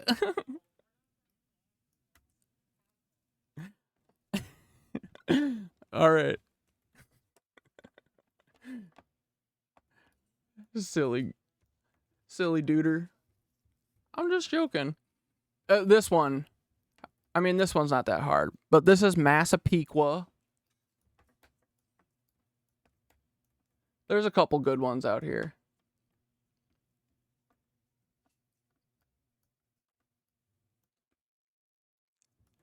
Syosset. That one was a hard one to get. Massapequa. She's from Wantagh. But I would say Wantagh when I first saw it. Because I'm a dummy. But Wantagh. Yeah, dude, I can still hear... there's a helicopter a little bit far away, but this doesn't say that there is. This says that there isn't anyone here. You know? So, I don't know what's up with that. That's a little weird, buddy. What video were we finishing? Oh yeah, I wanted to get some more. Antarctica is the southernmost continent in the world and is 5.483 million square miles. It is the 5th largest of our 7 continents and is home to the South Pole. It is pretty much... I'm sorry, I just started that clip, but I'll go back 10 seconds. Let's briefly discuss a little bit about world geography. In this picture, you see Antarctic expedition. It's just a picture of an explorer. Antarctica is the southernmost continent in the world and is 5.483 million square miles. It is the 5th largest of our 7 continents and is home to the South Pole. It is pretty much just an ice-filled land, and its name, which literally derives... Is it Bush Librarian, you liar? From the Greek meaning of the opposite of the Arctic. It is, in essence, just land filled with ice and snow. Yeah, Antarctic. It's the opposite of the Arctic. So it's saying that it's nice and warm, right? Antarctic, not Arctic. Wait, why is it called Antarctica? Now, so the northern hemisphere has the Arctic, whereas the southern hemisphere has Antarctica. In this picture, you see a trans-Antarctic expedition vehicle. Oh, even the vehicles want to trans your kids. Look at this trans expedition vehicle. Ah! What do you need? Hormones, you little vehicle? Why? Because you don't feel like a car? Just kidding. We love our frickin' trans cars. We love our frickin' trans animals. We love our trans people. Dude, this world has broken all of our brains. Is essentially uninhabitable for humans, meaning that it is impossible to live on. Only about 1,000 to 5,000 people will live in Antarctica in a year. This also depends on the season. Is Thoth an anteater? Dude, he could. Yeah, maybe it's not a bird beak. I do like thinking of him as the Birdman, though. Big Bird. Most people that live on it. He's like, hey guys, hey, I'm the eternal Thoth. He's like, hey, you see those pyramids over there? I did it. That's his laugh. I could for sure see that, dude. Antarctica are researchers that primarily live on outposts across the coastline of this continent. This image displays Antarctic researchers, as well as their outpost in the Antarctic. And again, it's uninhabitable for its extremely cold temperatures and lack of resources. Dude, he's said uninhabitable so many times that I'm already like, that's bullshit. Stop saying uninhabitable. It feels like you're trying to MK Ultra me. You're literally trying to brainwash me. This picture is just meant to give you a sense of scale of the Antarctic and what an expedition hunt might look like. In Antarctica, the continent only really has 2 seasons, summer and winter. Wait, but could you turn the camera a little bit to the 2-kilometer tall pyramid? Hey, can you just tilt a little bit so we can see the frickin' pyramid that's bigger than, like, every building ever? Could you do that real quick for me? Could you show us the mountain that it looks like was built by stone? Yeah, the one that apparently is an ancient AI that is evil, according to Buzz Aldrin the liar. Buzz Aldrin, the worst astronaut who definitely never went to the moon. Summer lasts 6 months, where you have constant daylight during those 6 months. And for the other 6 months, you have winter, which is just constant darkness.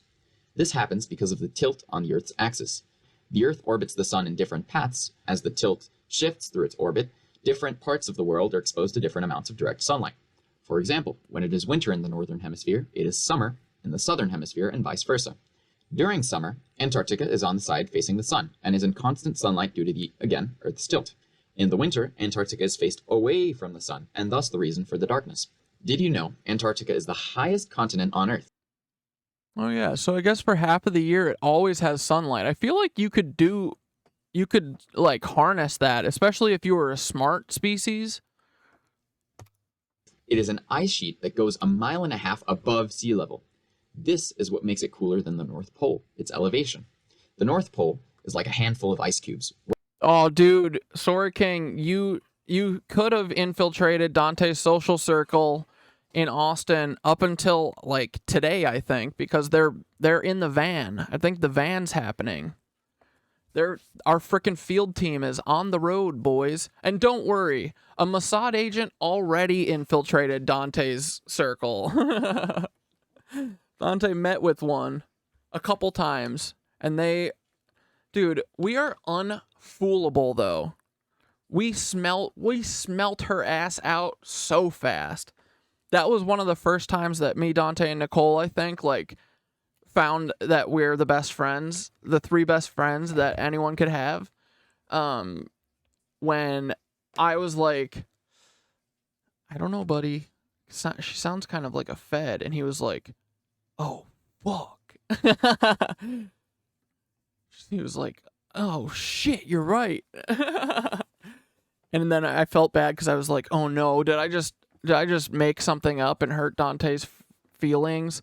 Nope. I saved Dante, because that's what it takes, guys. It just takes sticking up for your friends and being like, hey, this seems like they're trying to nag you into doing mean stuff, or doing stuff because they're trying to be mean to you, which I wouldn't do, because I hate when people do mean stuff to try and get me to do anything, because I sure as fuck won't listen to that ever. Whereas, are we aware of the Antarctic ice cores they take for research purposes? Bro, I went to an ice core laboratory and I freaking... Hold on.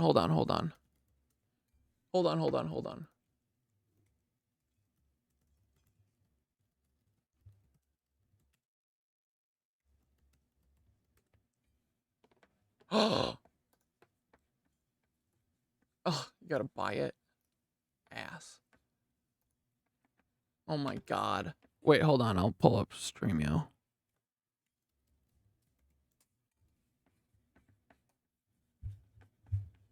Okay, you guys are gonna like this. Dude, I have seen these ice cores. Dude, I've been to Huntsville. I've been to the NASA museum. Like, dude, am I a Fed? Have I been groomed into being a Fed? Where's Streamio? Come on, boy. Open up. We're waiting on you, son. Come on, brother. Have you guys ever heard of the show Going Deep with David Reese?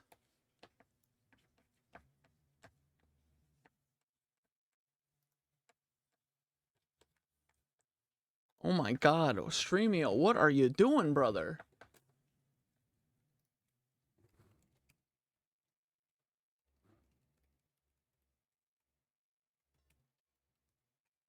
Sorry, just 1 second. Oh my god, it's on Streamio. Yes! Oh, no streams were found. God damn it. Okay, well, I'll have to find it for another time. But, for the show that I worked on called Going Deep with David Reese, we went to, I think it was in Colorado, and it was an ice core laboratory that, yeah, they mine and drill out these ice cores from thousands of feet underground, right? And then they pull it up, and then they put them in these huge, like, metal canisters, and then, I don't know, do science on it or whatever. But we joked about making a drink out of the ice, and the scientist on camera was like, oh, absolutely, you can't drink this, no. Because it could have, like, pathogens from, shit and whatever. Like, you don't know what's in here. Like, Jesus's blood might be in here. Who the fuck knows? And we were like, yeah, we want to taste that ice. And they fucking gave us a bag of million-year-old ice that we took to our hotel room that night, and we all drank drinks out of. We all had scotch and these, or was it some kind of whiskey? I can't remember. I think scotch is whiskey. I'm not sure. But, dude, we drank ancient million-year-old ice. Well, that's what they say, but apparently it was only like 10,000 years old. That's what I heard. So, we'll see. Based on eyewitness accounts. But yeah, the ice core shit is like, dude, and they have like a huge facility for it. It's massive, bro. And then, you know, another place that we went to was in Colorado. It was the School of Engineering and Mines or something. And we went in this mine that was so fucking deep. And dude, we went so deep into this thing. And then the guy took us to a place where you can turn off all the lights and all the, you know, all of the like, you know, anything that's like has like an electrical hum. Anything that has like an electrical hum would turn off. And for the first time like ever, I think, I heard like pure silence, and it is scary. It's like you can hear like your heartbeat. It's wild. We all had to like walk 100 feet away from each other because we couldn't stand still ourselves enough to keep from ruining it for the person next, you know? So we all spread out really far, and then for like 5 minutes, we all just stood there in pure blackness and pure silence. And it was very cool.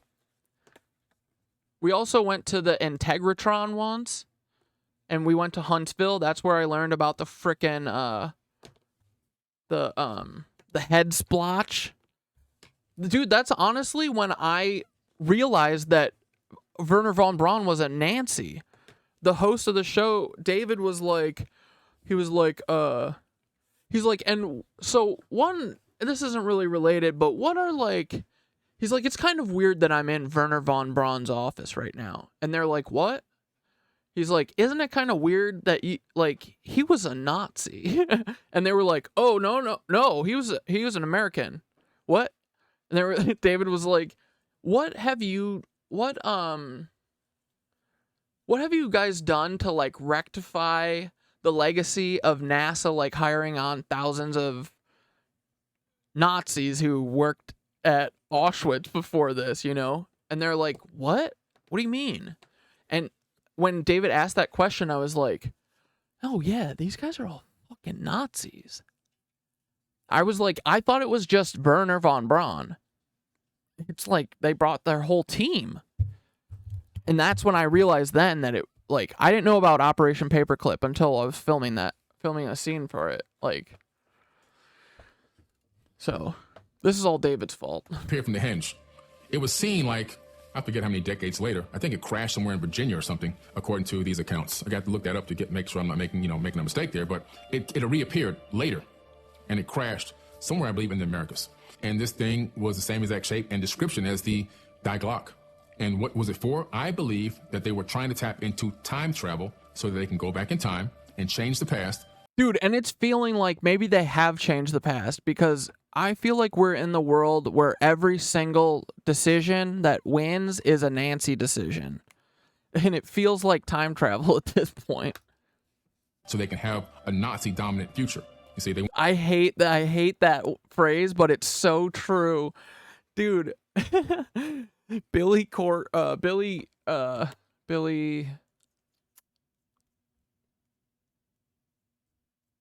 Carson.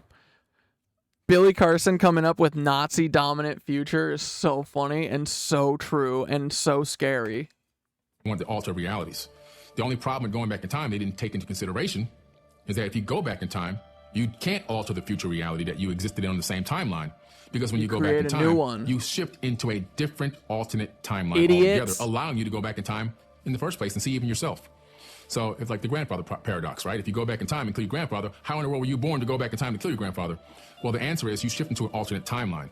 Now, going into the future, you stay on the same timeline. We know this because time travel into the future happens every day. Even when you get on an airplane, you travel into the future based on relativity. The person standing still on the ground and you moving across the sky in a plane, we know that you're moving forward in time by microns of tenths of a second, but you're moving in time. Same thing with astronauts when they travel into space. We know for a fact that because they're traveling at high speeds, they come back, microns of a second younger than us. So traveling to the future, you can stay on the same timeline, but going into the past, you can't. So that whole thing would have failed anyway. Please engage with I don't this know, video Billy, by because it liking, feels like commenting, these and dudes sharing. have made a Subscribe. bunch of decisions. But, yeah, I don't know. I think we should probably wrap it up there. But let's check a couple of our last tabs. Did we finish this thing? Or no, we didn't read this one. That's for me to read later. Dude, yeah. Fuck SVB, Palantir, and FDIC and Peter Thiel. I was reading about the sorry, let's make this bigger. We're going hard, boys. This is for the last 2 streams that I let you down and I didn't tell Bunny. I literally made Bunny quit the band. Bunny quit the band because I didn't tell him that I was going to take yesterday off, I think. And that's on me, guys. And so now we have to do a 69-hour stream, okay? We're never stopping. We're not going to stop streaming until the black helicopters of America land on us. No, I'm just kidding. We're going to just finish our tabs. I was reading about the Silicon Valley bank failure and some other news articles about Peter Thiel's founder fund contacting companies he's invested in to pull their liquid out of SVB. Dude, and yeah, that's right. Dude, of course. Yeah, it's all of his founders fund little puppets. Bro. This is like the most open and shut, like, what's it called? It's just a RICO. It's just conspiracy, right? They conspired together under Peter Thiel's direction, much like, wait, Bunny didn't quit the band? Oh, Bunny! No, someone asked earlier, I feel like I haven't seen you for a minute, and I was worried that I upset you because I didn't tell you yesterday that I was still feeling sick, and I feel like of all people, you were the one who deserved a heads up. I'm very happy that you didn't quit the band. Thank you, buddy. Buddy Bunny. Well, I don't know. This world would be awful without the Bun, so appreciate you, buddy. I'm glad you're not bad. You're not mad and you haven't broken the band up. I mean, I would have broken it up because I didn't tell you, but you know what I mean. You would have every right to, though. I was a mean, bad, selfish little punk, and I shouldn't have. I should have thought about my bun. But I appreciate you, and I will in the future, buddy, okay? Please don't be mad at me. I can't handle that right now. Of all things in the world, I can handle the crushing weight of the internet. I can handle Peter Thiel sending a frickin' tummy ache, energy weapon at me. I can handle a literal black helicopter shooting laser beams at me from 200 feet out my window. But I cannot handle Bunny being mad at me. I cannot handle that. So I'm glad that isn't one of my problems right now. Does anyone have any questions about the connections between the FDIC and Palantir and the fact Peter Thiel was allegedly calling companies he was invested in to pull any potential money they had in SVB? Is Palantir a lot further along to winning the FDIC contract than is publicly known? Is Palantir using their resources to crush some of the fake PowerPoint tech startups and increase the engineer labor? It falls right in line with Alex Crapp's Silicon Valley are a bunch of fakes and hypocrites mantra we've heard from him over the last several years from Alex Crapp and company. I know this is probably going to sound kind of like a conspiracy theory. I don't think that will dissuade us, though. But with Palantir's connections to the FDIC, Peter Thiel's ability to make a run on the assets held by SVB through advising companies he is invested in to pull their assets, and Alex Crapp's long-standing position against SV and their misguided morals, I wonder if there is some connection here. I wonder too, brother. Anyone who has researched Palantir over the last several years has to wonder about some of the connections here, right? Palantir CEO rips Silicon Valley in letter to investors. So Peter Thiel founder fund SVB crisis. Peter Thiel's founders fund advises companies to withdraw money from the bank. Silicon Valley Bank branches closed by regulator in biggest bank failure since Washington Mutual. And so, yeah, guys, when they steal all of the money, you know what they do? They just close it up and they say, oh, this bank can't do it anymore. Okay, go to the next bank, boys. Go steal the next bank's money. Bust out your tinfoil hats, boys. You don't have to tell us, bud. Palantir is going to war with Silicon Valley. Palantir is Silicon Valley. What do you mean? This is all just funneling up, right? If Peter Thiel is just, I mean, he owns all of it anyway. It's just the CIA. Thiel may have accelerated the downfall of SVB considerably with these comments, but let's not pretend these morons weren't about to fall apart all by themselves without his help. Dude, shut up. Thiel simply warned his friends. No, you're an idiot. Thiel literally did it. Like CZ with FTX. How is starting a bank run a good thing? Because your goal and the end of all this is complete and utter destruction. Complete and utter annihilation of everything. Because you're the Ubermensch, yeah, Ubermensch, yeah, I am Superman. Supermanin.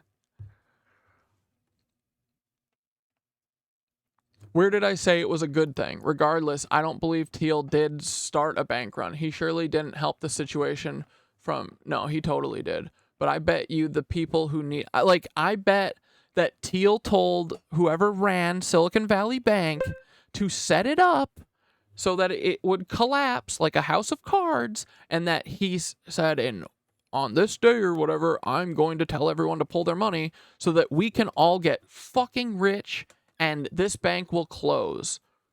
Because that's it. That's all that happens. The government or the Fed or whatever backs all of it, right? It's just a cash grab and no one gets punished. But you know what? If you guillotine any motherfuckers who ever did bank runs, who started them, I bet there'd be a lot less of them, you know? If you guillotined people who withheld water and shelter and food from people who were starving, bro, I bet there wouldn't be hungry people anymore. Just saying. He surely didn't help the situation from SVB's point of view, but I bet you the people who heeded his warning are pretty damn grateful. Dude, it's not a warning. He sent a fucking... he sent the first shot. When voiced by someone with a relative leech-like peel, that's literally a self-fulfilling prophecy. No bank, no matter what size, will ever survive a call for get your money out. This bank is about to fall. When voiced by someone with the relative reach like Thiel, that's literally a self-fulfilling prophecy. Yes. Once started, it cannot be stopped except for closing the bank. SVB was not closed due to a lack of assets. It was closed due to the bank run that started the very moment Thiel's message hit the startup network. Coincidence? Hardly. Dude, I love this guy. I gotta follow this guy. Who is this? Tisdale. Tisdale, you the boy.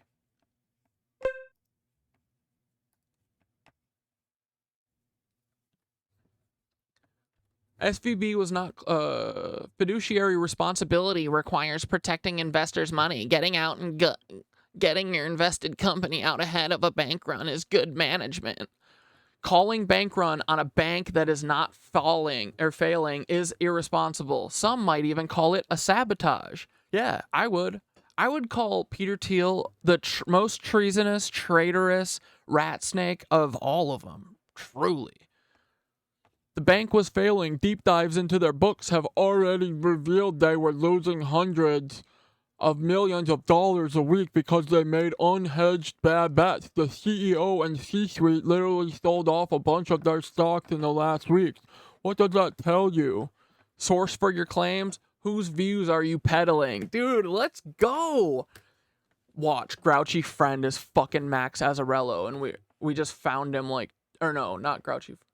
I mean... Wait, I didn't want... Who did I just follow? It was Grouchy Friend, right? No. Who the fuck did I follow before? Wait. Oh no, Tisdale is the original poster. Yeah, I like that. And then I also like this guy. Okay. That's fine. Yeah. Whose views are... Yeah, watch. Fucking Grouchy Friend is Max Azzarello. We found him 1 year late. I hope not.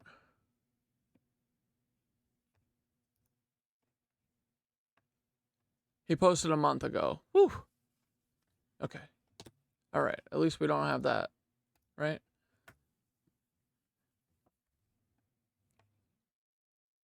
I'm not peddling anyone's views, mate. Do your own research. The bank was cooked. You're the one peddling a view with no evidence. The facts speak for them. No, the facts speak for themselves, biatch. I love how the media blame narrative is shifting focus away from wildly incompetent bank management to Thiel for realizing the ship is sinking and getting out. A bunch of clowns. Dude, this is a Thiel bot. Thiel bot.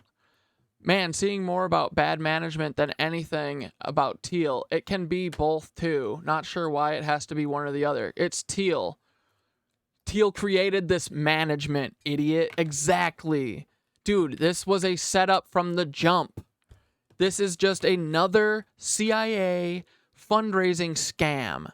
It's another OOB. How many billions did they get from this? How much money did they pull out of this?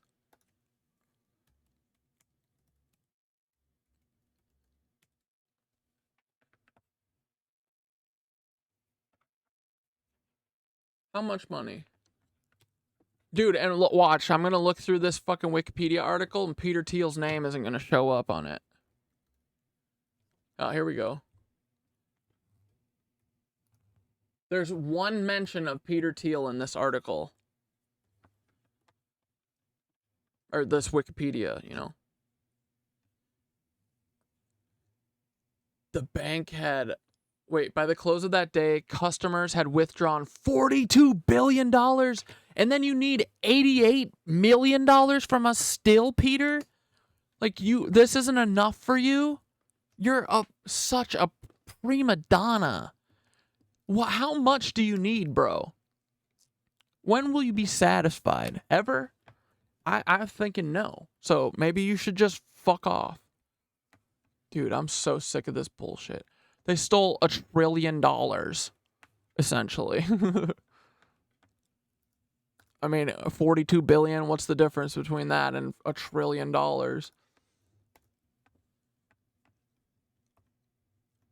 Dude, there's a fish under these ice? Oh my god. Dude, we don't know anything.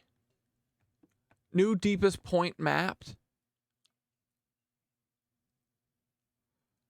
A map of the Southern Ocean showing the tracks of surveying ships that collected the new depth measurements. A new map of the ocean gave scientists their most detailed view to date of the seafloor surrounding Antarctica. Factorian deep, resting at a depth around 24,400 feet, or 17 Empire State Buildings stacked top to bottom.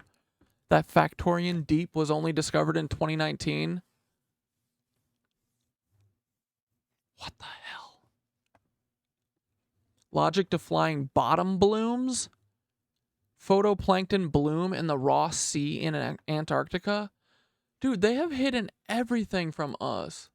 Separate teams of researchers discovered seemingly impossible photoplankton blooms lurking beneath the ocean floor in both of Earth's polar regions. Dude, this is amazing. I hate that they've been hiding everything, man. It's not right to gatekeep. It really isn't. It's not cool. It's not fair. It's not good. It helps no one except for the people who are gatekeeping. It's truly the most selfish thing people can do. One of them. Gatekeeping. Cowards. Million-year-old DNA unearthed. Researchers accidentally unearthed DNA from ancient microorganisms, some of which are roughly 1 million years old. Yeah, probably from the frickin' ice core samples.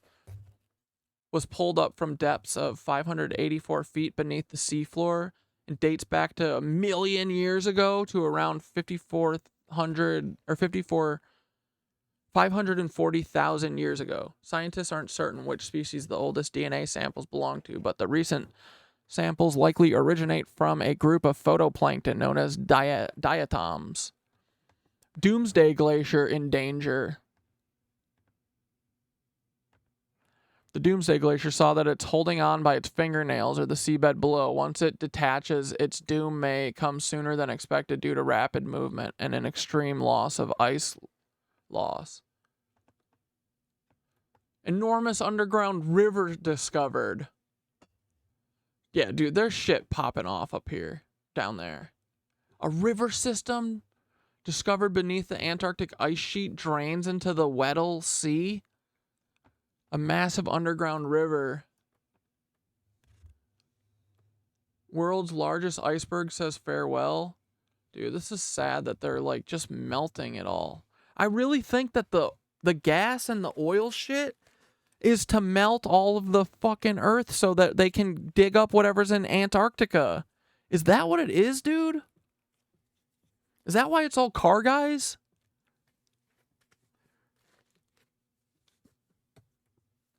Dude, fuck that. That is so not right.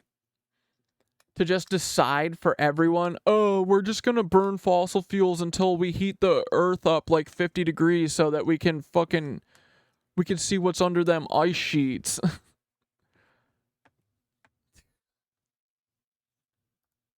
So dumb.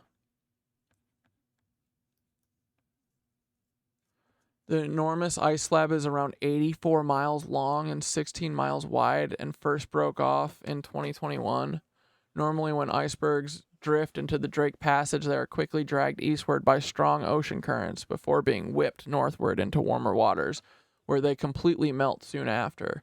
It is unclear where A76A will eventually end up or when it will meet its watery grave. Millions of fish nets. 60 million ice fish nets, each guarded by an adult, were found in... Wait, what? Oh, nests. Fish nests, not nets.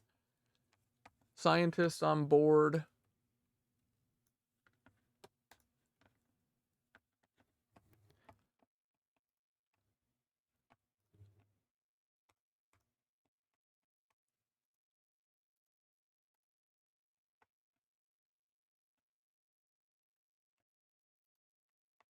Hunt for the oldest DNA.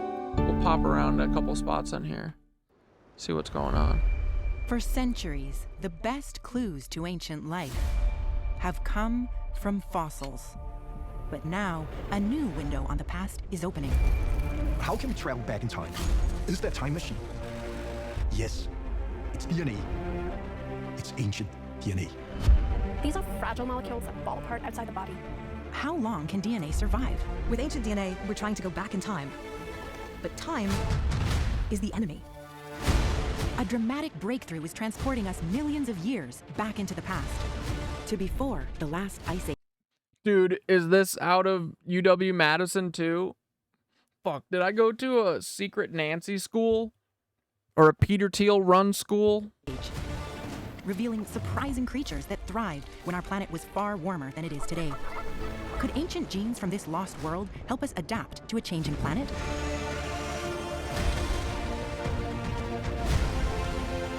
We're stealing genetic secrets of the past, so we can rescue the future. Go behind the scenes on the hunt for the oldest DNA. Right now on Nova.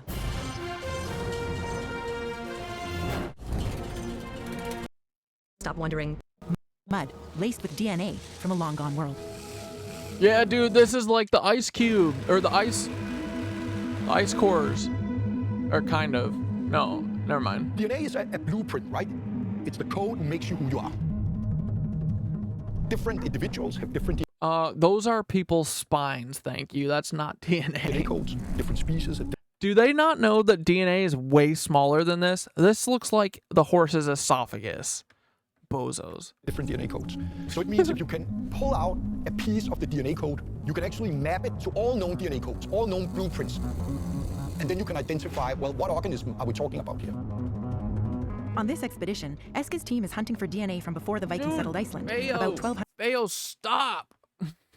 Hey, chat, are we aware of Princess of Ukok, who was uncovered within the ice? I learned this in anthropology. The Siberian ice maiden, Princess of Ukok. In 1993, Russian archaeologists discovered the mummified remains of a 25-year-old woman from the Pazrik culture, 5th century BC, in a frozen burial mound in the Altai Mountains of Siberia. She is one of the first famous frozen mummy finds. Dude, and there's frickin' pyramids in, like, Turkey, and what was the big one? Was that in, like, Bulgaria or Serbia or something? Like, somewhere that I would not put pyramid on, you know? But Even the people that were living there didn't know it was a pyramid. It just had trees growing over it.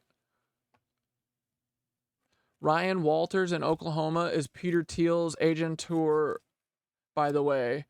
They were at a conference together in April in Florida. I don't even know Ryan Walters. Dude, Majora's onto some shit that I don't even know all the time. Majora is ahead of me, I'm pretty sure. He knows way more. Dude, hell yeah, boys. I'm gonna sick Nicole on Ryan Walters.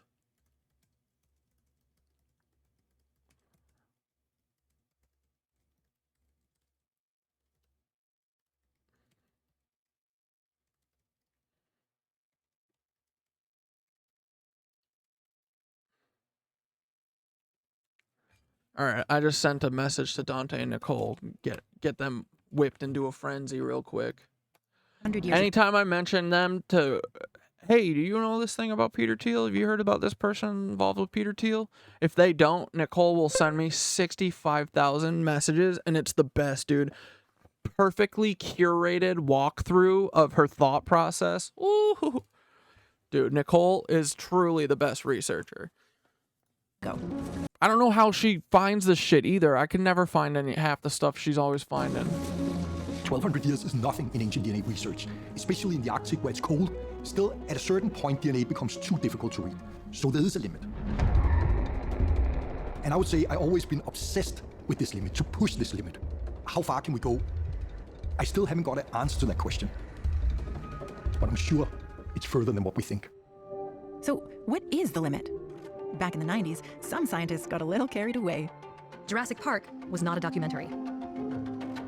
The early days of ancient DNA were a bit of a disaster, unless you're in PR, in which case it was fantastic. There was a whole bunch of what we now know is complete nonsense that was published with just abandon, just excitement and enthusiasm, rather than actual science. I mean, everybody wants there to be dinosaur DNA. And so somebody who says, hey, I got this really well-preserved dinosaur, and guess what? There's DNA in it. Of course the media are going to be super excited. Oh, there's no DNA in bones, right? And Hollywood couldn't resist. So let's reconstruct Jurassic Park. Scientists go somewhere hot because amber forms in hot places, and they find a really beautiful piece of amber, inside of which they can see this fantastic insect that looks perfectly preserved. They take a big needle and they stick it into the insect and they draw out blood, presumably from a dinosaur, and then they take that blood to the lab and they do some magic that for some reason involves frogs, even though we already knew at the time that birds were the closest living ancestor of dinosaurs, and then more magic happens and dinosaurs are back to life. But we now know a lot more about DNA than we used to, and everything we know tells us, no question about it, that this molecule just doesn't stick around for millions and millions of years. Dinosaurs have been extinct for more than 65 million years. We will never get dinosaur DNA. Jurassic Park is not gonna happen. I'm sorry. That makes it feel, that feels like a Fed Getting cover DNA out of up. things that are alive is easy. This is because That sounds like someone giving up. modern DNA from living organisms, is in fantastic condition. Long strands of DNA, if you can think of it kind of as party streamers. Ancient DNA is more like confetti. The reason that modern DNA party streamers get chopped up into the confetti that is ancient DNA is because of random processes that happen outside the body. Mostly things like UV radiation from the sun. When we walk outside, UV hits our skin and it gets into our cells and it damages our DNA. But when we're alive, we have proofreading enzymes that will come along and fix those damages. Otherwise, we would get cancer every time we walked outside. But proofreading and fixing DNA, this is an energy-requiring process. And after Yeah, Capade said that 100 felt like a Fed cover-up. Yeah, I'm not saying that it was for sure, but like, whenever I hear someone tell me anything, like, don't look there, I gotta look, you know? Like, I never say anything with 100% certainty, like, usually, you know? Like, but someone who's like, don't bother looking there, it's a waste of your time. Into ancient dinosaur bones? I don't know. Or ancient dinosaur DNA? Is it a waste of time, lady? Or are you fucking trying to lead me off this trail? Are you trying to handle me right now, lady? Are you freaking handling me? I'm unhandleable. Ask OOB. I cannot be handled. you're dead, there is no more energy. No. Energy cannot be created or destroyed. Or wait, is it mass can't? I forget what it is. With ancient DNA, it's always been a needle in the haystack problem. This is a fragile molecule, so even when we first understood that DNA could stick around after death, the question was how much and where. Early on, we thought only in soft tissue, so a human mummy or a frozen mammoth.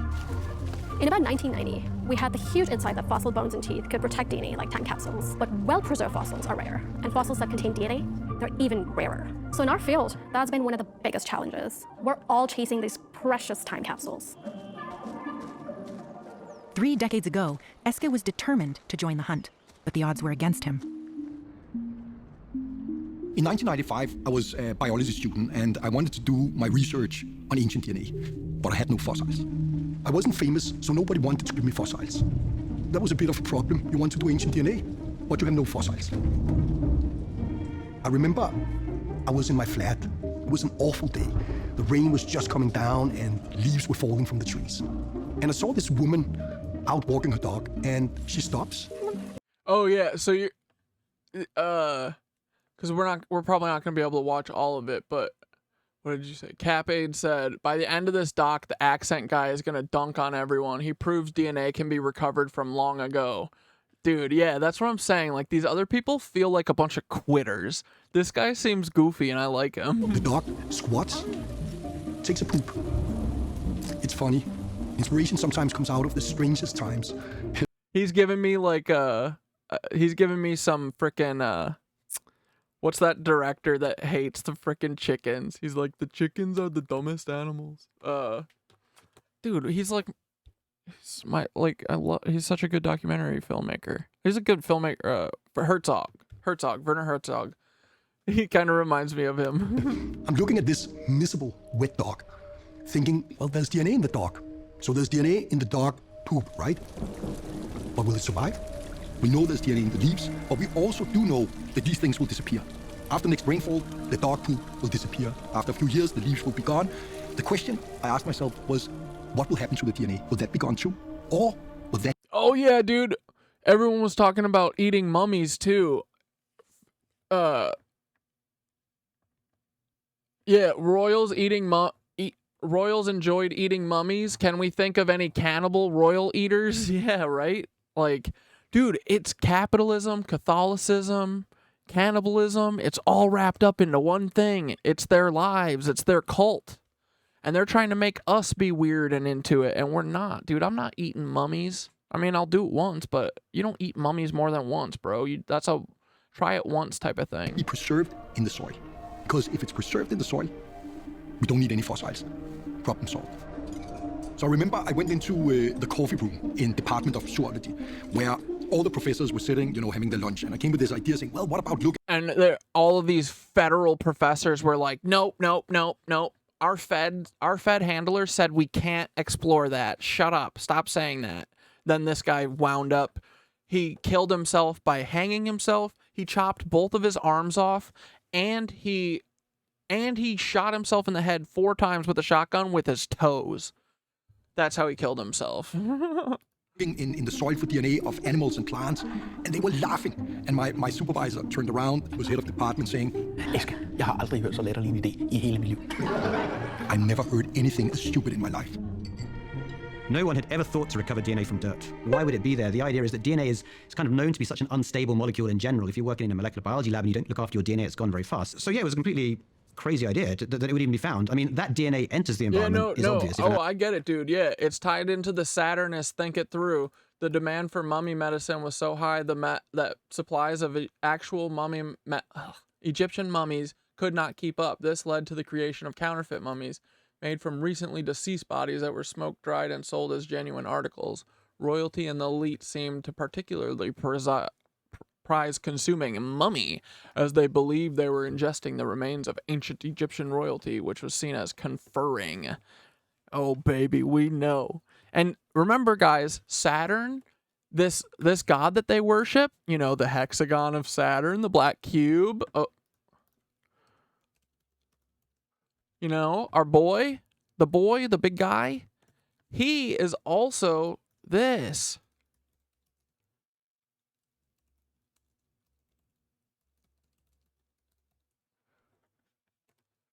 This guy.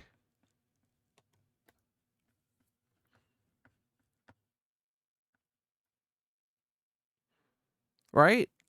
This famous painting is Saturn eating his kids. I forget exactly why, but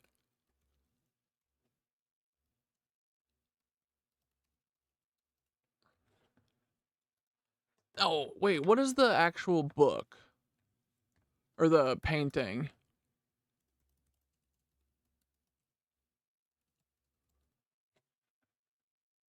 Saturn devouring his son.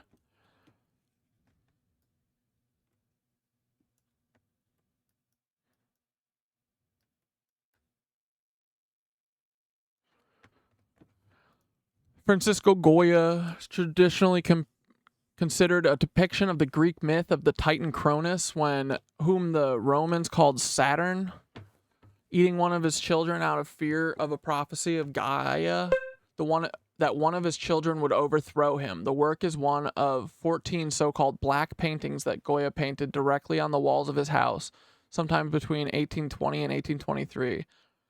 Wow. That's cool. Oh, you read that we were never supposed to see the painting either. It was photographed from Goya's personal home after he died. Yeah, I know this painting is fucked, right? It's weird. I want to see the other ones. I want to see what the other paintings look like. Oh, cool. This is a outline or like a sketch of it before he did it. And they transferred the house came into possession of. Are you okay? Duder? Oh, okay. The new owner of the house had them transferred to canvas under the. How did they transfer that shit to canvas? That's cool though. He like never shared it publicly. It was meant to be personal. Yeah. So many of the old artists have scarily storied pasts. Yeah, dude, I'm sure that they were fed it up too. Or they were being freaking MK Ultra'd. Animal urinates or defecates, but the DNA stays in the environment. Completely crazy. So early on, we didn't know how long ancient DNA could survive, but there was a second really big hole in our understanding: contamination. Ancient DNA getting mixed up with modern DNA. Well, the trouble is that DNA is everywhere. My DNA is now on this chair, and on my hands, and on my shirts, and DNA is coming out of my mouth as I talk. Billion base pairs. So that's 3 billion rungs on the ladder. That's a big number. Could get groundbreaking fuel in your campfire. So this told me two things. First, Cap Copenhagen must have looked very different in the past. And secondly, this must I'll be put this in among the best places in the chat, world and for if you guys long-term want to watch preservation. the rest of it, you can. This gave me an idea. A naughty idea. I love this guy. I'm gonna finish this later, probably. What if we could just dig in the dirt and recover DNA millions of years old? If your goal is to get the oldest sample, then you go where that oldest sample is likely to be. It reckons back to the age of exploration, right? I mean, think about my kids are in 4th grade, so they're learning about the explorers that went around the world. And this is kind of, I think, how Eska sees himself a bit. He's like, oh, you know what? There's an Arctic desert. I'm gonna go there, and I'm gonna get DNA from that. And he will, because he's Eska, and that's how Eska works. In 2005, I published. Saturn was associated with El, the supreme deity in the Canaanite Phoenician pantheon, of which Baal, meaning Lord, was part. The name Shabbatai, used for Saturn in Hebrew, links to the Shabbat Saturday, the day sacred to the Baal's Baal, was a title applied to various regional storm fertility deities like Hadad. These Baal cults often involved human sacrifice, especially of children, which was abhorrent to the Israelites. Dude. Yeah, right? And these were, let me guess, are these them Babylonians?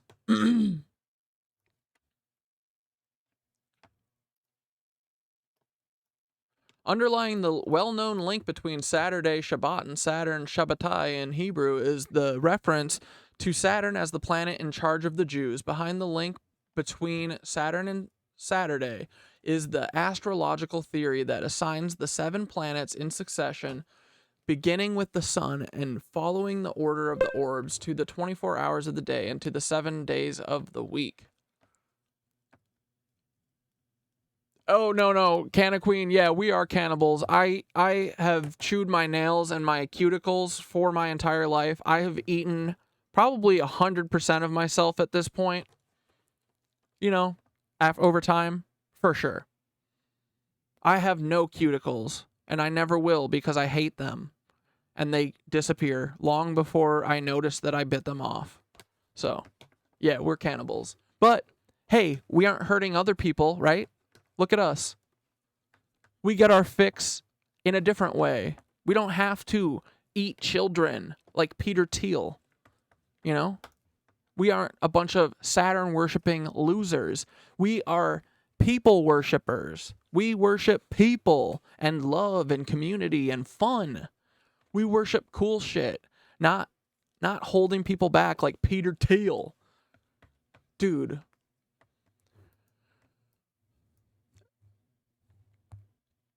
A special link between Saturn and Saturday, the holiest of the days for the Jews. The Jewish society of the Talmudic period recognized the same association as shown by the fact that the Babylonian Talmud refers to Saturn as Shabbatai, the star of Shabbat.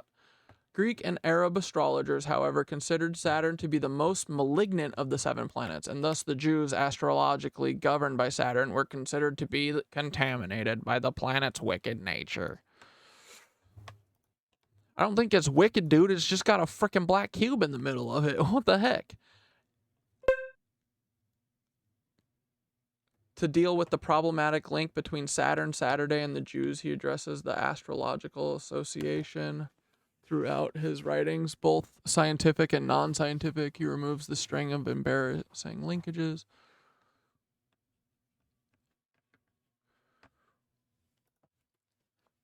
It's all very interesting. Is this review paper where we basically claimed, well, ancient DNA cannot survive for more than 1 million years. That's the absolute limit. But in the back of my head, I was still wondering, is that really true? Right? Could DNA survive longer than 1 million years in a place like the KKKK Formation? So on that same expedition, I thought, hey, I mean, we're here. Why not sample the sediments? You never know. We just might be able to find DNA.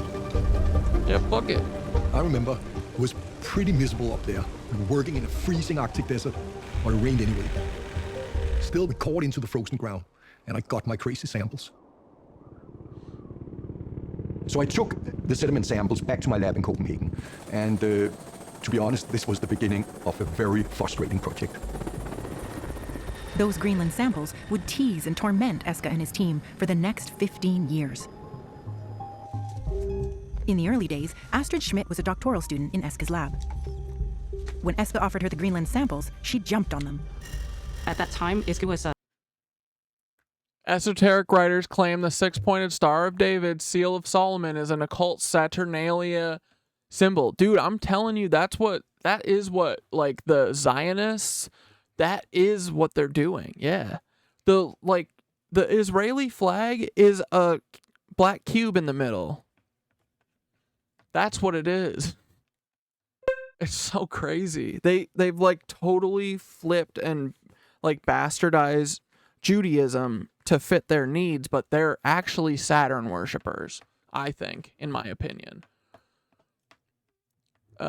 Is an occult Saturnian symbol related to the black cube representing the union of fire, water, and male-female 412. Conspiracy theories propose that the Abrahamic religions, including Judaism, are actually veiled forms of ancient Saturnalian Baal worship due to connections like Saturn, Shabbat, the black cube, and child sacrifice. Can someone please help explain the relation between Saturn, Baal, and the god of the Old Testament? Thank you very much. Baal Hammon is a Canaanite bull god of fertility and human sacrifice. The Hammon sounds like... Oh, sorry. Sounds like an Egyptian god, also Jupiter Zeus. Zeus sounds like Jesus. Another word for Baal is Saturn or Cronus. He is the god of time and connected to the hexagon, black cube, or occult Star of David, later adopted by the Rothschild Zionist, which means as above, so below, and the unification of male with female or fire with water. Saturn's holy day is Saturday the Sabbath. He was said to rule over a golden age similar to that of the Old Testament. The God of the Old Testament said to keep holy the Sabbath. He also presided over a golden age like Saturn. The Lord's Prayer ends with Amen, much like Amen. From what I understand, Jesus, Adonai are good. So what's the story of these other entities? Are some of them the same? Are they all different? Was there a shift in the Bible where the Jews were tricked into worshiping a demon, or did Jesus die so the human sacrifices of Baal were no longer needed? Now, here's the weird part. Even dark occultists, Satanists, Luciferians claim that the God of the Old Testament was a good, loving being, albeit a little jealous. You would think that dark occultists would deny the existence of God or claim he is evil, but they don't do that. They just say that he had some anger problems and that on the whole, he's a good guy. I need an adult.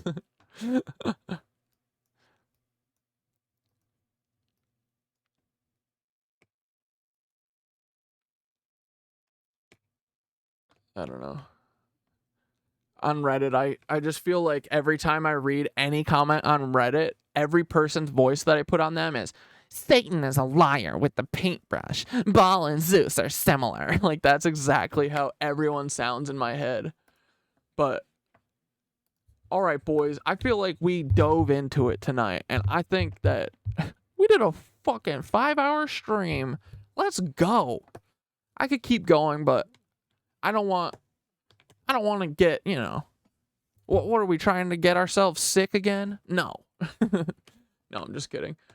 But I'm going to wrap it up for tonight, boys. This was a great, see how collaborative we are, guys? We are freaking unstoppable, dudes. 1, 2, 1, 2, 3, 4.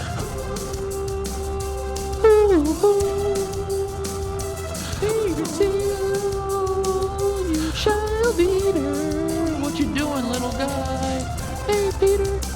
Hey, Peter, what you doing with all them lasers and shit? Hey, Peter. Hey, Peter. I'm coming in your butthole right now, baby. Here I go. Here I go. Here I go. Wee. Here I go. Here I go. Here I go. Wee. Here I go. Here I go. Here I go. Wee. Everyone's going in your beehole, Peter. What's up, little dudes? I'm so sorry about abandoning you, but I'm here now. And we did a 5-hour stream. We'll be hanging out. We'll be writing songs. We'll be goofing our way to the truth, boys. Thanks for helping me today. I love to collaborate with y'all and find all these lies these stupid liars like to leave. He told me they're a bunch of liars. And I said, I always fall. Look at this Tesla howitzer. I see you come, I see you go. He said, all things pass into the Rothschilds, and I said, all roads lead back to the Rothschilds. We're on to you, you little fuckers. We see everything you're hiding. Like this. I've seen a pyramid before, and I said, no. I've never seen 3 in a row like all of them are. Seen the sky just begin to fall. You say, all things pass. Towards Peter Thiel, and I said, hey Peter, child eater, you've got to stop eating all these kids. Peter Thieler, why can't you just be normal, please? Can't you be a little normal, please? Peter, the Peter, child eater, the Peter, need to be sweeter, baby. Come on, Peter, we're gonna slow it down, but not too slow. I think you're fine, Ash. Hold on, we're gonna go to 0.75 just for a little change up of this shit. I hope this isn't too slow for my girl, Ash, but I just need a little difference in my song here so we can build it back up. And there's a fucking ad, god damn it. I'm so sorry, my little babies, that had to go to an ad.